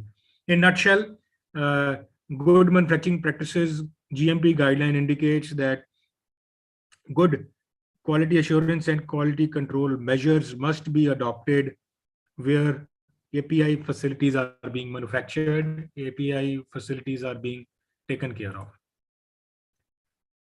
Then GMP guidelines with respect to validation, rejected reuse materials, and other specific guidelines for the manufacture of the API by cell culture and fermentation, where proper record keeping of the cell banks, maintenance, culture, fermentation, harvesting, isolation, purification, and other processes must be properly validated and documented for developing the API.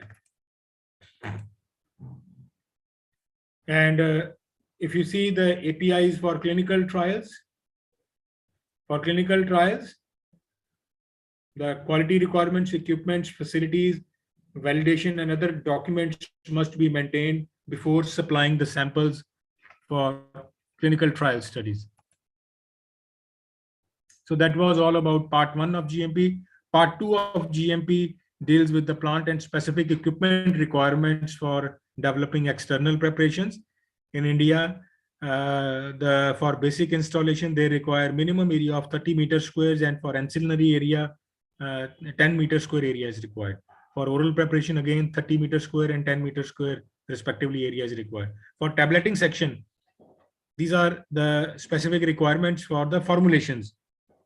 From the API, if we want to develop certain formulations, these are the guidelines which are saying certain requirements of the area. Basic requirements for tablet, it is 60 meter square and 20 meter square for ancillary area. So normal is 30-10, and for other installations like capsules and ophthalmic preparation, 25-10 area respectively area may be encountered under part 2 of GMP.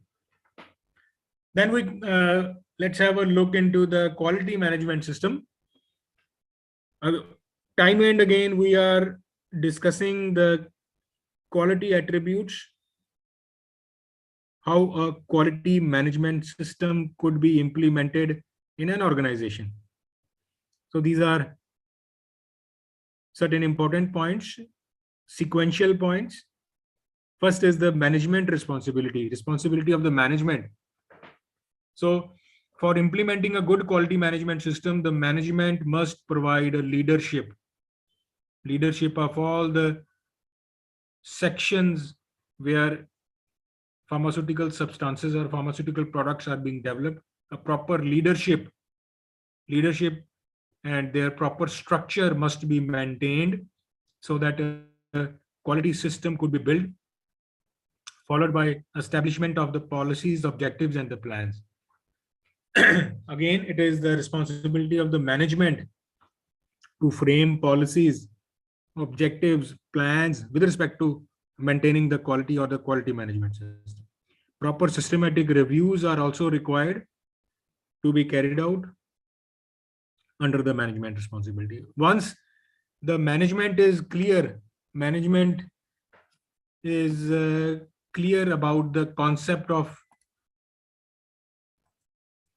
they are clear about the concept of quality management system, they have to provide resources. Management has to provide resources in terms of general arrangements, personals, facilities, equipments, and controlled outsourced operations. So proper facilities, equipments, personals, and other activities must be provided so that the policies, objectives, plans can be resourced for developing the API or the pharmaceutical products. Then the third step in maintaining a quality management system is the manufacturing operations. Manufacturing operations. For manufacturing operations, design, development of the process, inputs must be examined for maintaining quality. The input material may be API, input material may be excipients, polymers, packaging material. So it is very much important to examine the inputs.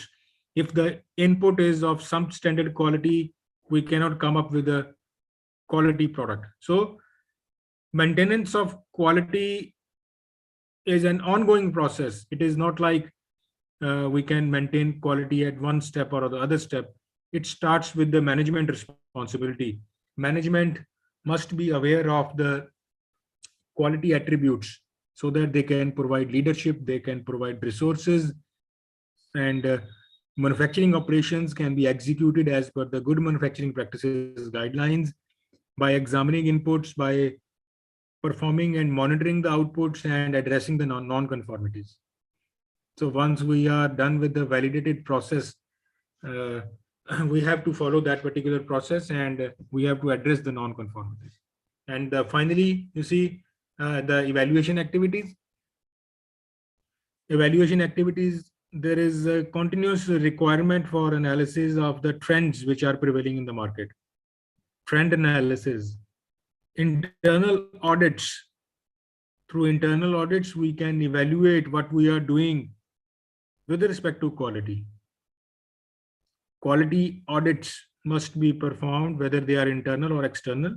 CAPA, corrective and preventive actions. If there is any non-conformity, some deviation from the written plan, proper corrective and preventive action must be executed. Again, the objective in the mind is the quality. We must not compromise with the quality of the product, of the API, of the finished product at any cost. And you can well imagine if quality is compromised, it may be very much detrimental to the patients who are consuming that particular. So in case of pharma products, we must be aware with the risk which are involved. Risk management, proper risk management procedures must be followed. And so pharma products are not like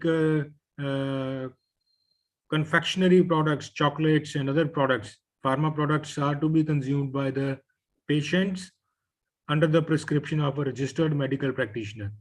So development of quality products is the main objective throughout the processes, and good manufacturing practices guidelines are directing the manufacturer to develop a quality pharmaceutical product if they are following these guidelines precisely.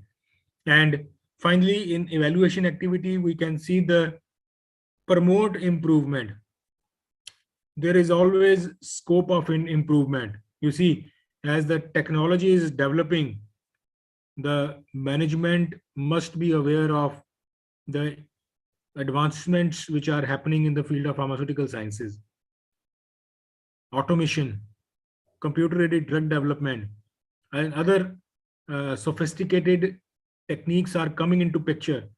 And if we are not adopting the improved methodology, we will lag behind in this cutting edge race which is happening in pharma products. So in nutshell, you can see quality management system.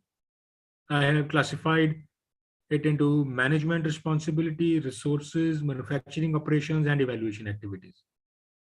So by following these objectives, we can implement a quality management system in an organization where API, drugs, or drug products are being manufactured, and we can well imagine, we can well foresee the importance of quality and quality management system.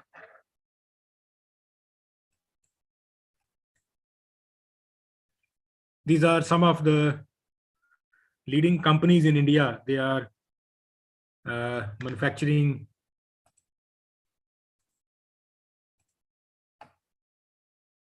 the API manufacturers: Sun Pharma, Mankind, Biocon, Aurobindo, Alchem, Cipla, Glenmark, Cadila, Lupin, Dr. Reddy's, Abbott, Teva, and Actavis.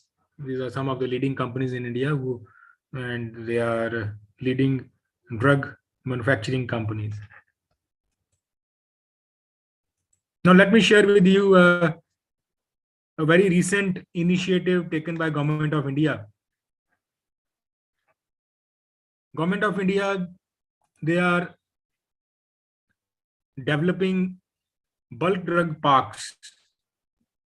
There is a proposal being sent to Government of India to come up with bulk drug parks. These are the space with common infrastructure facilities for developing API, and government is allocating a land nearly 1,000 acres for developing these parks.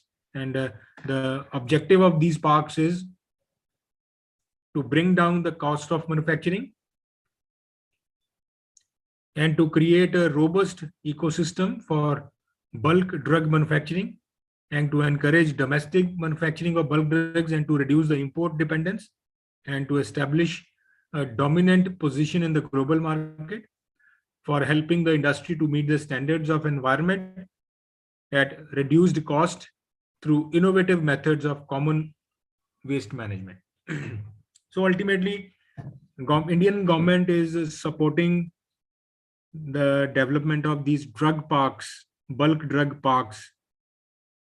In the present scenario, the government has proposed the development of 3 drug parks in Himachal Pradesh. In Himachal Pradesh, these are 3 leading states in India. In Himachal Pradesh, 1,400 acres of land has been designated with an estimated cost of 10,000 crore rupees of the investment. And in Gujarat, approximately 200 acres of land, again at the cost of 10,000 rupees crore acres. And Andhra Pradesh, rupees 10,000 crore, approximately 2,000 acre of land.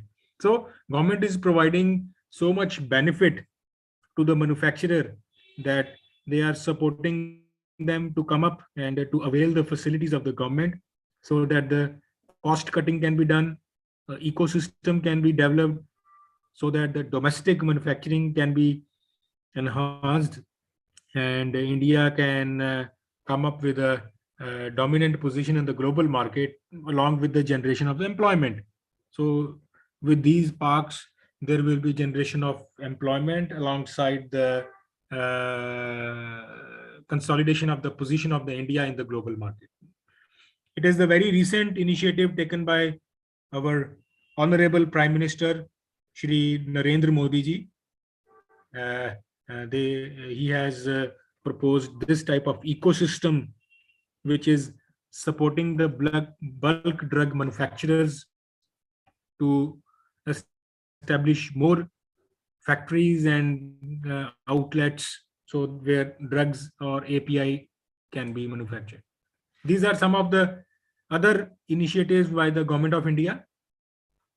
Indian government is also planning to provide impetus to the domestic API manufacturing by exempting the manufacturers from the drug price control order if a medicine is manufactured from the locally produced API.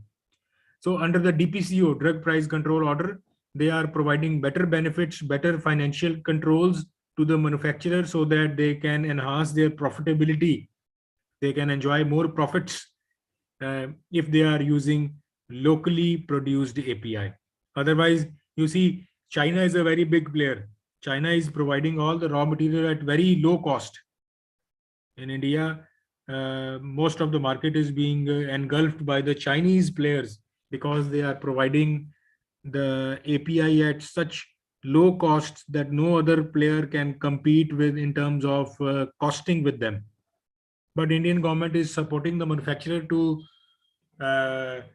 produce the API locally so that they can enjoy more profits. Government is also providing bank loans at concessional rates so that the infrastructure facilities can be developed. So at the rate of 77.5% interest rate, they are providing huge amount of bank loans so that manufacturers can avail this facility to set up their facilities, infrastructure facilities, local facilities, so that they can develop domestic API market.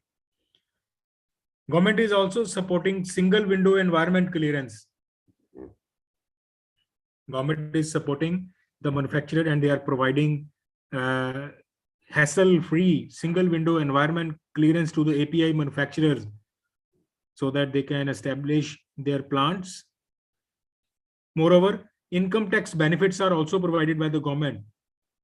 In certain regions in India, government is providing tax-free zones. If some company is establishing their product, their facility in that particular area, they are exempted from the tax for 10 years. They can enjoy tax-free returns for 10 years. And again, it is to boost up the API manufacturing facilities in India.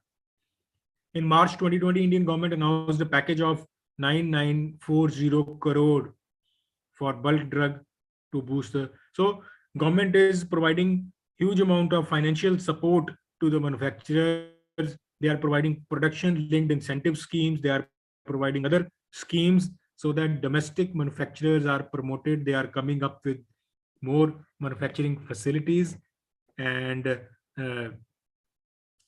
concessional rates, bank loans. These are some of the initiatives which are being taken up by the government of India. So with this, I come to the closure part of my presentation. I would like to conclude my presentation by taking into consideration the good manufacturing practices, guidelines, and quality attributes. In the end, I would like to convey that the quality attributes are utmost important in pharmaceutical industry. If we are not taking the quality attributes seriously, we are playing with the life of so many patients who are going to consume those products. So it is very important for us, for the students, for the manufacturers, for the regulators, for the government to understand the importance of quality management system in pharmaceutics, in pharmaceutical products, in API manufacturing. What exactly is the role of quality and what are the quality attributes which must be monitored, controlled for producing quality products. It is not like that once a product is being developed, we are away with the quality. Until and unless that product reaches the patient, at all the stages, we must maintain the quality attributes during distribution, also during storage, during its movement, when it is stored in pharmacies. At any point of time, the quality may be compromised.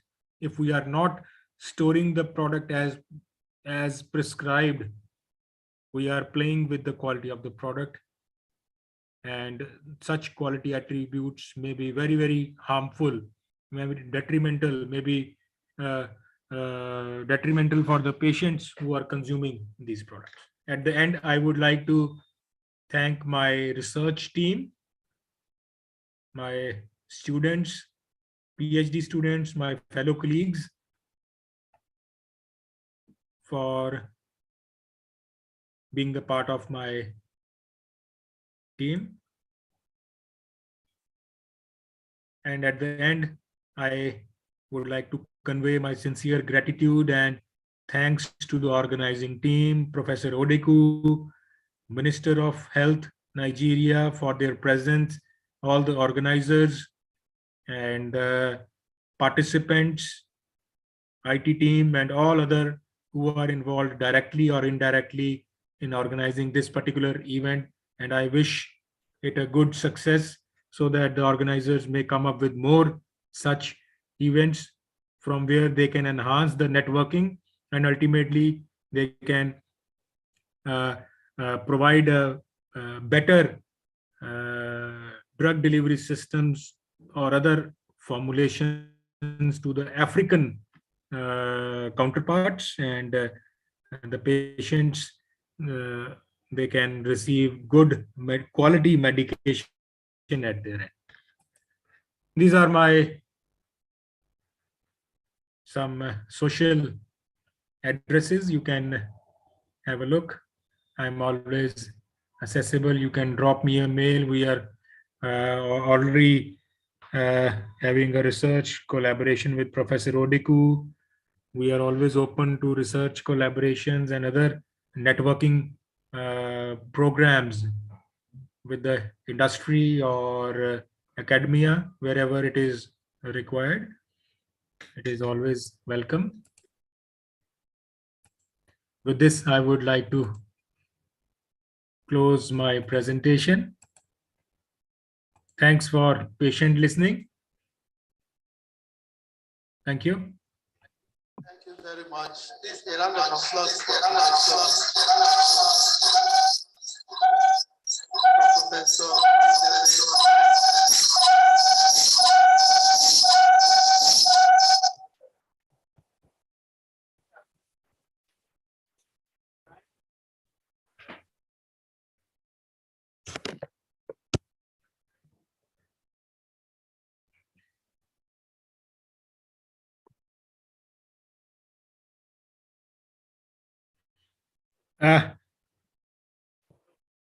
If there are any queries or any questions pertaining to my presentation, or if any participants want to ask any question, I will be happy to answer. Thank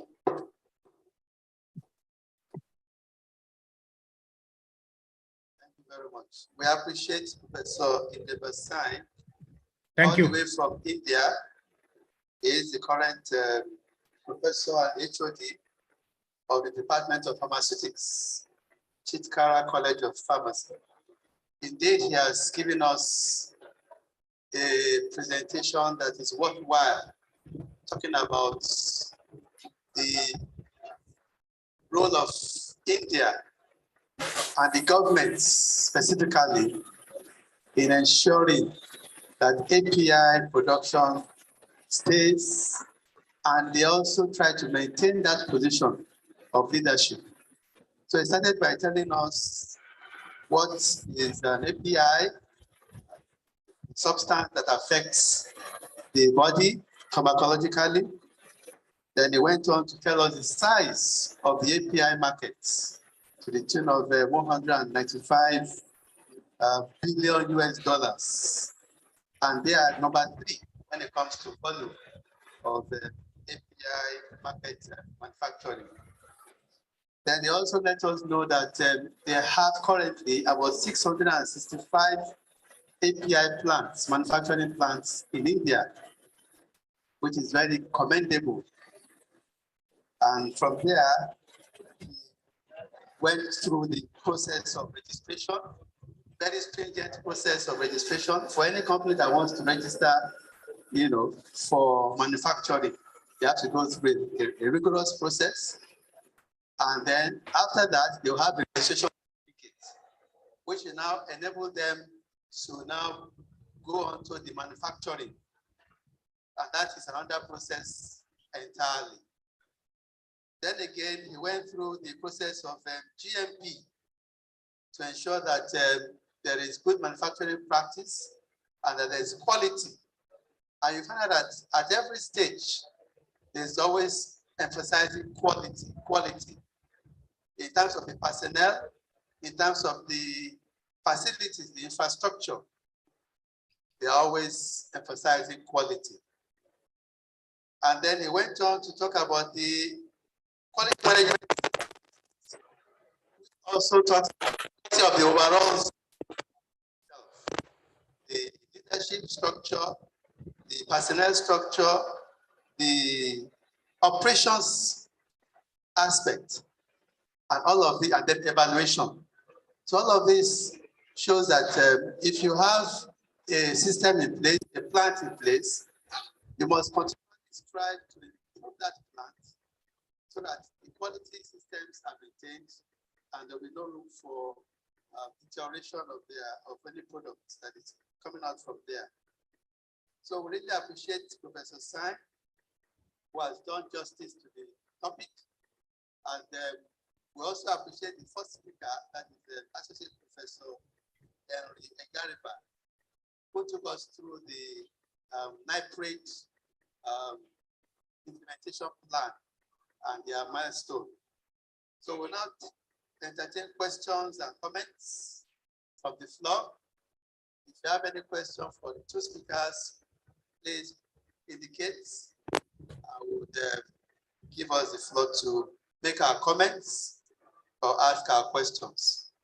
But I must say that the role of the Indian government is really very commendable. Apart from supporting the API manufacturers, they've gone ahead to even create what you call bulk drug packs. So they give them land, okay? They waive a lot of taxes for them so that they can provide drugs that are affordable. So they even encourage those that are producing locally, they exempt them from the drug price control. So if a local producer, your price is not determined by the DPCO, that's the drug price control. You can pick up your own price. That is an incentive for them. So the government of India, they are doing a lot, and we commend them. And what we need to learn from them is that government too must show that commitment. Government must ensure that drugs are produced locally.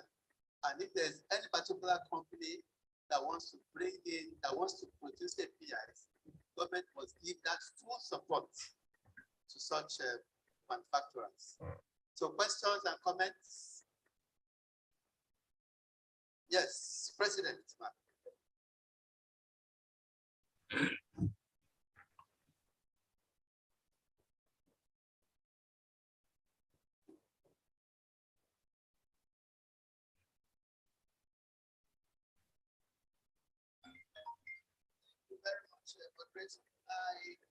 appreciate the two speakers.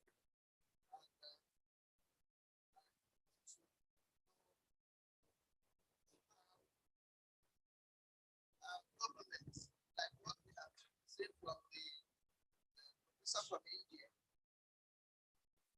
how the government are coming in terms of support, in terms of waiving of so much duties or import duties or whatever they need to pay.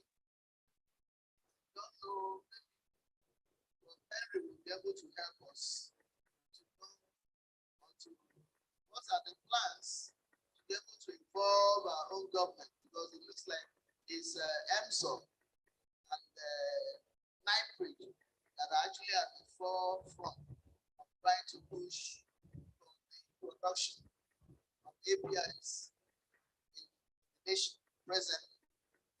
I don't know whether you have a schedule or timetable, plan, sure that our government also do the same so that it will not just fizzle and die away. And I think when you are presenting, I think what you meant was 2021. Talking about when you presented the first two Africs back 2021.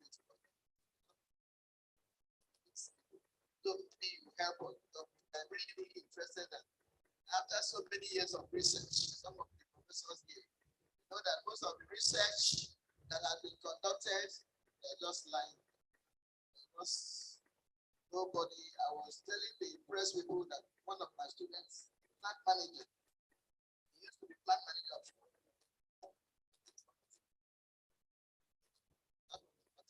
years ago, 20 years ago, hoping that Pfizer will come in and take it over. I mean, being a plant manager at that level,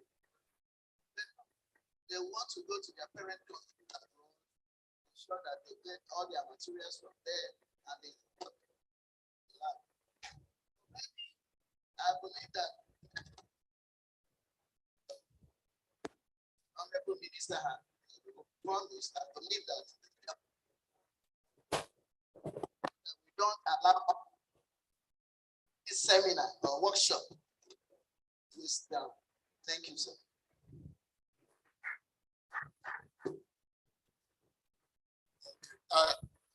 Just by way of response, yes. As it stands, we have a very good relationship with our friends, and they are actually willing to support the process, not just the technical process, but the policy process, where the government is actually called upon and come to the table to actually do what is needful. And that is why it's not just NIPRD. You can see we are carrying along a lot of agencies. For instance, what is happening here? NAPSA is another very strong association abroad. They are involved with us. They know what we are doing and they know the extent we are going. We have the PSN, we have the PCN here, and we have a number of other organizations. The USP we've been discussing. In fact, their regional manager in Ghana was here a few months ago, and we have useful discussion. And we are actually trying to extend our collaboration to other countries that have similar focus with us. So I believe this is a process that will see the light of the day. The rest assured, it will see the light of the day. Thank you. That as you have identified that there are other countries, especially in the West African member states, Ghana, Liberia, Sierra Leone, and the Gambia, that will have that focus, be able to also partner with what is going on, so that they will not be left out. Thank you, sir. Thank you. The prof is still waiting for questions. So any more questions?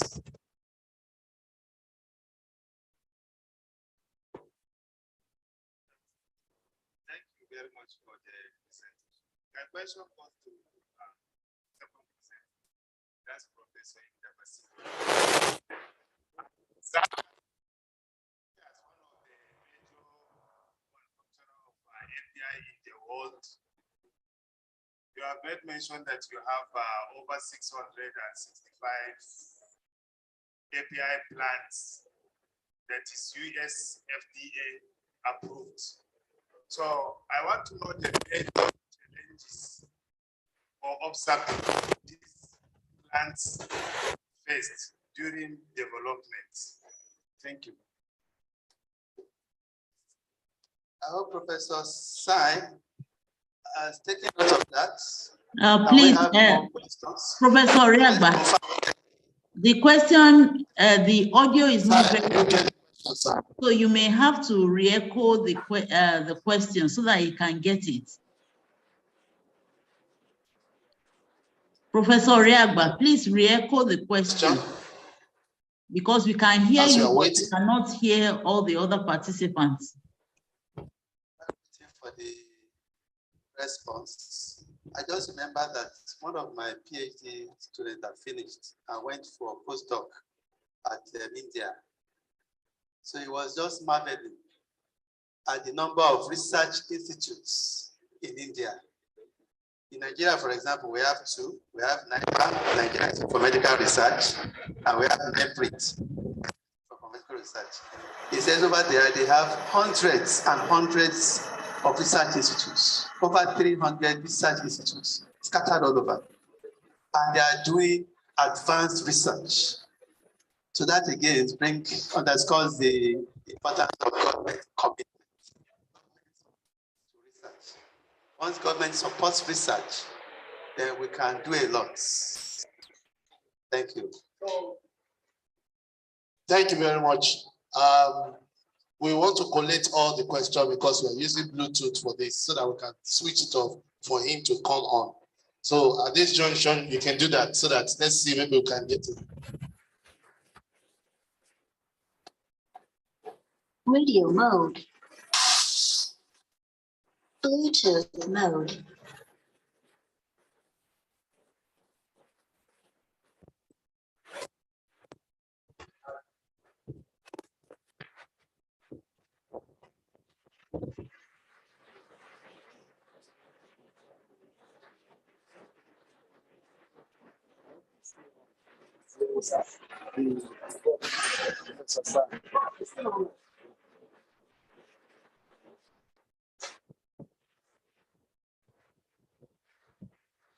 Professor Reagba. Bluetooth muted. He actually did not, Professor Singh, are you still on? Did you get the question? We actually did not get the question because there was a lot of echo from the participants. Yeah, man. So if you can repeat the question for Professor Singh, I'm sure it will be helpful. Okay.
in the world, with over 665 US approved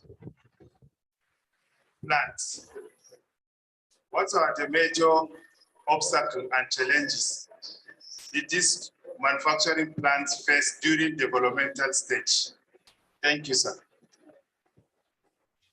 Thank you. Professor Sai, did you get that, sir? Yeah. Am I audible?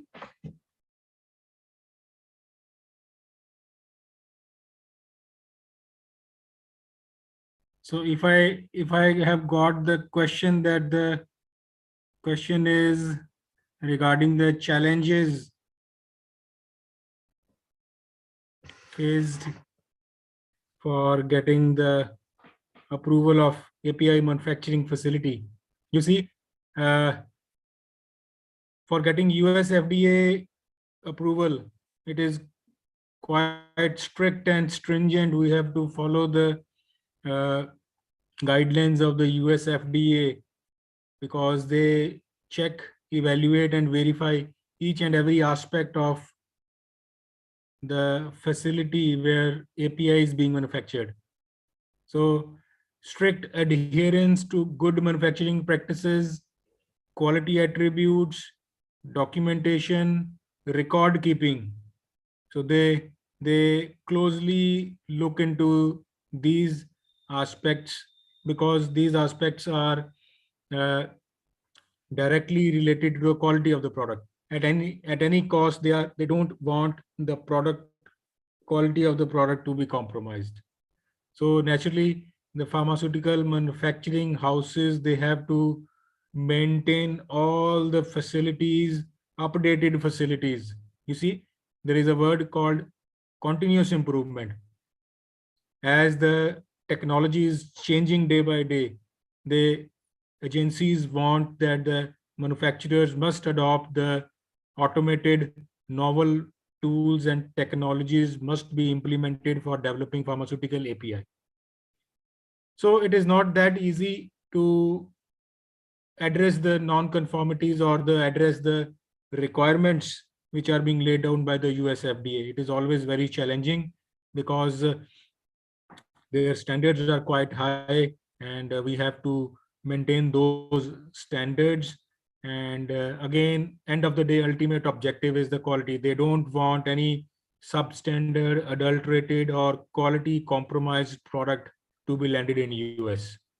So it is the responsibility of the local regulation body that what kind of products they are allowing in their country, whether they are strictly following the guidelines, quality parameters, right? That is the objective. I think I'm able to answer the query.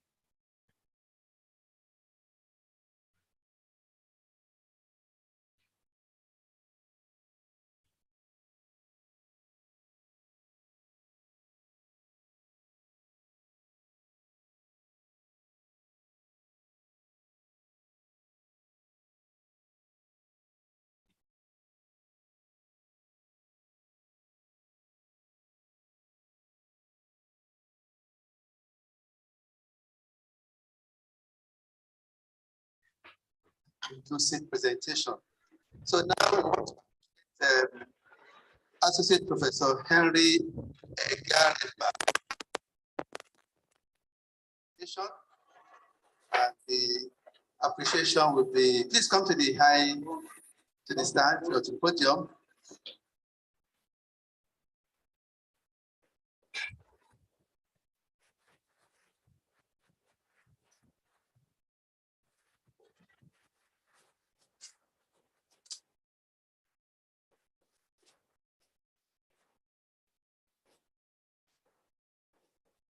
So this is an award of appreciation to Associate Professor Henry Egareba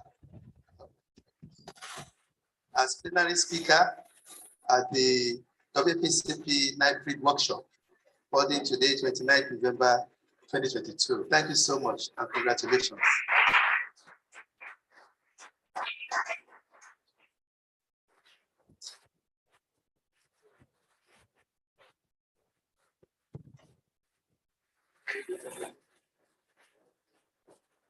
Professor Sai will get his own appreciation, I'm sure, somehow, be online.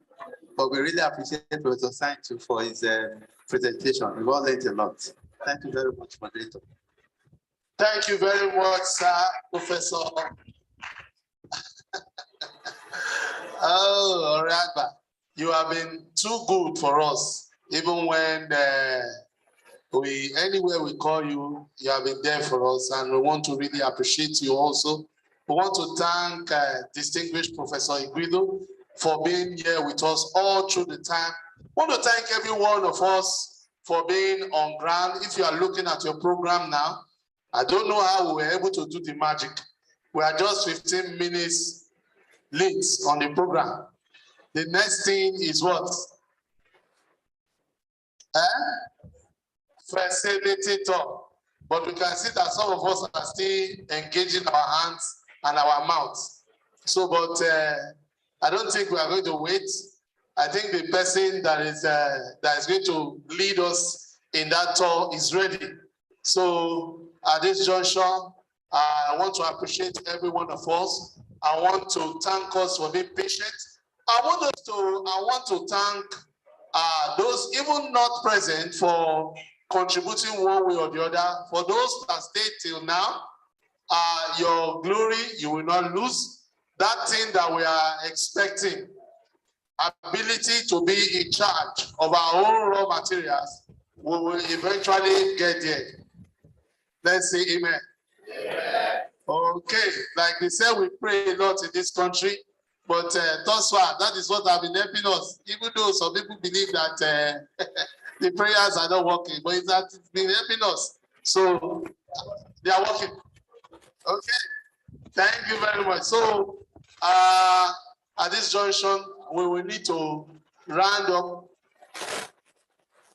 We'll need to round up today's section with the but because we will be coming back here, we don't want you, after you have done this mouth exercise, to start doing another exercise to climb up again.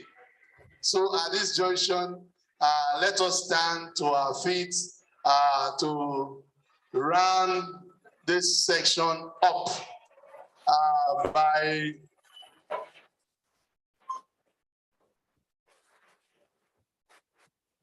let's round up this section by taking the second stanza of the national anthem also. But before we do that, please, we want to crave your indulgence that we should be here early enough so that we can start and finish within time.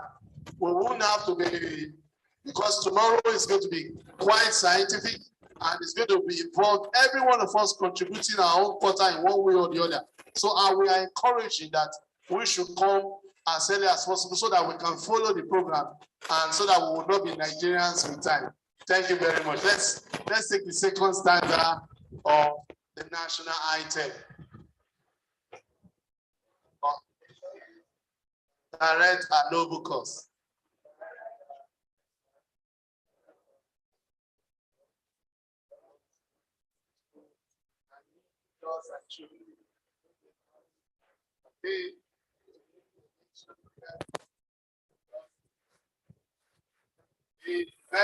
Thank you very much. So much. Let's go down. The person that is taking us is our associate prof, Igareva. Please just direct us. And we have Dr. Dangraka at the back there. Definitely, he will direct us to the right place. Thank you very much for your time.